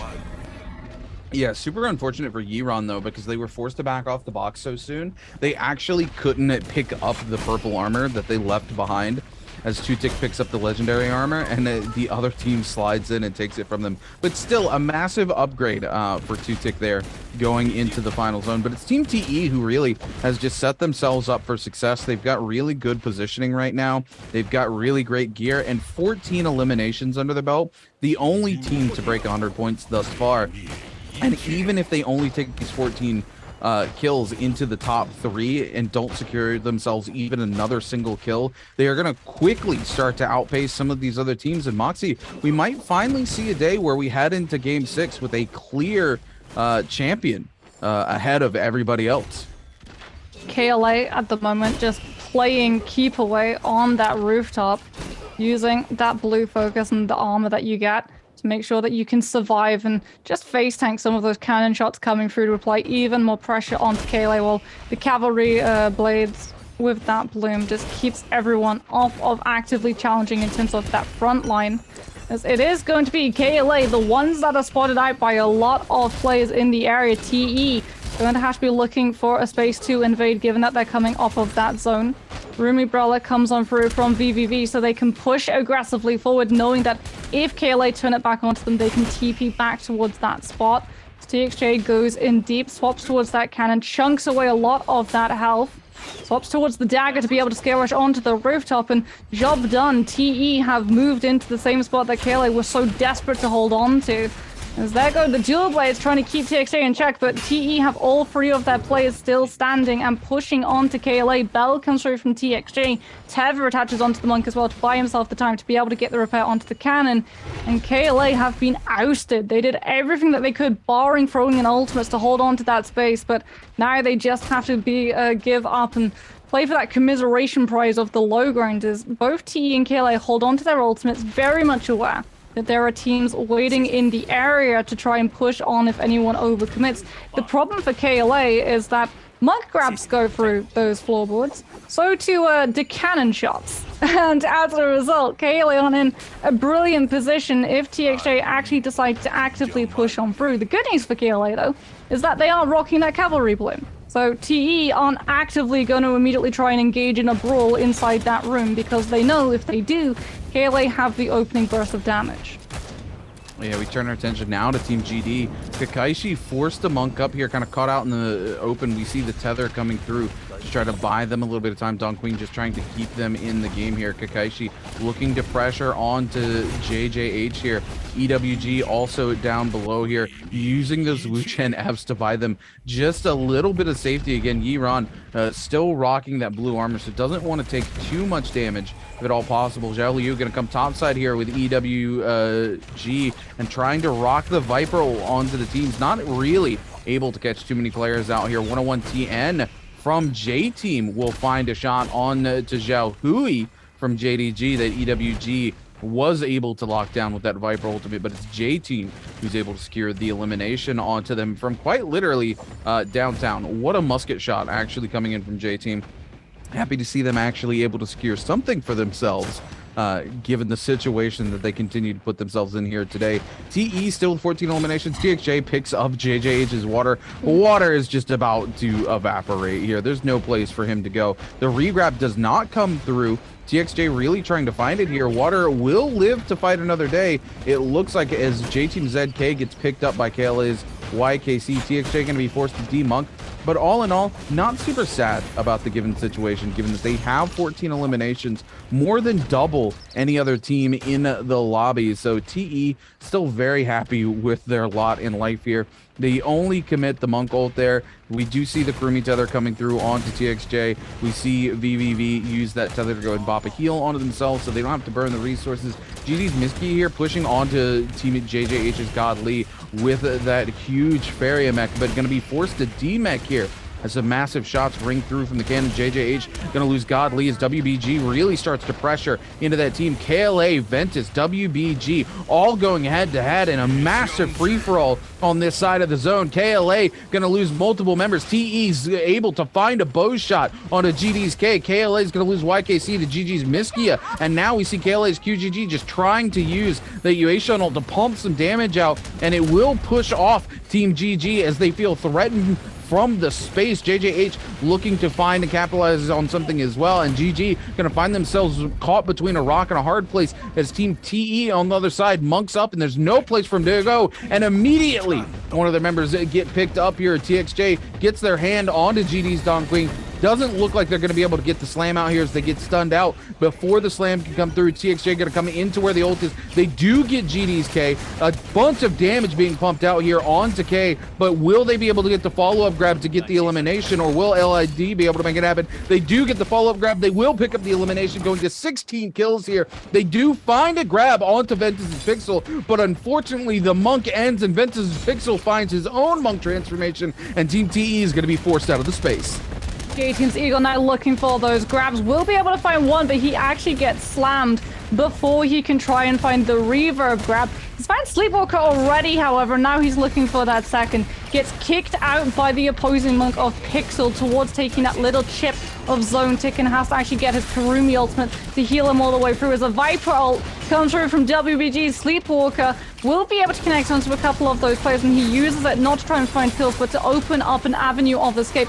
Books it up that tree to be able to try and find a reset and wait for these ultimates to run their course, as all around him is absolute chaos. GG's gonna go for that Monk transformation. At the same time, TE's coming with the Bruiser of the UE ultimate. LYD gatekeeping all of these players towards the edges of that zone, sitting right at the center at the moment as Eagle outside of that Monk ult gets grabbed by GG's free, but TE cycled into another Monk ult of their own. TXJ finds one, goes for the immediate slam, doesn't find a pick, but does manage to push Kakaisi outside of that zone, and he now has to use a little bit of that Monk form to get back in towards it. Wuchen TP comes out from one team so that they can use the iframe to avoid potentially being grabbed out until these Monks are gone, as TXJ out of the ultimate now comes in with the dagger. The Stormflare doing so much damage to connect onto anyone that comes within close range of him. Bell comes out from TXJ. He's trying to push himself into a position with that dagger to hound onto these players, but GG is now the ones in the driving seat. Miskia in that mech. It's trying to build up the rate necessary to build it into that cannon.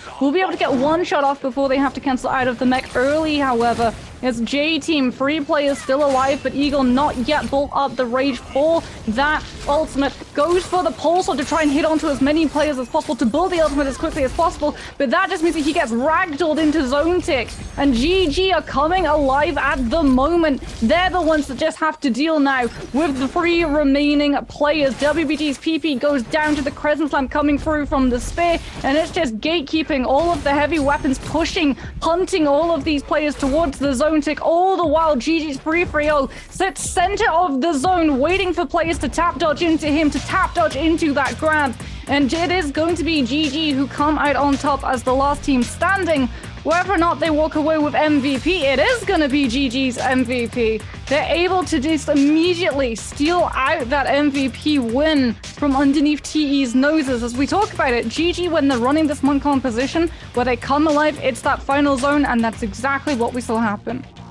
Yeah, this is exactly what they needed to do, right? They needed to play towards that sort of final zone. They're able to start finding eliminations. They're able to pick up gear amongst the chaos. That gear buying them the ability to take control of this final space here. TE, though, still picking up a 20 bomb in this game alongside GG, going out a little early, though. But the thing is that TE has such a dominating lead, and GG already playing catch up. This is a very big game for GG, as they'll likely move into second place off the back of this performance. But it is still going to be Team TE at the very top of the order with quite the dominating lead, Moxie. Yeah, TE for sure have cemented that position in the #1 spot. But GG are going to be very, very happy, as like you said, they're likely to have leapfrogged J-Team for sure, given that J-Team unfortunately had a little bit of a quieter game. I'm really happy for GG because, like we said, like when we typically tend to see this team succeed is when they're running that Yoto, Viper, and Wu-Chen composition, because it plays into that third-party playstyle that this team have so strong. When they run the Monk, it very much is a Feast of Famine playstyle. If they go out early and they're not able to find those picks and build into that final zone, that is where we do see this team not really able to pull in the numbers and score as high as they want to. But in that final zone where it's just absolute chaos and everyone is looking everywhere else around them and not wanting to be grabbed out by not just one Monk but by multiple, that's when GG can really start to come alive. Not only are they running the Monk, but they also have the Farrier mech as well, so that if Free does get challenged, he can just immediately hop into that mech and keep himself safe and wait to build into the next Monk ultimate, which is literally the end game for all of those Monks, right? Have your ultimate online for as much as possible. We were even seeing Monks coming in and just swapping to things like the Pulse Sword, knowing full well there's a chance that you're going to get countered, but you just need to get as many hits on those players as possible to build the ultimate as quickly as possible, and you're going to sacrifice the ability to be parried and maybe lose a bit of your health and trump the ultimate building over that damage.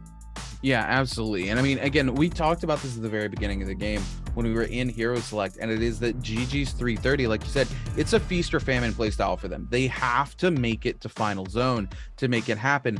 But whenever we have this conversation about who the best Monks in the league are, 330's name is always in that arena, and it's for this reason exactly. We see them make it to late game here. They are able to get that Monk transformation on board. They're able to use the Fairy to cover when he comes out, so he can immediately start building rage again. Every time it looks like we turn back to GG's 330, he's in that Monk transformation. He's making grabs. He's pushing other Monks out of the zone.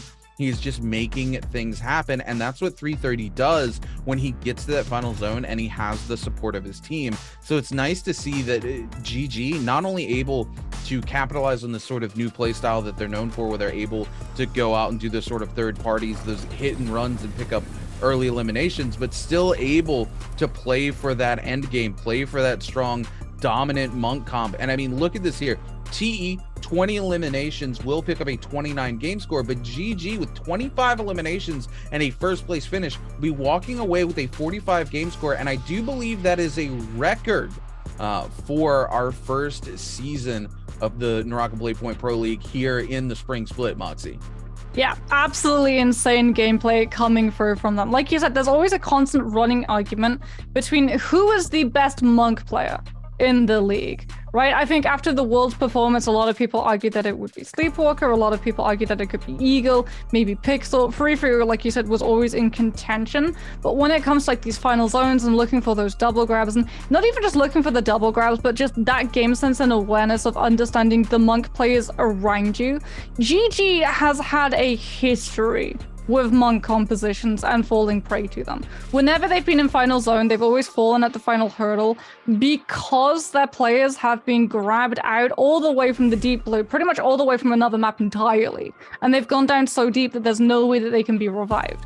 But Free getting to come through and identify when there are Monk players around them that could potentially grab up either LXM or Miskia goes so far in making sure that this team has such a safeguard around them that they can have Miskia in mech even before the Monk ult drops out, because they have that trust that if a Monk tries to scoop the Farrier out of her mech, they're going to get kicked, they're going to get staggered, they're not going to get that opportunity. Free is always playing guard dog. Yeah, 330 just again absolutely has such good game awareness, especially in these final circles, right? Sometimes it's where GG struggles, right? Is making it to the final circles.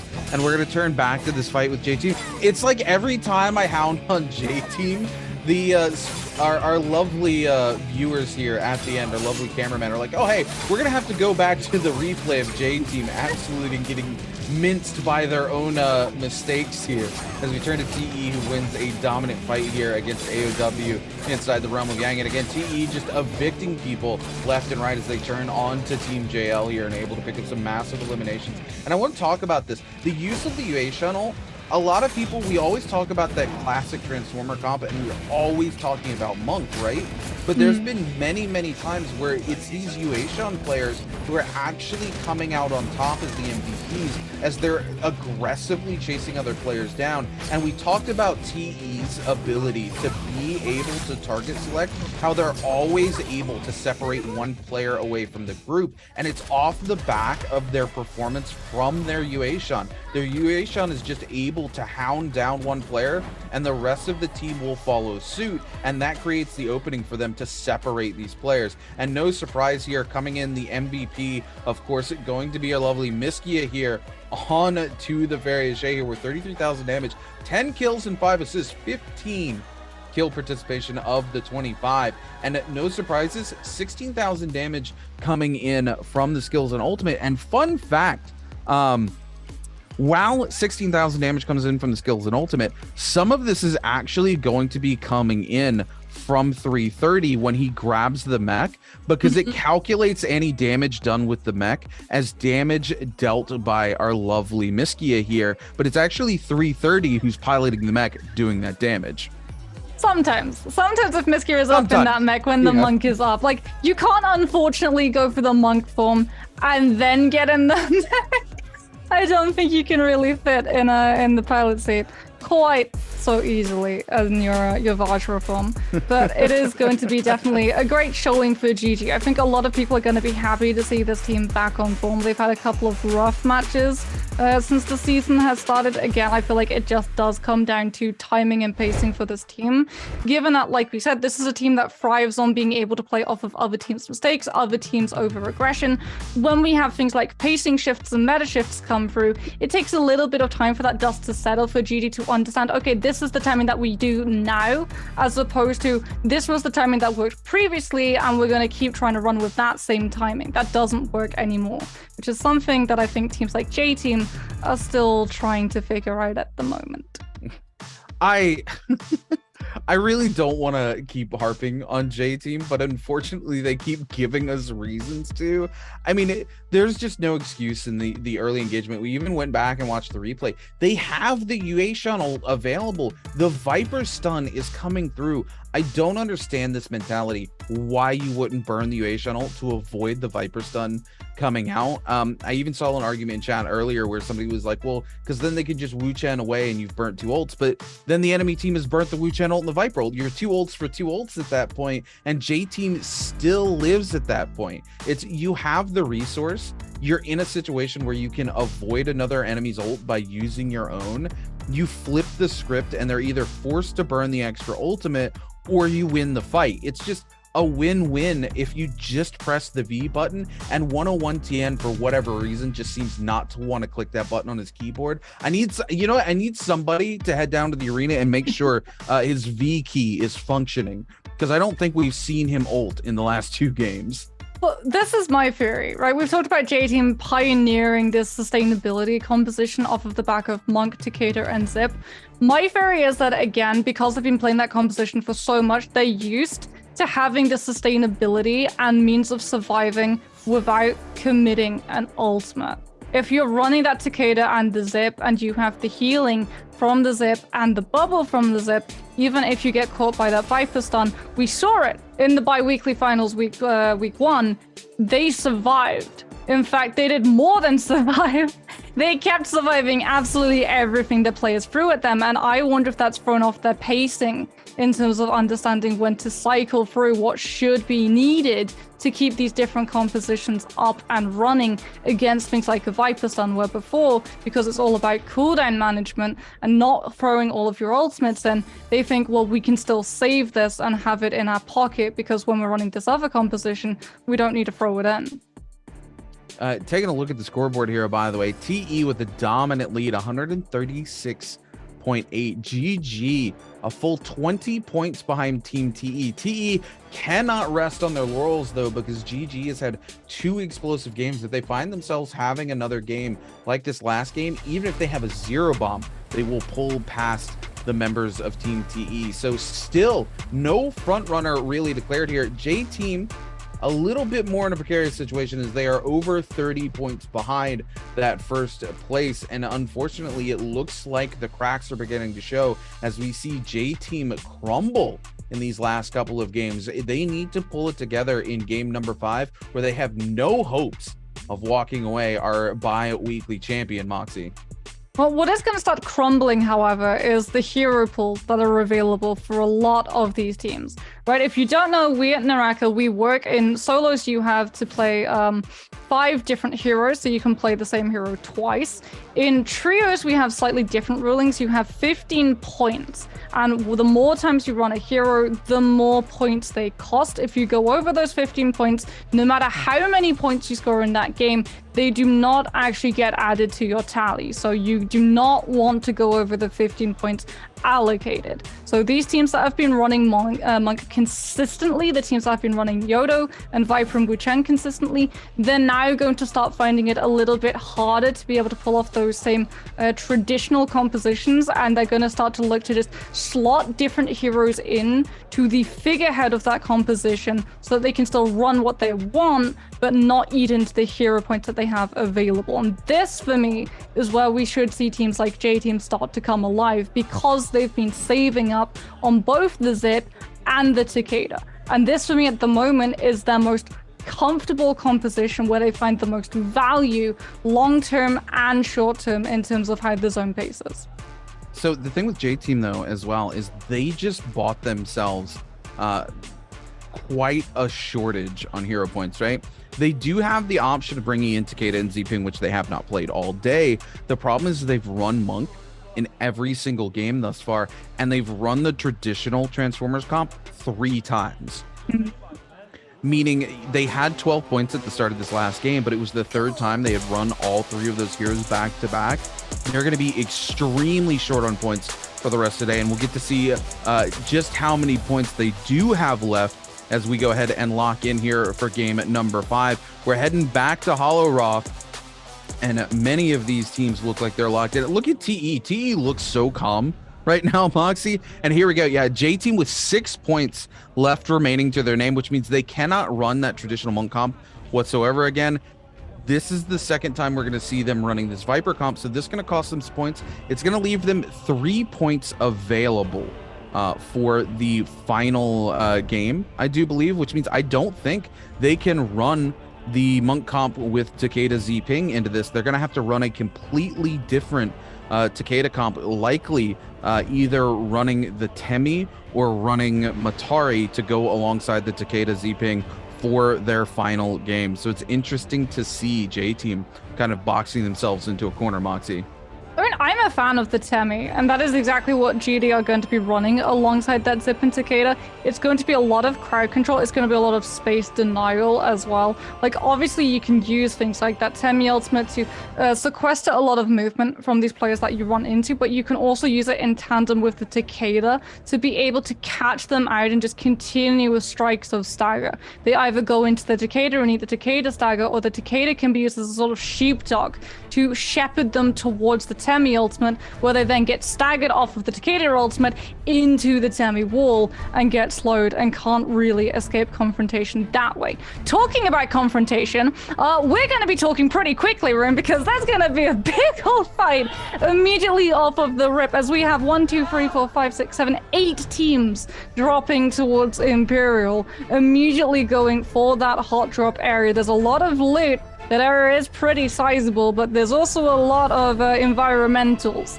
that you have to worry about. Stepping on some of those snares immediately gives away your position on the map to whoever set that trap clip, and that is going to be something that a lot of these teams are going to very much be watching out for. As we've seen, it is all about information, whether or not you have the information of surroundings, whether or not you know that you can heavy commit into these fights, or that you have to just slide in, find a kill, and there are too many players around and you have to very quickly be on your way. As GG go for my personal favorite landing spot on Imperial, immediately going in towards the yurt, climbing up that tower and finding that legendary trophy that unfortunately for Free Fire this time around didn't really have that great goodies inside. Yeah, it's very unfortunate. Well, you got to remember, we're also playing in Immortal War, right? So that means off the bat, you're already running less drops. Your purple gear is already extremely hard to find, and legendary gear basically doesn't drop on the map. The only way you're going to get your hands on it is if you're very, very lucky, or if you get your hands on one of those boxes from either Amor's Blessing or, of course, from a Realm of Yang here. And like you said, those traps, really, really cool up here in Empyrean Village. It's actually one of my favorite things to do is come up here and just drop all those traps and wait for these teams to unsuspectingly walk across them. But nobody here dropping one. I think we just watched somebody actually set one as we turn our attention to Team TE going head to head here with WBG up here at our altar, looking to try to see if they can win the fight and potentially solve the puzzle. But it's WBG who's going to pick up multiple eliminations here. Team TE not able to capitalize too heavily on this ballista because of the Wuchen wind walls coming through. But Jing, now the last remaining member, because TXJ finally is able to find the shots he's looking for off the back of the wind walls finally coming down and able to get those ballistas in. But it is TXJ versus WBG's Jing. A massive parry comes through, and he positions the riposte so that he can actually walk him away from the F3 and pick up the elimination. Team TE now very quickly taking control of the situation here, and WBG, with two of their members revived, going to be forced to go ahead and back off because they revived staggered, and their third member won't be able to get the revival here because they will be caught out by all the members of Team TE. So TE takes control of podium and potentially that very, very lucrative chest in the middle, Moxie.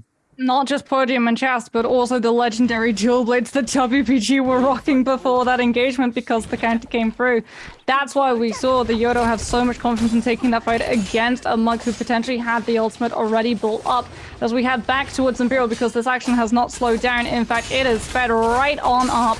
GG's Miskya coming in with the Yodo F3, pushing onto these members of KLA to keep them up against that rock face and push them towards the nunchuck damage. AOW now coming in with a third party Yodo ultimate from Wukong to try and catch these members of GG. As we can see, the wind walls and attempted Viper stun to lock down these members of AOW and force that Yodo to drop ultimate early. They've been able to push on to Ping Tao and get the isolation. Don't find the kill, however. The Wuchen TP is in time as EWG come in for the third party and catch onto GG's Miskya. And this is all falling apart for GG. They're not able to find the third party. In fact, they're the ones being currently third party. This Ping Tao saving onto that Viper ultimate will force EWG into using the Wuchen TP, but it's bought AOW a little bit of respite to be able to look for the reset, as on top of the hill, EWG heal up and go looking for where AOW ran off to. Yeah, EWG more than happy to burn that Wuchen ult to go ahead and get away from that. AOW a little behind in gear here, some white armor on one of the members, and we see immediately EWG recognizes the situation, coming in and isolating that member. They're going to find the second member as well as the no ult zone comes out, and we're going to see EWG completely undeterred by this no ult zone as they've been able to pick up both members of AOW. And Shu Tong going to immediately go down to the members of EWG. KLA coming in for the potential third party, and they have quite the confidence here as they are going to drop the Bane's Breath into the middle of this no ult zone, and EWG is going to fall victim as Zhao Liu takes a massive hit from the Bane's Breath, just being completely locked down, is able to find a parry onto CXZ from KLA though, is going to get parried in return though, and that's going to be it for Zhao Liu as EWG finds a Wuchen ult for the second time and gets the resurrection back on to Zhao Liu. MVP, Bane's Ref, oh my goodness. That's so unfortunate. The Viper was caught out mid-animation of blue focus on the staff. Wasn't able to cancel it out in time, so ate so much damage from that Bane's Breath to open things up and had to then throw out the blue focus, try and buy themselves any sort of space for that neutral game, and as a result, they got parried. As J-Team now push on up against a team as XCG. Try and push towards J-Team. Monk is going to drop out for J-Team as they don't have it up and available. They're not running that composition. They don't have the Monk points to be able to play, and as a result, they don't have anything to really deal with Xiaonan except this Viper ultimate. ZK is immediately going to pop it. Tap dodges away from the grab, so he will be able to actually pull the ultimate all the way through, but they're not able to find the pick. As here comes the third party, GD, drop the Temi ultimate, immediately claim the lives of J-Team ZK, wait to see whether Wu Chen TPs them away from to carry that Ken to safety, and they just immediately turn back around and pounce to cater ultimate to keep J-Team isolated. As we see the team drop the Bane's Breath, trying to buy 101T at the time to be able to pull in with the Yodo ultimate, but all it's done as J-Team try and backtrack to help their fallen teammates is push them towards that zone away from fighting in the Bane's Breath as GD claps one by one on the members of J-Team, who honestly, I'd rather just see them sacrifice 101TN and just disengage entirely. Yeah, super unfortunate for J-Team there. We see 101TN really try to get that Yodohime ultimate out there, but they're just completely hounded down, and by the time they get it out, the damage reduction not buying them any sort of safety. As we see Team TE absolutely turn on the members of Team JJH as they pick up their 6th elimination of the game. EWG sitting at the top of the order right now with 9, and TE more than happy with their lot in life. They've been able to pick up 6 eliminations here with this late game composition already early on. They have to start deciding about what they're going to do here into the mid game. Do they take the risk to pressure in to those Realm of Yangs? You have to remember, they have not been able to see the hero selections coming through. They don't know that nobody is running the Kurumi version of that Monk comp. So if they want to press into those Realms of Yang in their head, they have to be asking themselves, do we run the risk of running into the Kurumi version of Monk comp that basically has like a 60-70% win rate inside Realm of Yang, Moxie? Yeah, it's that interaction that sort of stymies the Temi ultimate with the Kurumi, the fact that you can tether onto your Monk, and even though you're on the other side of the Temi wind wall, you can still hit that tether again, teleport to the Monk's position, and entirely negate what zoning potential the Temi ultimate should provide that team.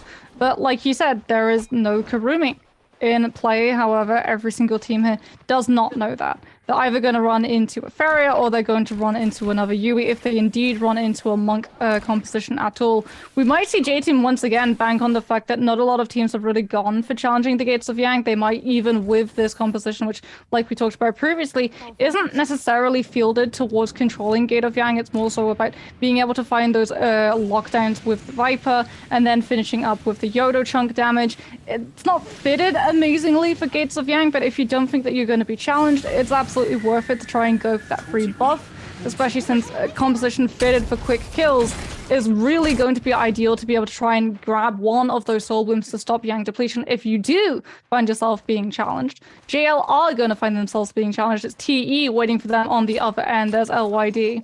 Still rocking that legendary dual blaze that they were able to pick up all the way at the beginning of this match. As AS takes a little bit of opening damage. TXJ with blue armor is going to look extremely susceptible. Uses this moment now to go for that transformation as JL's one thing gets grapple cancelled away from being able to help his Monk player out. And TE now looks to just shut down these other members before the grabs can come through. AS gets picked up, held in position by TXJ. The range shots come down, the slam to make sure that the kill actually sticks. JL have, however, gone for the double ultimate, so the Yui ult is there, making sure that TXJ wasn't able to find the double grabs. But now it's just a matter of waiting for the Yui ultimate to be burnt down before the slam comes through. And unfortunately for TE, it did look as well like they were only taking down 2 members, so unfortunately, it feels like one of the members that they were going up against was denied entrance to the gate as well. Yeah, they absolutely were. Unfortunately, we actually see the members of JL hold out on taking that gate extremely early because they're waiting to see if their other members are getting in it. They all 3 get into space 2 of their members immediately get in. We see somebody come in and immediately pick up elimination on one of the members of JL. JL's forced to take that fight into the 2v3, and there's just no way at this level of play, being down a member, being down an ultimate, especially your monk ultimate, that you're going to be able to come out on top. TE basically gets a free Realm of Yang there, a free couple of eliminations as well. They're going to walk away with that massive Vermilion Bird's Might, and now they're going to be looking to pressure onto some of these other teams and immediately pick up some eliminations. We're going to see here JL going to be able to pick up that rebirth charm, so looking to go ahead and get their Karumi and their monk back into the game if all possible. JDG chasing down one of the remaining members here for team GG. Will find Miskia here with a cannon shot. Miskia immediately says, I'm gonna risk it and run into the zone, see if I can create any sort of space. Goes for an invisibility bush here, but if I'm Miskia, quite honestly, I don't go for this bush, right? I'm looking to kind of make a juke or something happen here. You just saw LSR shoot you out here into a bush. Why would you go into a bush? Especially when, look at this, you have a space you could have climbed into there, hidden yourself, and been away from the zone. That might have been where I wanted to push, but unfortunately, Miskia not having a lot of options. And now 330, the last remaining member here for team GG. And GG's chances of walking away the champion slipping away here as TE continues to have yet another explosive game. And GG, as in GG fashion, is feast or famine, and they feast one game, famine the next, and they feasted last game, so it looks like it's time for them to famine. 330 unfortunately going to be stuck in the spot, just slowly burning out to that zone tick as well. Doesn't have the ultimate built up. Even if he does manage to get the ultimate online, you don't have the 2 teammates to be able to create that safe space for the Wu Chen to actually be able to get the ultimate off. You can cancel Wu Chen, doesn't stop him from being able to TP if you keep him stagger locked, something that 330 is going to be very much aware of, and as a result he's going to be very carefully making his way towards the actual end of that zone, just clinging towards the edges, not wanting to run into any teammates as he's just looking around. XCG is on the outskirts. They have to know there's still a member of GG somewhere around about here. 330 likewise, however, has to know that there are other players trying to hunt his position down. He's going to swap towards that bow, hit the bell, just get a little bit of information, sit in the purple bush in case anyone tries to return to where that bell rang out from, as we can have a look at TE and Ventus. 2 teams are in a little bit of a better spot at the moment in comparison to GG. TE very much happy with their performance of the entirety of the day, finally being able to come alive in a bi-weekly finals as opposed to their performances that seem to fall off in comparison to what they pull off on regular weeks. As they've got legendary pole sword for VVV, still got the legendary dual blades for LYD as well. This is a team that's looking extremely sad as JL unfortunately sacrificed one thing to the zone to deny a team from picking up a kill on a player left behind from Yang Depletion. Yeah, absolutely. Team TE, like you said, again, this is very unfortunate for the members of Team GG being caught out the way that they were, because Team TE is having a good game here. Even if GG is realistically able to buy back the members of their team, I don't think they're going to be able to find the eliminations or the gear that they really want. They might be able to pick up a couple of eliminations coming into the final zone, but Team TE already has 8 eliminations, and they are running a mid to late game comp, right? They were able to go ahead and find that Vermilion Bird's Might. They basically get a free Realm of Yang because they go in and the members of JL lose a member trying to slip into that Realm of Yang, which is the risk, which is why we've seen a lot of these teams kind of start to venture away from some of these Realms of Yang, even though the reward is so high if you can get your full team in it. It's very hard when you have so many teams trying to contest that portal all at once, unless you're just kind of like, if your team GD over here, right? If you had all 3 members, you have a Realm of Yang essentially to yourself with nobody contesting it, you would want to slip into that. But we're going to see the members of Team TE here.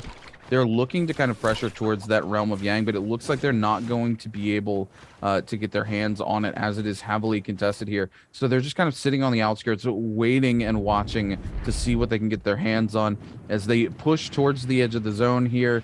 Not quite able to find the backside of that rock. I think they were kind of hoping that the zone was going to stop and give them a little bit of cover towards that backside here. They do look to pressure towards this Realm of Yang. They might be able to get their hands on it, and this could be huge for them. Nobody else pressuring onto it, but Team TE decides that they don't want to take the risk at this stage of the game. They've already put 8 eliminations together for themselves, and they came into this game with over a 20-point lead over the members of Team GG. So they need to be careful about the decision that they make, but it looks like nobody's gone into this Realm of Yang.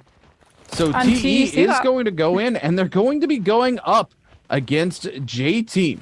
It's going to be interesting to see how this plays out. The pillar already dropped on the backside here. A little bit of potential damage and knockback. CC wasted there by dropping the pillar early. To see if it pays off for Team TE, though, knowing that they have that fallback point.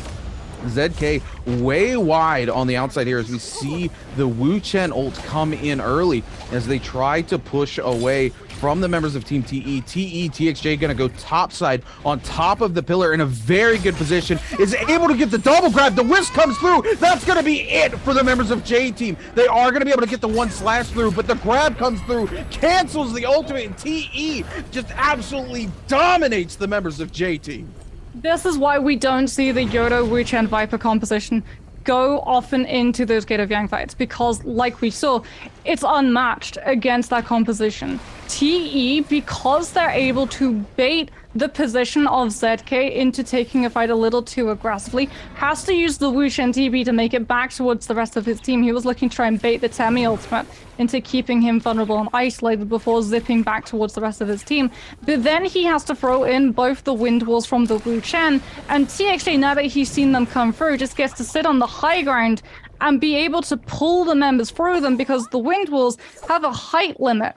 And Varsha on the pillar is a lot taller than where those wind walls reach. And like you said, the Wisp catches onto one member of J-Team, guarantees the double grab, and even though 101 Tien is able to pull off the first slash on the Yodo ultimate, he still gets grabbed out afterwards, cancelling it early and sending him to join the rest of his team on the trek to the Soul Altar.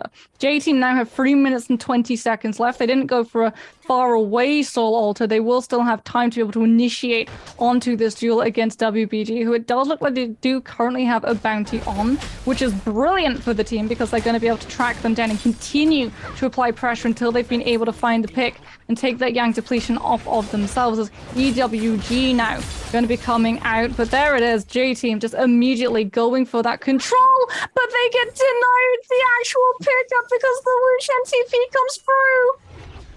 Oh, this is so sad for J-Team. We also have to talk about the fact that while this fight between TE and J-Team was going on inside the Realm of Yang, Team GG is eliminated from this game, right? They pick up a single elimination for the game and Team GG goes out. Realistically, Team GG was the only team that stood a chance of catching up to the members of Team TE, and TE is continuing to have a massively explosive game with 11 eliminations under their belt. They've already secured themselves a 30-point lead, the most points we've seen a single team put on the board today in the league was 45 points to date with these 14 teams, because you got to remember there's 2 teams less, which means that there is actually a total of 12 kills less available for some of these teams given the early game resurrections. If TE can widen this gap by over 45 points, I don't think realistically anyone can snatch away our championship here from Team TE for the bi-weekly, and we might finally have the first bi-weekly where we already know our winner going into Game 6, Moxie.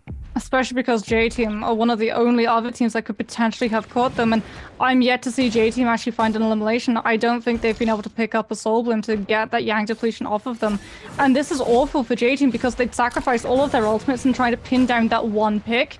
And as a result, because there's such a massive fight brawling out here over Frozen Lake, J-Team can't actually commit in until they've rebuilt that Viper ultimate, that Yodo ultimate, and as a result, they're entirely absent from this fray going down. They're about to be out of that timer to be able to pick up those Soul Blooms as well. As we can have a look at J-Team who's pulled all the way back towards Plume. WBG coming with a Viper Stun connect onto 2 members of J-Team, immediately setting up the follow-up, and immediately it's going to be WBG Sleepwalker coming through. AOW, however, coming for that third party, will be able to, with the repeating crossbow, take down Jing.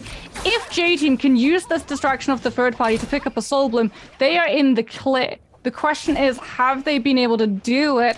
As it does seem like Eagle still has that Yang depletion, has been able to buy a Rebirth Charm, might be able to keep himself alive. He just needs to get this kill to connect onto Sleepwalker, who's making it oh so hard to keep him down. Oh no, the turnaround comes through. Eagle might be able to actually find the Soul Bloom, but he's being juggled up by EWG, who's coming for the third party. He's about to time out if he even makes it to the last 10 seconds of life. And it was looking so good for Eagle. He found the isolated member of WBG Sleepwalker, but the third party sends him out of the lobby before he can actually pull the Soul Bloom out.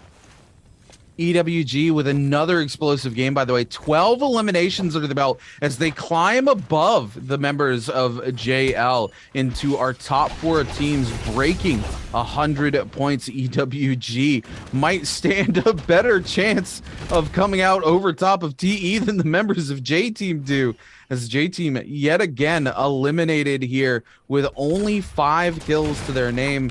And the gap continues to widen between Team TE and GG. Just a few more points before they realistically put themselves in a situation where the odds are astronomically stacked against GG being able to take the championship here for the bi-weekly away from the members of Team TE. EWG using that swarm to try to spray down the members of JDG and keep them from pressing through this gap onto EWG. 2Tick and the other members doing a little bit of tradesies here as we see them pressure across the other side of the map. Alliance here are going to use that Temiel to go ahead and secure this Moore's Blessing for themselves, pick up a set of legendary armor onto Lin for their Monk, and Alliance more than happy with that turn of events as they start to move away here. And if I'm not mistaken, the weather effect we're about to see come through here, is that not meteors, Moxie?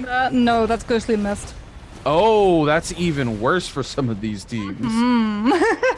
A lot of these teams are going to be relying on the ability to be able to use abilities, and Bane's Breath as well coming straight down into this area is going to make it even harder for them to be able to evade those grabbing hands that silence you and deal a massive chunk of damage when they do eventually sprout out from the ground. Is we're going to be falling back towards TE, who've all got themselves legendary weapons. This is looking absolutely devastating. As it is going to be a sandstorm over to where TE are currently playing, which does mean refresh troves. So a lot of good loot, but TE don't really have to worry about that. Instead, they're sort of using this area and gatekeeping other teams away from being able to enter towards that space, towards being entering into where those loot are, as TE's LYD does actually get caught by a Wisp, as we see TE actually sacrifice the pillar from VVV, drops it right down in front of him to make sure that the Wisp and getting caught out by it doesn't signify a player loss, as TXJ takes a lot of damage, has to go in towards the Temi ultimate to try and save himself as AOW come over the top with that ballistic control, catching onto the Monk player and immediately sacrificing the fact that TE, they'd used that mech pillar. They don't really have the ability to hop and pick it straight back up again and jump towards contesting this ballistic control from AOW, as TE are going to be in a split second kicked out of the lobby entirely by some really good macro play from AOW. I mean, at the end of the day here, TE's still very happy about this. They're going into our next game with a almost a 40-point lead. Realistically, even if they get 0 kills and just play for placement points in the next game, I don't see how they don't walk away our bi-weekly champion. There is a small world where GG eliminates them early and has an absolutely bonkers game again where they pick up 25 eliminations in a first place finish and keep TE from being able to have the bi-weekly champion. But with the way TE's performed today, I don't see them walking away with a 0-point game for a final game, Moxie. No, I absolutely do not see TE walking away with a 0-point game for a final game either, as KLA now are the ones who are going to be operating on that ballista. AOW giving up that space. waiting to see whether or not anyone's going to try and challenge for it. It has allowed the changing of the hands a lot of these teams, EWG especially, to be able to hug towards the base of that tower.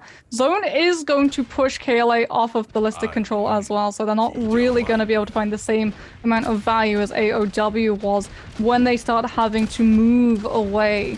As it could actually put them in a worse spot. They're not really able to find the kills at the moment. They've lost the element of surprise of that ballista. AOW, by the way, just very slowly gaining access to that Mora's Blessing, entirely uncontested at the moment towards that northern end of zone, as Alliance and JGG are entirely occupied dealing with each other rather than dealing with the team currently opening that box, as LSR tries to go in, find those grabs, does get stuck in the Temi ultimate. But they do have a Temi ultimate to drop over in case they do feel additionally pressured. The mech pillar comes through from Kofi just in case LSR gets pressured when he falls out of that monk form. And there it is, the Venom tip comes through, the musket shot from Shu Tong from AOW all the way from the northern part of where they were opening that box.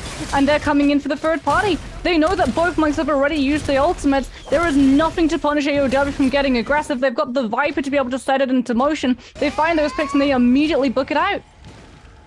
Yeah, KLA trying to come in here with an aggressive Viper ult of their own, but the Wu Chen ult is going to come through and buy the space that they need to get away. EWG Zhao Liu here with the Dragons were absolutely pummeling the members of Team Alliance as they pick up Zhuan and look to pick up a second one here. Lucky it goes down. JJH's God Lee sees that Dragon Roar and decides he wants absolutely none of it as he backs away. XCG Xiaonan still holding on for dear life here for XCG as he's just upside down inside this little hut here. We're going to see a Viper ult coming through, and it looks like a member of AOW going to get locked down. That F3 going to run its course very soon, and we do see AOW getting picked up by EWG's 2-tick off the end of a dagger, and EWG looks to completely dominate this lobby as they take control of the final zone. 16 eliminations under their belt. God Lee will pick up into the Fairy Mech, trying to put some pressure onto EWG, but EWG has hold of quite a bit of cover here, as well as that Dragon's Roar to just keep teams from pressuring onto them. AOW, KLA on the backside. Zhao Liu looking for a little bit of a recovery here before they pressure onto some of these teams, but EWG once again finds a full recovery. JJH still trying to push on them. Cannon shots ringing out left and right, and EWG takes a ton of those cannon shots coming in, and Zhao Liu and Shu Tong find themselves eliminated all of a sudden here. We're going to see the Wu Chen ult come through, but it's not going to be enough as they Wu Chen ult into the double cannon barrage from JJH, and JJH all of a sudden finds themselves in control of this final circle as they eliminate the members of EWG. Oh my goodness, the Wisp from water.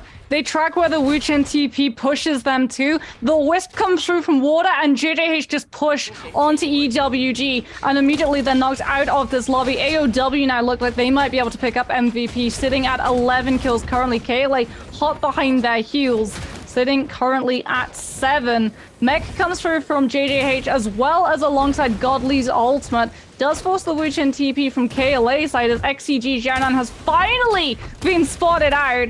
Finally going to be grabbed up by JJH, but he is actually going to be able to escape and get back on top of that rooftop to be able to reset and pull it off entirely. The reshield comes through for Jianan as JJH now without that monk from without that mech to cover are going to be coming under fire from KLA, who comes in with a Yodo ultimate. The bell comes through from Godly, saves him from the second slash, but QGG gets to just push through with all of these slashes, knowing that they don't have the risk of being grabbed out by another monk. Swarm now comes through, pushing onto the members of JJH, making it so hard for them to be able to look for any moment to reset, as KLA's QGG with that spear is doing so much work to keep everyone at arm's length. Kofi has been able to build up it back into that mech, however, has to drop out of it early, tries to push onto the members of KLA's QGG, will be able with the dual blades to knock them into zone take as well as confirm that kill, as it is going to now be Xiaonan still somehow alive, going head-to-head with the 3 other players left in the lobby. JDG's Kopi with the Flamer trying to flush out the member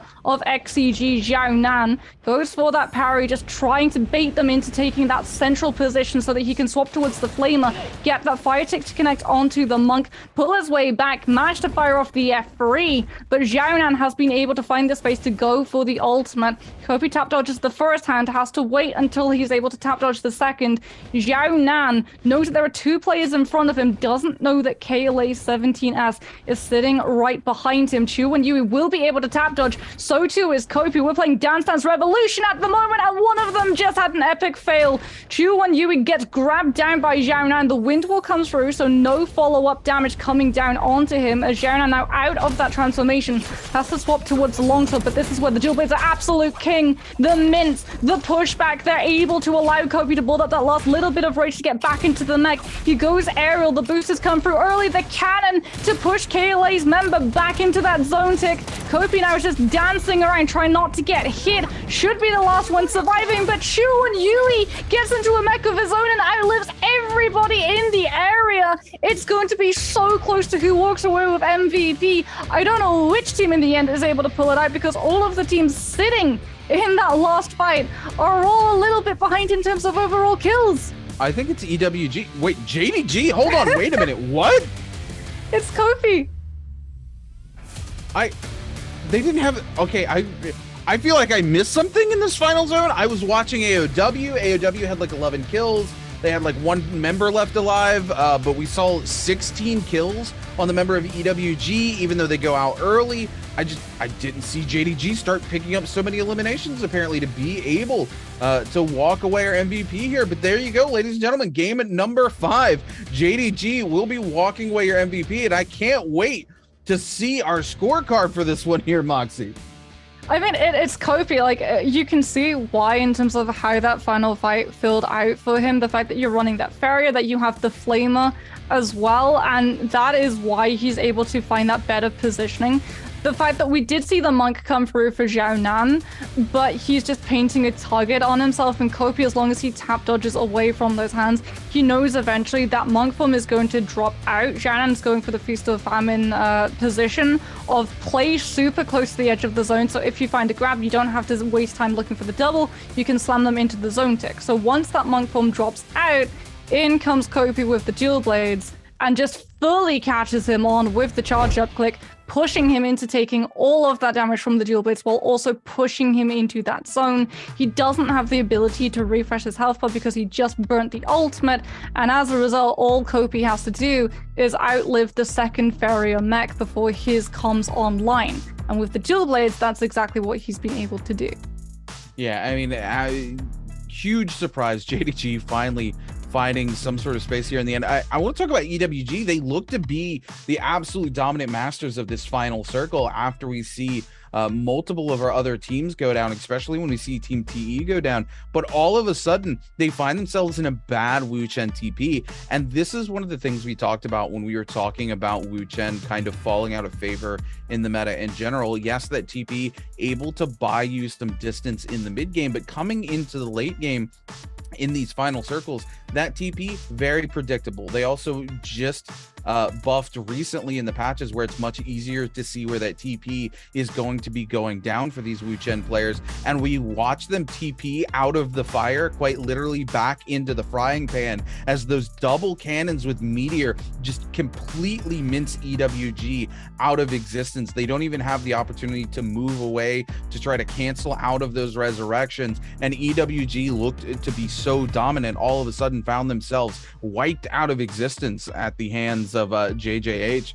and JJH looked to be the team who's going to take control of the final circle, and then all of a sudden it came down to these stragglers. We don't see this very often where it's like 4 solo players left alive, but I've got to give it to XCG Xiaonan, being able to survive through all that and be one of those final 4 members, monking up in the end and just going, look, I'm I'm here. I might as well do something, right? But it works against his favor that it's all these solo members left alive because nobody's being hounded down for him to try to get grabs. So they just get to sit there and tap dodge on repeat. But here we go. We're going to take a look at the final score here, and it's very, very close. Look at this. You see why I think it's EWG who's going to be walking away. They get 16 eliminations. They're good a little bit early, but 23.4 points. JDG with a I'm sorry, not a first place finish, but a close finish here, able to get a 23.5, quite literally a 0.1 point difference between the members of EWG and JDG here in the very final moments. JDG comes out on top and will get to themselves an MVP here today during our trios finals for the bi-weekly, Moxie. Yeah, but talking about coming out on top, my eye is going to be on the leaderboard as a whole because TE posted up 16.1 points, which is a decent score for a team that's already drastically ahead of everybody else. And GG, one of the teams within the best chance of catching them, unfortunately didn't have a brilliant game. They only posted up 1. So that distance might now be insurmountable. When you talked earlier in the broadcast about us never really having a bi-weekly finals where we didn't really know which team would be walking away with MVP overall. I feel like TE heading into game number 6 pretty much have it in the bag. Yeah, I mean, TE realistically, the only way for GG to be able to overcome that crazy lead that TE has is they have to eliminate TE early. TE needs to go away before they put a single point on the board. And even then, GG has to have a repeat performance of their record-breaking game number 4, right? They have to put up 45 points to make anything happen in terms of the space towards Team TE.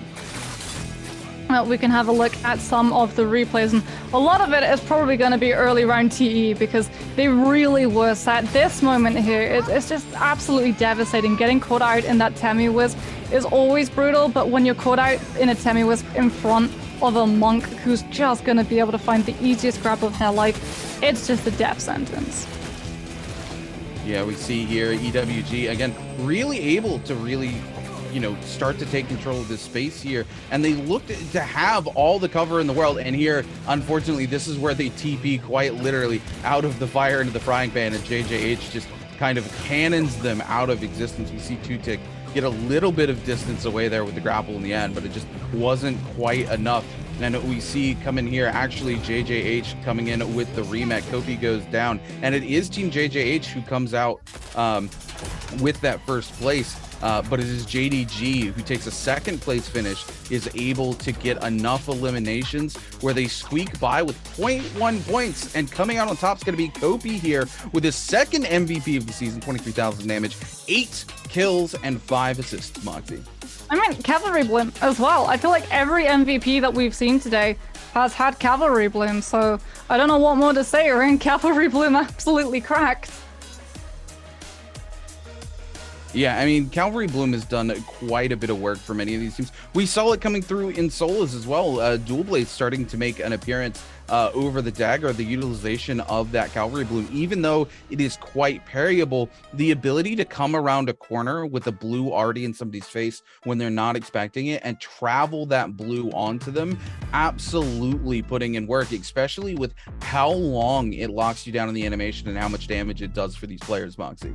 Yeah, and especially in towards those final zones too. Like we see a lot of the time, Cavalry Bloom is one of those OP Soul Jades where if you can connect that first little click onto a player, you can literally just carry them, especially like just in front of you, all the way through like a train plowing down the rails, making sure that they are just pushed all the way from center of the zone in towards that tick damage. And if they're not running something that can immediately go for the monk transformation, the UV transformation, the farrier mech, they don't really have a way of being able to survive the after consequence. Yeah, it's very difficult for you to just walk away in those sort of instances where those dual blades are able to walk you down after you come out of your transformation. The monk has a little bit of an option. They do have that bell, but the bell realistically only going to buy you safety from that Cavalry Bloom for an instant before it's just charged back up in your face and you're walked down. You have to be covered by your team coming out of it. And in instances, especially like this in these final zone, where it's 4 solo players left alive, it's very hard for you to do anything into that and find cover from somebody else, because nobody wants to help you when you're all solos left for your team. But we've got one more game left for you, ladies and gentlemen, today. And before we get into that, we've got a quick video for you guys. So sit back, buckle up, and we'll be back for game 6 very shortly.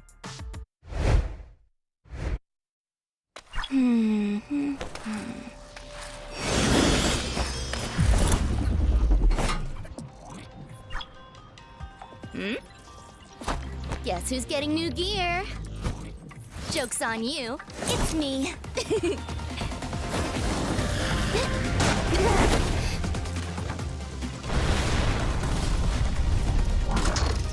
Like Kurumi needs a new outfit.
Well, it's not often that we find ourselves in a position like this, Rune. We're headed into game number 6, the last game of the spring split bi-weekly finals for Trios Week 2.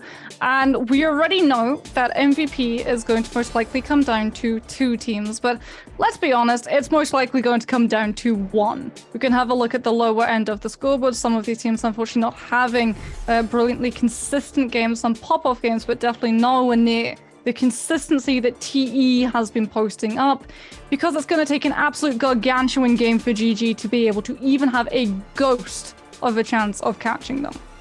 Yeah, and I mean, GG needs to have a repeat performance of game number 4, and TE has to go out with 0 points. There's just no ifs, ands, or buts about that.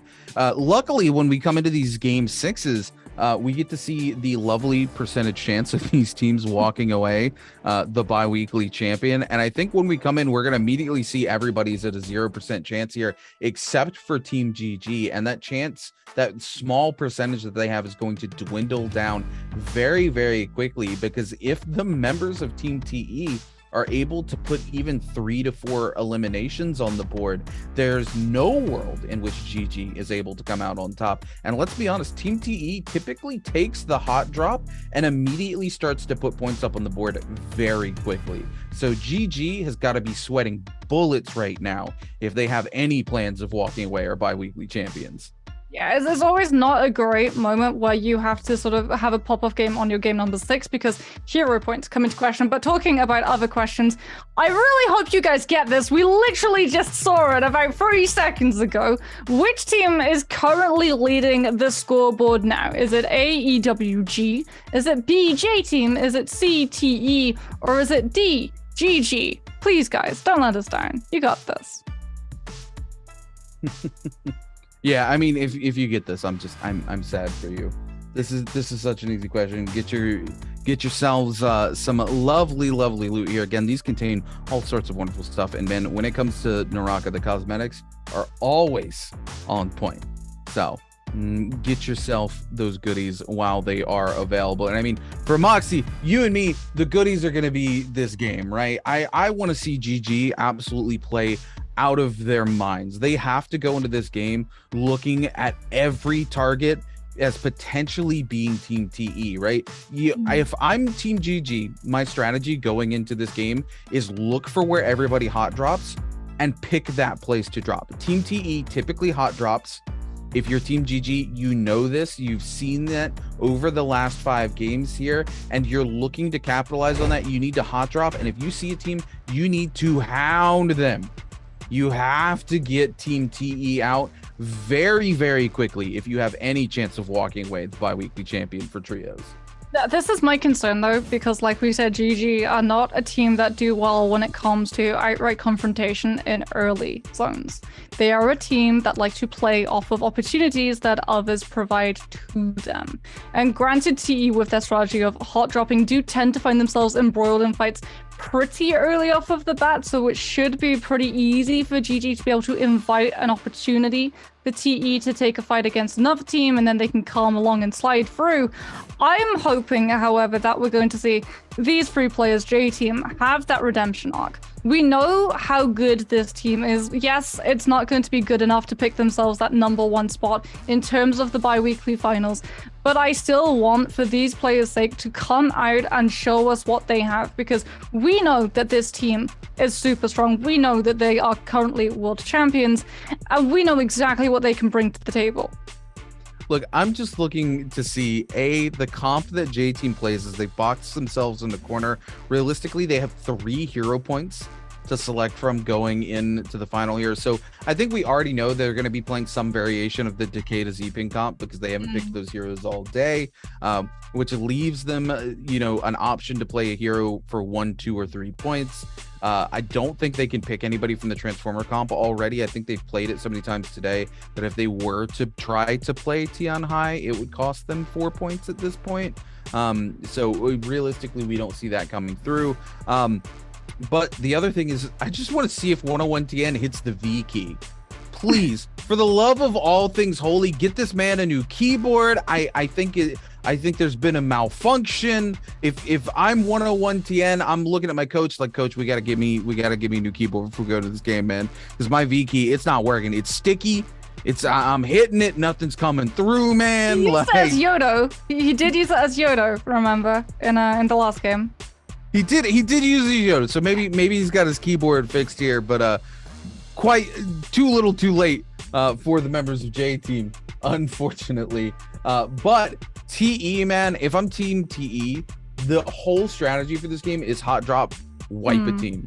That's all they have to do realistically to walk away the bi-weekly champions, and they've done it all day, right? They've hot dropped and immediately wiped teams off the rip. That's all they have to do. 3 kills is, I think, that is realistically all that separates them from being so far out of the way that GG just can't win the game.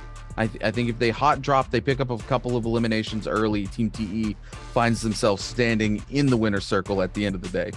Yeah, and they're going to be feeling really comfortable, right? Like we were talking about, this is the last game of the day, so a lot of these teams are going to be in an uncomfortable position when it does come to those comms. So for TE, they know that they're likely going to be going up against teams that aren't playing in their comfort picks. They're going to be playing a little bit more unsure. A lot of these teams already know that they're not likely going to be able to pick up that MVP status. It really is going to come down between GG and TE. And TE play aggressive. They always play aggressive. Every single time we cut to them at the opening of these matches, they're always the ones taking fights. They're always the ones isolating those players and building their rage bars as quickly as possible. And let's have a look at what exactly these teams are going to be running out with. In TE has decided to field Zip, Monk, and Takeda. GG going to be running the Temi alongside the double transformer of Feria and the Monk, likely anticipating what TE are going to be running out with. I just am very concerned for 330 because he's not going to have a vein of healing if they actually go toe-to-toe with TE. If TE are able to out-sustain GG and the fight goes longer, then GG are able to immediately find the double grab for 330 to set up and finish with. It's going to go in TE's favor. You know, so the thing is this is a very similar comp to, actually, it's the same comp that they ran in the game where they picked up 45 points, right? Realistically, they just have to play the late game and make something happen. The problem is Team TE.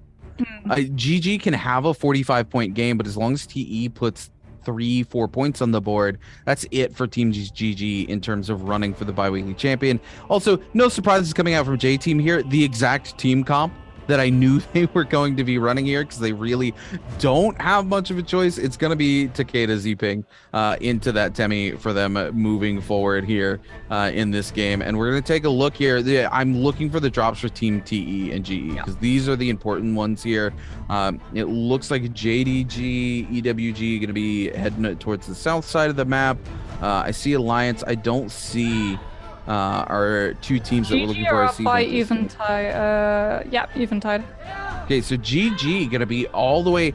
This is I don't know how I feel about this drop for GG. They need to be looking to find that hot drop where the members of Team TE are dropping, so that they can get them eliminated early if they have any chance of winning this. And instead, they've dropped to the far side of the map.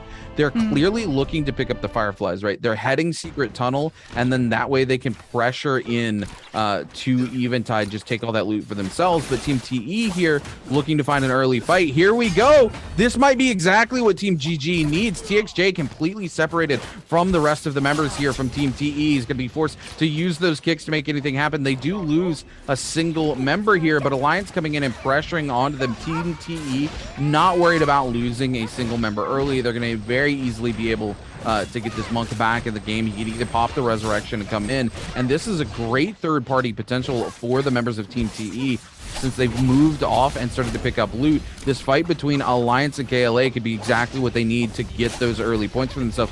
Juan's going to find the Dragon's Rush into the Nej's Might, but it's not going to be enough as the other members of KLA follow up, looking to lock down onto Alliance. Juan goes down, Lin goes down, and now it's just lucky. KLA topside up here on the Ballista, trying to cover for their teammates. QGG will be able to buy just enough space for KLA to come out on top of this fight. TE has found their Monk back into the game. They're already over here also looking to pick up Dark Tide coins so that they have the money to be able to buy one of their members back. They're actually going to find a purple crossbow dropping out of that. That's extremely lucky for them, given that we are playing Immortal Warrior. GG looking to find some points to go ahead and get themselves on the board early on. By the way, I want you to look at this. Everybody has a 0.1% chance versus Team TE. Team TE with a 99.9% chance of walking away are bi-weekly champions here. Even GG isn't sitting in a very pretty situation versus this Miskia, trying to find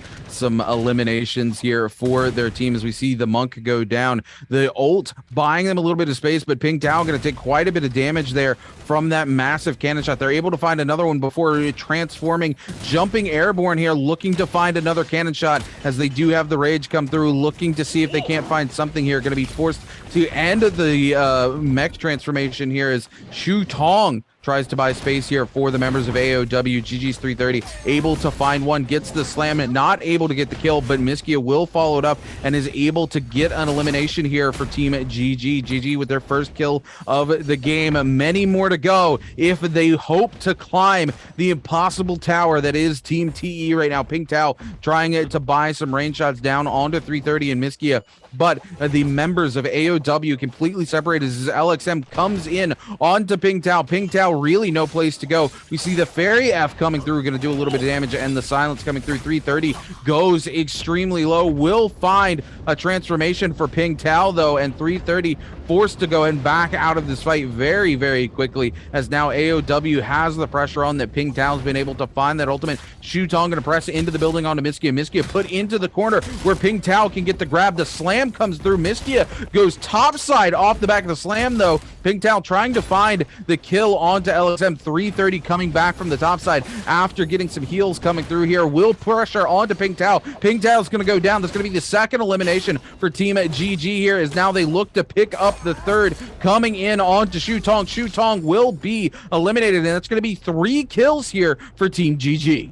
The problem, however, is that they were only facing AOW, and in the meantime, because of how long that fight went on, we've had other fights going across the board and other teams coming in with kills. GG, if they want to be able to catch up that #1 spot of TE, they've got to come in with something like a 45-point game, and that means that other teams can't come in with more kills than them. Heading over towards Shipwreck, that's exactly what is at risk of occurring, Rune. KLA coming in with that Bane's Breath, the Viper ultimate, not going to be able to lock this team down because it just got invested. As JDG and JJH also going toe-to-toe. KLA taking that opportunity, just going for a little bit of distance between themselves and the other teams. EWG were the ones who actually had to try and back fully away as Yuran did go down, which are not going to allow them the avenue of escape that they're looking for. As Tutek wants to be able to build back up towards this Yodo ultimate. Does have a musket, but it's only blue. And at the moment, they don't really want to reveal their position. They want to have more information of the amount of players that are going to be up and in the areas. You can see where Yiran went down. It's extremely far away from this team. Does seem like they're going to be able to burn that rebirth charm and get him back after that normal soul altar res that you do get. But KLA have spotted EWG running away. This is an isolated fight that they can look to be able to take, knowing that the third party is going down behind them as opposed to in front of them. As TE being currently chased down, not by GG, but by J-Team. J-Team do have decent loot. They can try and push through as we can have a look and see what is on the line. TE, it's not just MVP status. It's the acknowledgement that finally they've been able to break the curse, even when they were running under the label of Fun plus Phoenix. TE's full free players, VVV, LYD, TXJ, they would all perform amazingly. Breaking records, coming in regular weeks, setting absolute numbers that we never thought we would see. It would all fall apart in the bi-weekly finals. There's so much on the line for these players. They need to know that they've been able to break the curse associated with their names, and they look to do just that. The only team that stands in their way is GG. The only kills that they need are a good old free, a full squad wipe against J-Team will be more than enough to keep themselves in that #1 spot. And they think here and now is the time to be able to strike. No alt zone comes on through. It's going to limit the amount of movement that TE have, but the Temi ultimate is already going to be up. TE's TXJ takes a little bit of poke damage, but J-Team aren't able to wrangle their forces together to actually deal with TXJ. In fact, by trying to escape them, they feed into the other members of TE. VV and LYD come in with 2 kills, and TE might just have done it. They found the remaining member of J-Team. 101 is going to go down, but it's to GG! Oh my goodness, this is really bad for Team GG here, as Team TE is 1 to 2 eliminations away from just completely pressuring themselves away here. Team GG also just saw that TE were the ones picking up the eliminations on the other members of J Team. They just picked up an elimination on the other remaining member of J Team themselves, so they know Team TE is nearby. GG wants to pressure this so bad. They are looking for Team TE, but TE has pushed to the side to do a little bit of shopping, get themselves some Soul Jades. We're going to see that Great Sword immediately transform into a Pole Sword VVV, as all day been utilizing that Pole Sword to great effect for the team here. Is going to be once again playing the support here on the Z ping for Team TE, and TE, man, so close to finally breaking the curse for themselves, being able to come in the #1 seeded team and actually walk away the bi-weekly champion. And when I mean close, I mean less than 0.1% guaranteed that they will be the overall bi-weekly champion here. A 99.9% chance, and I'm sure if we looked at that, it's even greater than that. It's probably something like 0.0001% chance that GG stands currently being able to walk away in that first place position.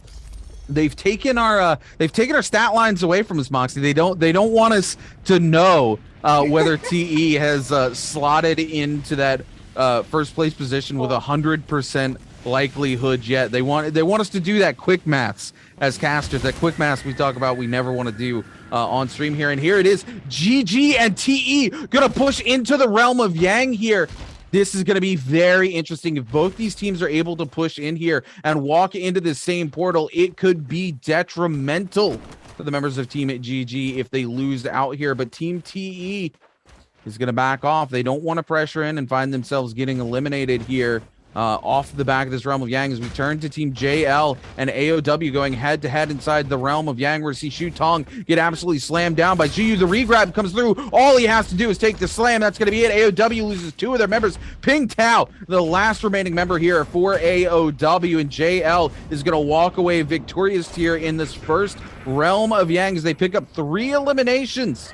JDG also goes down into the kill feed to XCG, and that's going to be it for Team JDG in our 6th and final game of the day. JL going to pick up those legendary nunchucks, that Vermilion Birdsmite, a purple set of armor, and a purple flamer this early on in the game. This is huge for Team JL if they want to have a repeat performance of their game earlier. EWG is going to find themselves a Moor's Blessing on the other side of the island here. Going to get themselves a Draco Storm, a purple set of armor, and dagger here as well. The Draco Storm not really going to serve them too well. A buff that has fallen majorly out of favor ever since the 25% damage reduction has been moved from it to Mystic Might. And TE more than happy with their situation in life, just sitting over here like the Ninja Turtles, hanging out, having a good time, Moxie. TE actually have a bounty on their heads, and it is actually GG who put it on them. The problem is that GG, once again, because they try to just relentlessly track down TE, they're not taking fights against other teams. And TE, they're in a position where they know they need like 1, maybe 2 more kills to be able to cement their position at the top. GG have 2 win conditions. TE needs to go down before they can pick up a 3rd kill, and GG need to set so many kills on their own scoreboard. So unfortunately for them, by trying to deal with TE themselves to secure TE from being knocked out of the lobby, they've allowed KLA to already pick up 10 kills and counting. Unfortunately for GG, if we go into a final zone and there's only about 20 players remaining, even if TE goes down now, they're still not going to be able to put together enough kills to actually be able to leap from 2nd position into 1st. And I think it's something that they've realized, because they're not chasing after the bounty now. Instead, they're going to start moving away from TE's location and hunting down other teams. Yeah, big problem for them as well is Team KLA's taken away 10 potential kills from the lobby and found themselves eliminated already. So the kills quickly dwindling as we drop down to 32 players left alive. EWG pressuring on to the remaining members of WBG. They will pick up the elimination on it to Jing. WBG down to a single member. No, Sleepwalker actually able to be resurrected by PP here, but Sleepwalker not in the best of position as all the members of EWG pressure in, but WBG finds the ability to pick up Jing as well. Sleepwalker goes for the grab, isn't able to find the slam, is forced to demonk. If he hopes to survive here, he pops the bell, but the Yoda ult coming in and continuing the pressure onto WBG. Sleepwalker might fall yet another time here as we do see Sleepwalker go down. Jing at about half health, now down to just a single third of HP remaining here for Jing, and EWG does not want to stop hounding them. They are more than happy to look for the elimination, and we're going to see a Kurumi tether try to come through, but Jing, no place to go as EWG is able to pressure that, and they are watching both of these bodies. They do not allow PP to bring these members back for a second time. EWG has had it with the members of WBG. More kills coming through and more of an absence for GG in that kill feed. It's really unfortunate by dropping so far away from all of these other teams. Yes, they've guaranteed their survival, but again, like, they just haven't really been able to find the fights they're looking for to set the kills that they need into motion. TE, like we said, they can sit back, they can play for survivability, they can wait for players to walk in towards them. The bounty is finally going to fall off TXJ's head, and there's absolutely no one really able to contest them at the moment. As even if they do walk towards TE, they're going to have ballistic control as well along those rail tracks, and they're not even going to stick around the area. They're just out, scoping out their surroundings, wanting to see whether or not there's a player close, and it's going to be GG. Here comes the most important fight for GG to take in this entire match. Are we finally going to see the lines drawn between these two teams? Are they finally actually going to be able to initiate onto an engagement? GG's 3-3-0 just playing up on that riff, wanting to get a scope of whether or not TE are there, whether or not all three of their members are around, or whether or not one's going for an off-angle approach. We'll see VVV and TXJ. VVV with the pulse sword already has the overcomer as well. This is a team that is looking absolutely stacked at the moment in terms of loadout, kills that they're coming in with, and now they can start to gravitate towards where the fight is actually going to be going on, and that's going to be in mines. JJH's Godly has to be careful not to bump his head on some of those boards, as he has gone for a very early monk transformation, just pushing XEG away as here comes TE. The third party is about to be in full motion, and when you're going up against the overcomer, mines is not the place you want to fight, because there is not a lot of space, and that horse is going to cash into you every single time, slamming you against the wall. JJH and XEG have absolutely no idea of what's about to come through, as they are just content to focus on the fight that's going on around them. XEG will be able to push back onto JJH, but their bigger worry is about to hit them right now. The second that they walk out from those mines away from that zone, TE is going to be waiting in the wings, punishing the fact that we saw Xiaonan using that monk transformation, that the Temi ultimate is not going to be there. But TE, they've relocated. They're not going for the third party. They're playing to see if they're going to be able to get a Gate of Yang for free, and that's exactly what happens. Well, they're not going to get it for free. They go into GD, but this is a nightmare scenario for GG, because all they have to do is pick up a single elimination here to realistically be so far ahead. There's nothing that Team GG can do about it. And TE immediately going to monk up here. Don Quinn going to use the umbrella to block the grabs here. Great tech coming out from GD's Don Quinn. We still see K making that similar mistake that we've seen in the past and not monking up here, but the Venom tip pushing in from Team GD, absolutely huge here as it shreds through TE's TXJ, and they do not have the Kurumi to keep TXJ alive here. Is going to be forced to demonk and immediately pop here. The bubble comes through, saving TXJ as the Venom tip might quite have possibly eliminated him here. He's going to go on to Kakaishi here, trying to lock him down as we see K saving that transformation here on the Yueishan. Might actually buy them the space that they need into this team up, as they now have a transformer to take control of the space, but Kakaishi still just getting blitzed down by TXJ. The healing coming through from Kurumi, though, being a little too much here. TE holding on as they have healing of their own coming in from the zip, but now LYD just getting butchered here by the Yueishan, trying to lock him down. He's able to dodge one, able to dodge two, goes airborne here, looks to come in, catches K with a massive longsword slash. K, though, with 1 HP, remains alive. Nobody able to capitalize on it. He will get a heal off here as the members of Team TE are forced to back off. TE loses VVV. TXJ in a 1v3 situation. This is an absolute nightmare for the members of Team TE. He tries to get the monk ult off. He's not able to find it, and now Team TE needs to come out and look for some of those soul blooms. They weren't able even to pick up a single elimination, even though K goes down to quite literally 1 HP. Oh, that's a situation where I'm okay with them holding off on the Yui ultimate because they have repeating crossbow with Venom Tip. And we see what happens, right? The second the TE's monk goes for the transformation, they don't get to sit in the center and look for those double grabs because they're constantly having to hopscotch around the Venom Tip, not wanting the repeating crossbow to melt through their bar, knowing that they don't have the Kurumi, the tether, or the ultimate to be able to keep them topped up inside it. As we actually followed TE, GG did actually have a fight and came in with a couple of kills. TE now going to be going towards one of those shops, just buying all of the soldiers that they possibly can to better set them up. Because they lost that Gate of Yang fight, they are instantly going to be able to have all of their ultimates back online, so they are going to be fighting fit. The problem is, are they going to be able to run into another team? Yes, they are, because once again, the universe brings TE and GG together, and this time, GG cannot really disengage. TXJ comes in to try and lead them into that Cicada ultimate. 3-3-0 is the target that they've decided to choose. The bell comes through to save the monk a little bit longer, but TXJ now goes for the transformation to match 3-3-0's as Miskia takes a lot of damage from that Cicada. Barrier mech immediately coming into play from GG, so Miskia can't get double grabbed as LYD now tries to push on through. 3-0 takes a lot of damage. LYD trying to escape, does get grabbed, but the wall is actually going to be able to stop them from getting picked up immediately as VVV and LYD both get double grabbed from 3-3-0. The kick, unfortunately, from TXJ not coming through in time to stop the slam from coming down. Transformation drops from 3-3-0. He uses the bell, the iframe, to be able to break out from the follow-up damage, but there's the overcomer from VVV connecting onto 3-3-0. Somehow he doesn't go down. TE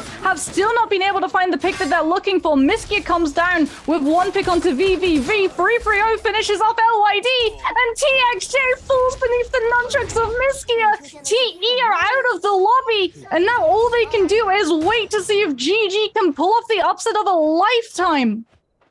There's a problem here. There's a problem here for Team GG.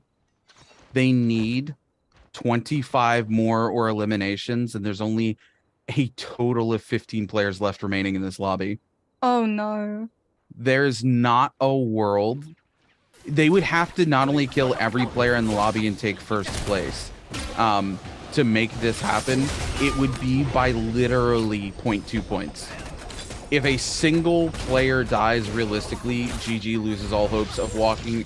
Oh my goodness, and almost as if to caster curse them, EWG immediately comes in and goes, cool, you killed Team TE, but let's just go ahead and take LXM out here. And EWG giving chase. There's not really a lot of place that Miskia can go. The grapple comes through from Jiaoliu, who's still giving chase. We see them de-mech here, and Jiaoliu waiting on top, just needs to find a single hit here. Not quite sure why they've given up his chase. Oh, that's because JL coming in for the third party. Miskia goes down to the zone. Team GG has a single member left remaining alive, and I think for all of our fans, as they've been saying, huffing the copium in chat for Team GG here, watches their dreams go up in smoke, and unfortunately there's not enough copium in the world for GG to overcome this, as 330 finds himself caught out in the zone, and EWG picks up the elimination. And here's the thing, EWG has moved past Team GG in terms of points here, but there's not realistically enough players left alive in this lobby for the members of EWG to be able to overcome the massive lead that Team TE has created for themselves, as we see JL also coming in and ruining any dreams of that happening here. ZU locking down Yiran and the remaining members here with that flame breath, and that's going to be it, as the EWG has a single member left remaining alive, Jiaoliu, who's just completely booked to the other side of the map. But JL is hungry for a repeat performance that they had earlier. Jiaoliu unfortunately might have just given away their position as they fall out of that tree, and if ZU has seen them, that is going to be it for Jiaoliu. ZU does look to be pressuring in. There it is. They know exactly where Jiaoliu is, and that is it. That is going to be Team TE as your bi-weekly solo, or sorry, not solo, but trio champions here. TE finally breaks the curse. They get eliminated by GG. There's a world where GG can make it happen, and the GG finds themselves on the receiving end of a third party, and that is going to be it ladies and gentlemen, everybody else playing for pride and points. Do remember, the top 10, very important. Every position that these teams move up buys them more points to qualify for the World Championship at the end of the year. So JL playing for position, trying to surpass J-Team in the end here so they can get themselves some of those extra points to go to World Championship. Yeah, JL immediately throwing Z's monk form out, mirroring XCG Xiao Nan's. As both of these monks ignoring each other in favor of looking for those grabs, a sort of gentleman's agreement. As you can see, both just being absolutely slammed by the range coming through from all of the teams in the area. GD's Kakashi drops out of the monk form and straight into the hands of GT's. As it is now going to be ZU without that monk. Does have the bell available, isn't using it until just now, waits for the team up to try and push him through with just 3 players staggering onto one before pulling it out, is able to book it through the window and onto the rooftop with some really good nunchuck movement, as GD are still on the low ground looking to pressure out any of these players. ZU now falling to that low ground, has been caught out of position away from his teammates, as GD still looking to find these lockdowns. Will be able to find one onto JL's AS, but here comes that Takeda. Takeda, one of those players really hard to be able to pin down in position because of the ultimate, able to immediately push you back and control that neutral, as Ping Tao and JL's Feng go into a parry off. Both of these players trying to bait that little bit of window where they can punishing the fact that when you use one parry, you don't immediately get to transition into a second. You can throw that blue focus out. And with the pulse sword, it's oh so punishing if the blue focus does come through and connect onto you at any moment in a fight. As Ping Tao does get poison ticked, he's going to have to be very careful about not being taken down before he's able to heal through that one. As Kakashi comes back in for revenge, he's spotted where AS has fallen off too, decides to chase after him, sees the fleeting back, and thinks it's better to try and chase after that one player than ingrain himself in a fight and potentially bait off more than he can chew. AS trying to get back towards XCG, baiting GD into turning around and dealing with that player instead, but AS is still spotted down by GD, and they are not content to turn onto XCG. They are going to finish what they started, and they are going to continue to push onto the poor member of JL. AS goes down, a worthy effort of trying to push the attention away from him by running GD towards XCG, but all that happens is the positions reverse. XCG now stand where GD once stood, and AOW wait to see whether or not anyone is going to try and aggressively walk towards them out in the open, towards where that monk is going to be sitting with control of the high ground. XCG do scurry out from their low ground. AOW have full awareness of where that team is playing from, as GD looks like they get a Bane for absolute free. Yeah, huge here for the members of Team GD. Man,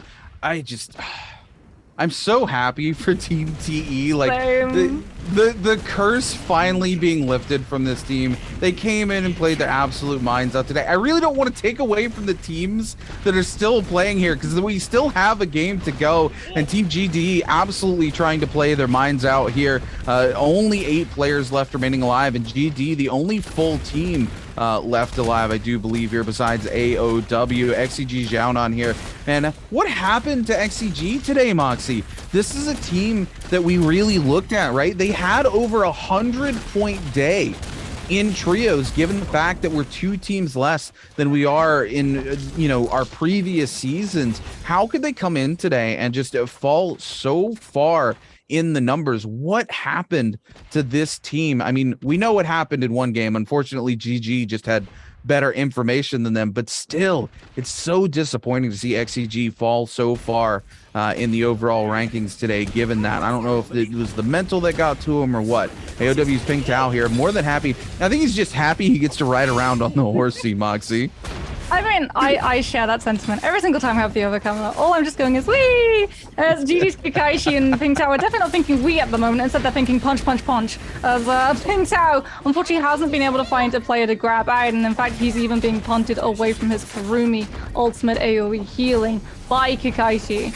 who is taking the time to just continue to push this Monk away, making sure that AOW's ping side doesn't get the opportunity to look for the grabs. He's been able to find one because Kakashi did direct his attention to pulling off a slam, but Ping Tao unfortunately goes down mid-ultimate, and as a result goes down mid-Monk. Now it's just going to be AOW trying to clean up the scraps. That's exactly what happens. Kakashi is the last one left for DD, and it's as simple as a 1, 2, 3, but the camera pans to one team and one team only. TE finally smiles on their faces after a bi-weekly finals finishes off. They are the MVPs. And Rune, like you said, I'm so happy for this team. They played their absolute hard side, and finally the reputation has been broken. Absolutely. We're going to throw things over to Leah, though, for our ending ceremony. Congratulations, Team TE.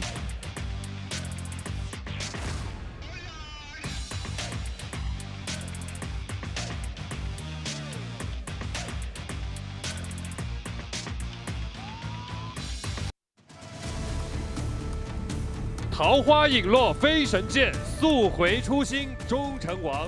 让我们恭喜本 Let's 周的 congratulations 周决冠 to 军 the 就是 team TE to be the 战队 champion of the 2023同样有 NBPL 请我们的所有 second 的 bi-weekly 选手以 final 及我 of 们的教练 Trios. 来到我们的 So now 台前 let's 接受我 welcome 们的 them 冠 come to 军 the 的 stage. 采访。哇，那这也是非常好看、非常精彩的一次 So 3排 today 的一个 we 周 have 决 a 那 wonderful 同样冠军也 game 是属 of 于 today's, 台上的所有的成 and 员 the champion 那就 is 是 belong to TE 战 all 队 the teammates in TE. 哇，通过了今天一整场系列赛的表现，最终获得了我们的第2双周的 Through 3排的 today's 周决 game, 冠军。 finally 我相信 you got the 拿着这 champion 个冠 of 军 this 之后，接 bi-weekly. 下来在这一次的我们整个一个赛季的冠军卷轴上，将留下 I believe 属于 after today's champion in this seasons, 那么同样的话，有请 your 我们的 team 李 can 小 get 姐 a 送上 really 属于我们的 wonderful 冠军象 sprint 征的周冠的 in 冠军 this 奖章 seasons. 来到我们的台前。那兄弟们，接下来拿上我们的冠军的烙印，一起去盖上第2 Now 双周 please 的周冠军。 everyone 有请。 Please print on the scroll about your team. 来吧，兄弟们，兄弟同心，齐力盖上属于自己的冠军烙印。 And you can 来一起来 print 一起来 together. 对。哎。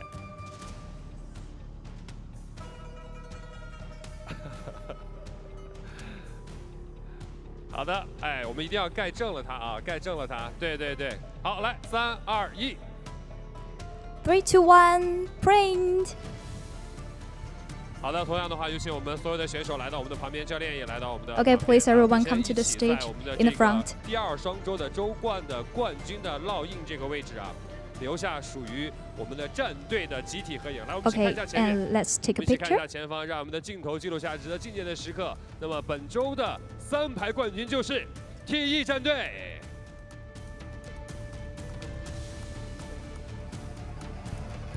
通过了他们的努力啊，通过了今天整场比赛的坚持不放弃，最终是 So today they really try hard and never give up in the game. So first I want to ask the coach. 就是因为你的到来，我在台上见到了你。那次周决是斩获了130多分，这次 So 又 in 突破 the 了这个积 first 分。你感觉 bi-weekly, 其实现在 that is the first way you come to TE? 因为经过半年的努力，大家都在 And how do you think your team performance in the first bi-weekly? I think through the first bi-weekly, everyone has a really great program. 所有的冠军啊，都是所有的队伍去冲 I 击的目 believe 标。 every 首先谈一下第一场 team 比赛 want to 雷奥的 get the 第一场比赛 champion 让我的 in 印 this 象非 season. 常的深刻啊。 So 第一场 let's 比赛 ask 你们是 Leo. 今天啊取得开门红之后，当时你和队员们之间 So in the first game, your team have a really good start. And how do you cooperate with your team? 为队伍取下开门红。 So I'm really happy that in the first game we like bring a good start. But we all know in the regular game you always like a very well performance. But in this today's game, how do you think what you gain? I think we gain cooperation. So next one is VVV. 以来的话呢，也是伴随着从方 plus 朱雀到 TE， So in the previous seasons, your team called FPX-ZQ, and today you are TE. So in today's stage, what do you want to say to all your teammates? So this is our second bi-weekly final champions of Trios, but that is not the last one. So then, LYD.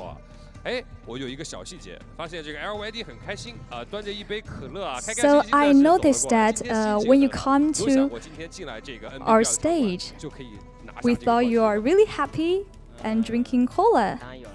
当然有。 So what do you want to say on stage? 其实今天要给你透露一个信息啊，现在支持你的不光是咱们赛区的观众和粉丝，现在在其他赛区。 And you know you have a lot of fans not only in China but also overseas.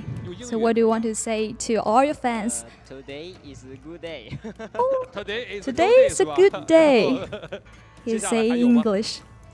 没了，没了，接下来可以学一点啊，学一点，争取在下一个周。Okay, maybe you can learn more English. The next time when you're having an interview, maybe you can say more English. So then, TXJ.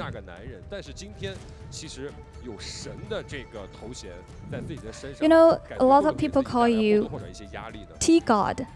Do you think it's stressful? Okay, I think it's okay. But I also think J-Team's ego helped me a lot. 其实可以看到 T 叉勾啊，从我最早的时候认识他到现在一路过来，其实整个的 NBPL 都是你的好兄弟。 So also we can see you make a lot of friends in NBPL. So under today's your team's performance, what do you want to say to everyone? 好像没有什么话啊，下周我们周决再见吧。 Actually, I don't have a lot of words to say.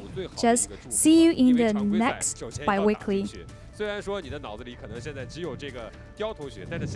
So maybe I know, maybe in your mind you only think about ego, but how do you think about in this spring split? What's your target, final target? Okay, I want to get the final champion, of course. 所有的 TE 战队的成员可以在今天的这个周冠作为本赛季的一个起点。 Well, I hope this champion for TE is not the final champion. And then, congratulations to you again to be the 2023 Nbpl Spring Split second bi-weekly finals of Trios, and they are TE.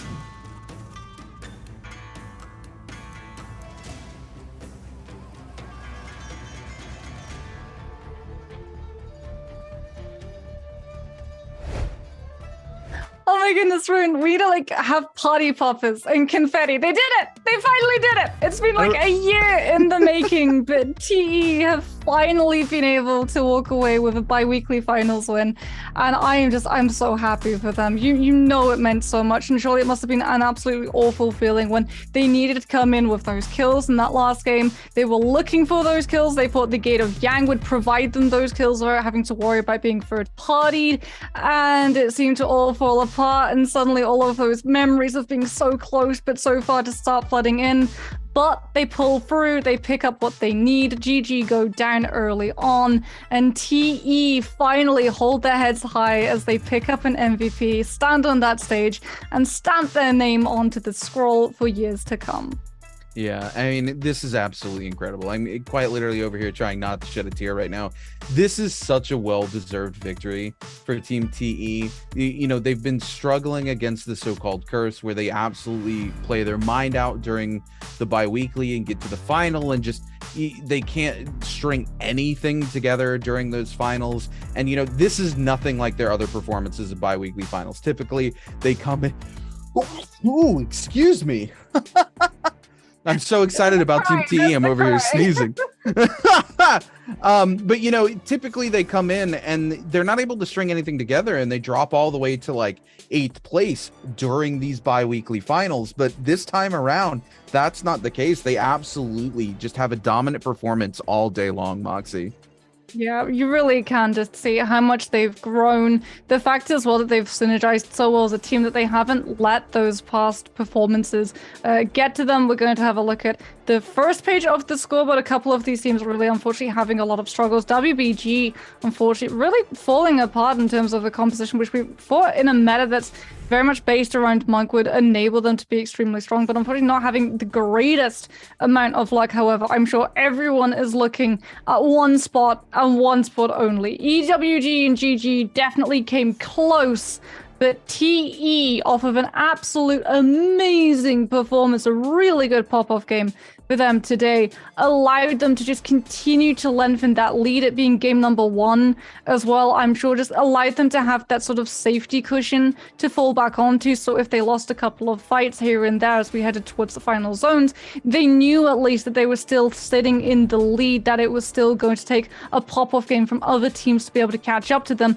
And that allowed them to, even if they started losing 1v1s, still pull aggressively forward. And TE are a team that fight at their best when they have that aggression, when they have that confidence, as we can have a look and see. Finally, for the first time in what feels like absolutely forever, TE claiming that #1 spot. Yeah, I mean, absolutely huge. I'm still just so excited for these guys. And we take a look here, it's actually Miskia coming in with a massive amount of damage for our first place in overall damage. TXJ following a little bit behind them. Wait, is that stat can't be right? TXJ got 100,000 damage. How does Miskia? Oh, we're looking at kills. Sorry, I apologize. Miskia walking away with 28 kills, TXJ 26. But clearly it's going to be TXJ who comes in for overall damage with over 100,000 damage for the day. And you know, GG, we talked about this. Their playstyle isn't necessarily to do a lot of damage. Their playstyle that they've excelled at is being able to go in, take quick fights, pick up eliminations, and then back out of these fights. And you kind of called it at the end of their big game where they picked up a ton of eliminations and walked away with a 45 point game. You were like, they're not going to have a lot of damage, and realistically they didn't. They came out in like the 12 to 13k damage range for each of those players. And when we saw teams like Team TE or JL popping off, each of their players were walking away with close to 30 to 40,000 damage. And it's just a play style that GG has excelled at making work for them. The problem is now is they have to figure out where 330 kind of falls into this particular team now, because 330 has been the carry for Team GG for a long time off the back of their performance with Monk. But now the play style that works well for them leaves 330 in an awkward situation where he's not able to make those big plays that he's used to making, as the team has to adapt to this sort of hit and run play style that GG's adopted. And you want to talk about playstyles, look no further than TE's aggression, because it's TE that pick up, I believe, first in damage and second in damage. Not in kills necessarily, but VVV was sitting up there with something like 90k damage alongside TXJ, which goes to show how aggressive this team is and the amount of fights that they take. But we can have a look and see what is going to affect us in terms of weather climate for this next week. Last time around, it didn't go so well when I asked Toppy to try and predict it. Rune, you want to take a better shot? Look, the only thing I want to see here is I want to see this Starry Night pop for Holoroth. It wasn't available in the previous seasons, and a nighttime Holoroth, especially a lovely Starry Night, would be something I'm very interested in seeing, especially considering how the Fireflies are going to play out on that map. We get some very juicy Takeda games if we get to see that Starry Night coming through for Holoroth, Monty. So you want to see it for the pretty Fireflies, I want to see it for the panic-inducing Meteor Storm. Like, Meteor Storm's on paper, brilliant, you get all charged super quickly, but you really do have to put yourself into a place of stress, as we can have a look and see what's the first one going to be. It's obviously going to be a more Asylum map, but it's going to be, oh, drum roll, that looks like Dawn. Dusk. Oh, Dusk, there we go.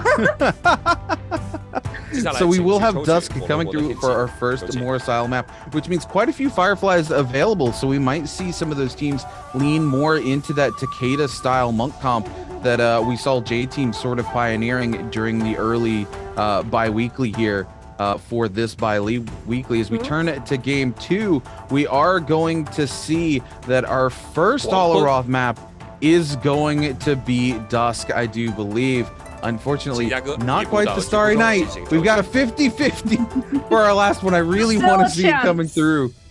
There's still a chance that it could potentially pop, and hopefully we do get to see it, as we are going to be headed back to back now to Morris Isle. So it's either going to be dawn, midday, or night, as it does seem like it's going to be a drum roll night. So a lot of nighttime maps, which does mean a lot of Fireflies, a lot of potential Takeda picks to come on out. But I wonder off of how some of these teams have performed, the fact that TE's best performance was off of a more traditional composition, whether or not teams are going to start running away from that Takeda and instead focusing on things like ye old-fashioned Yoda, Wuchen, and Viper, as well as the Monk in terms of having that zip alongside as well.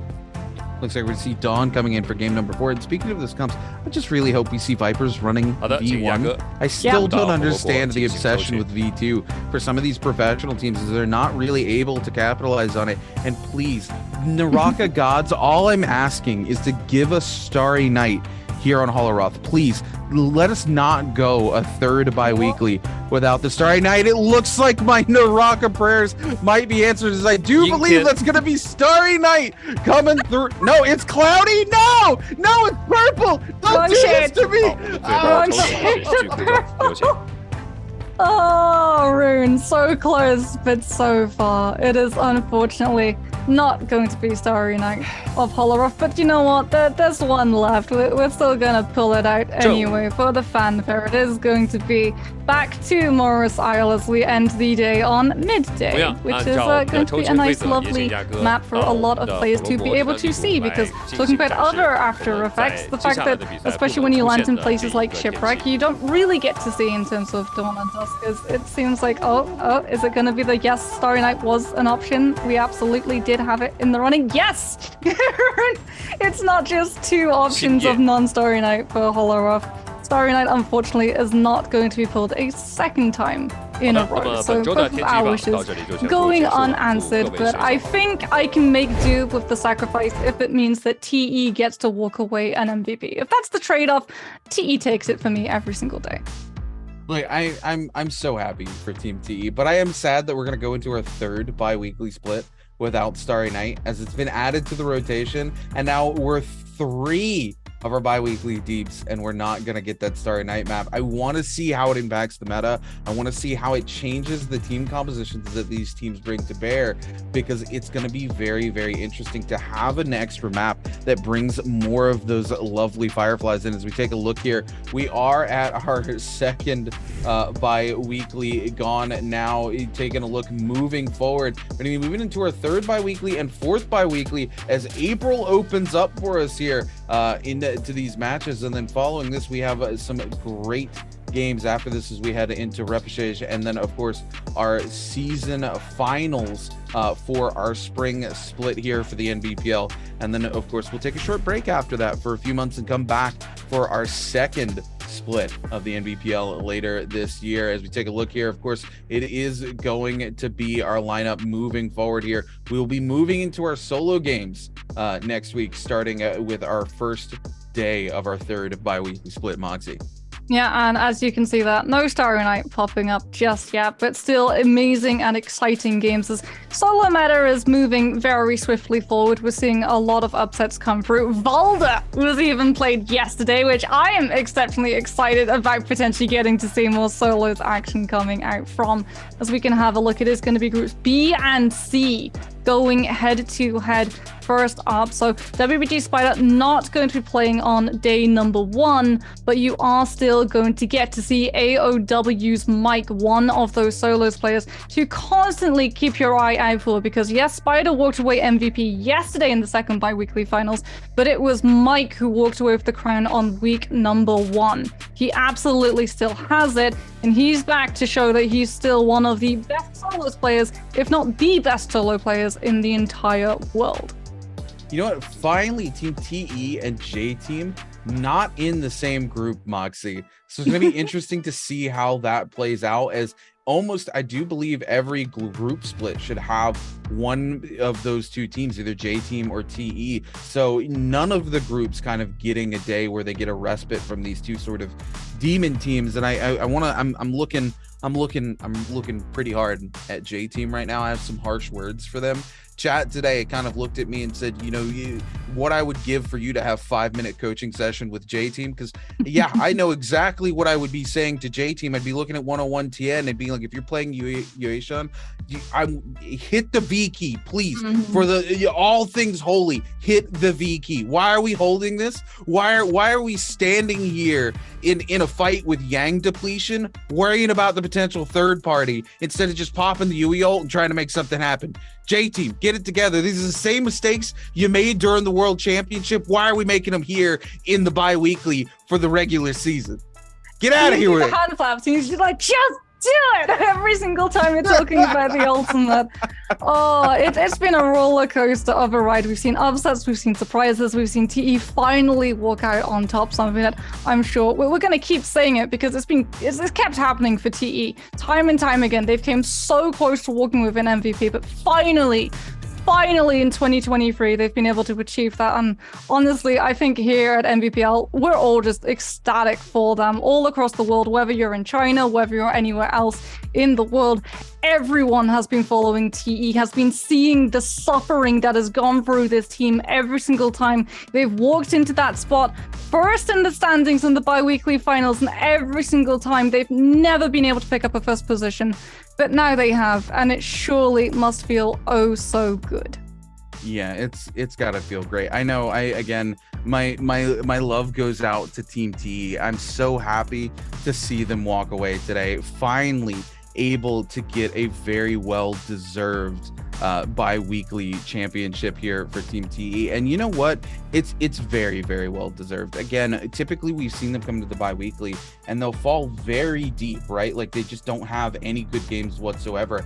And I don't think they had a particularly bad game whatsoever today. Yes, they end their final game with only a 3.6, but given the position that they were in terms of scoring and overall position, I think they played that game exactly the way they needed to. They had some unfortunate luck with the fights, but they made all of the proper decisions, so I can't even call it a poor game for them. But what I can call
Though the odds aren't in my favor, I will soar above the mountain.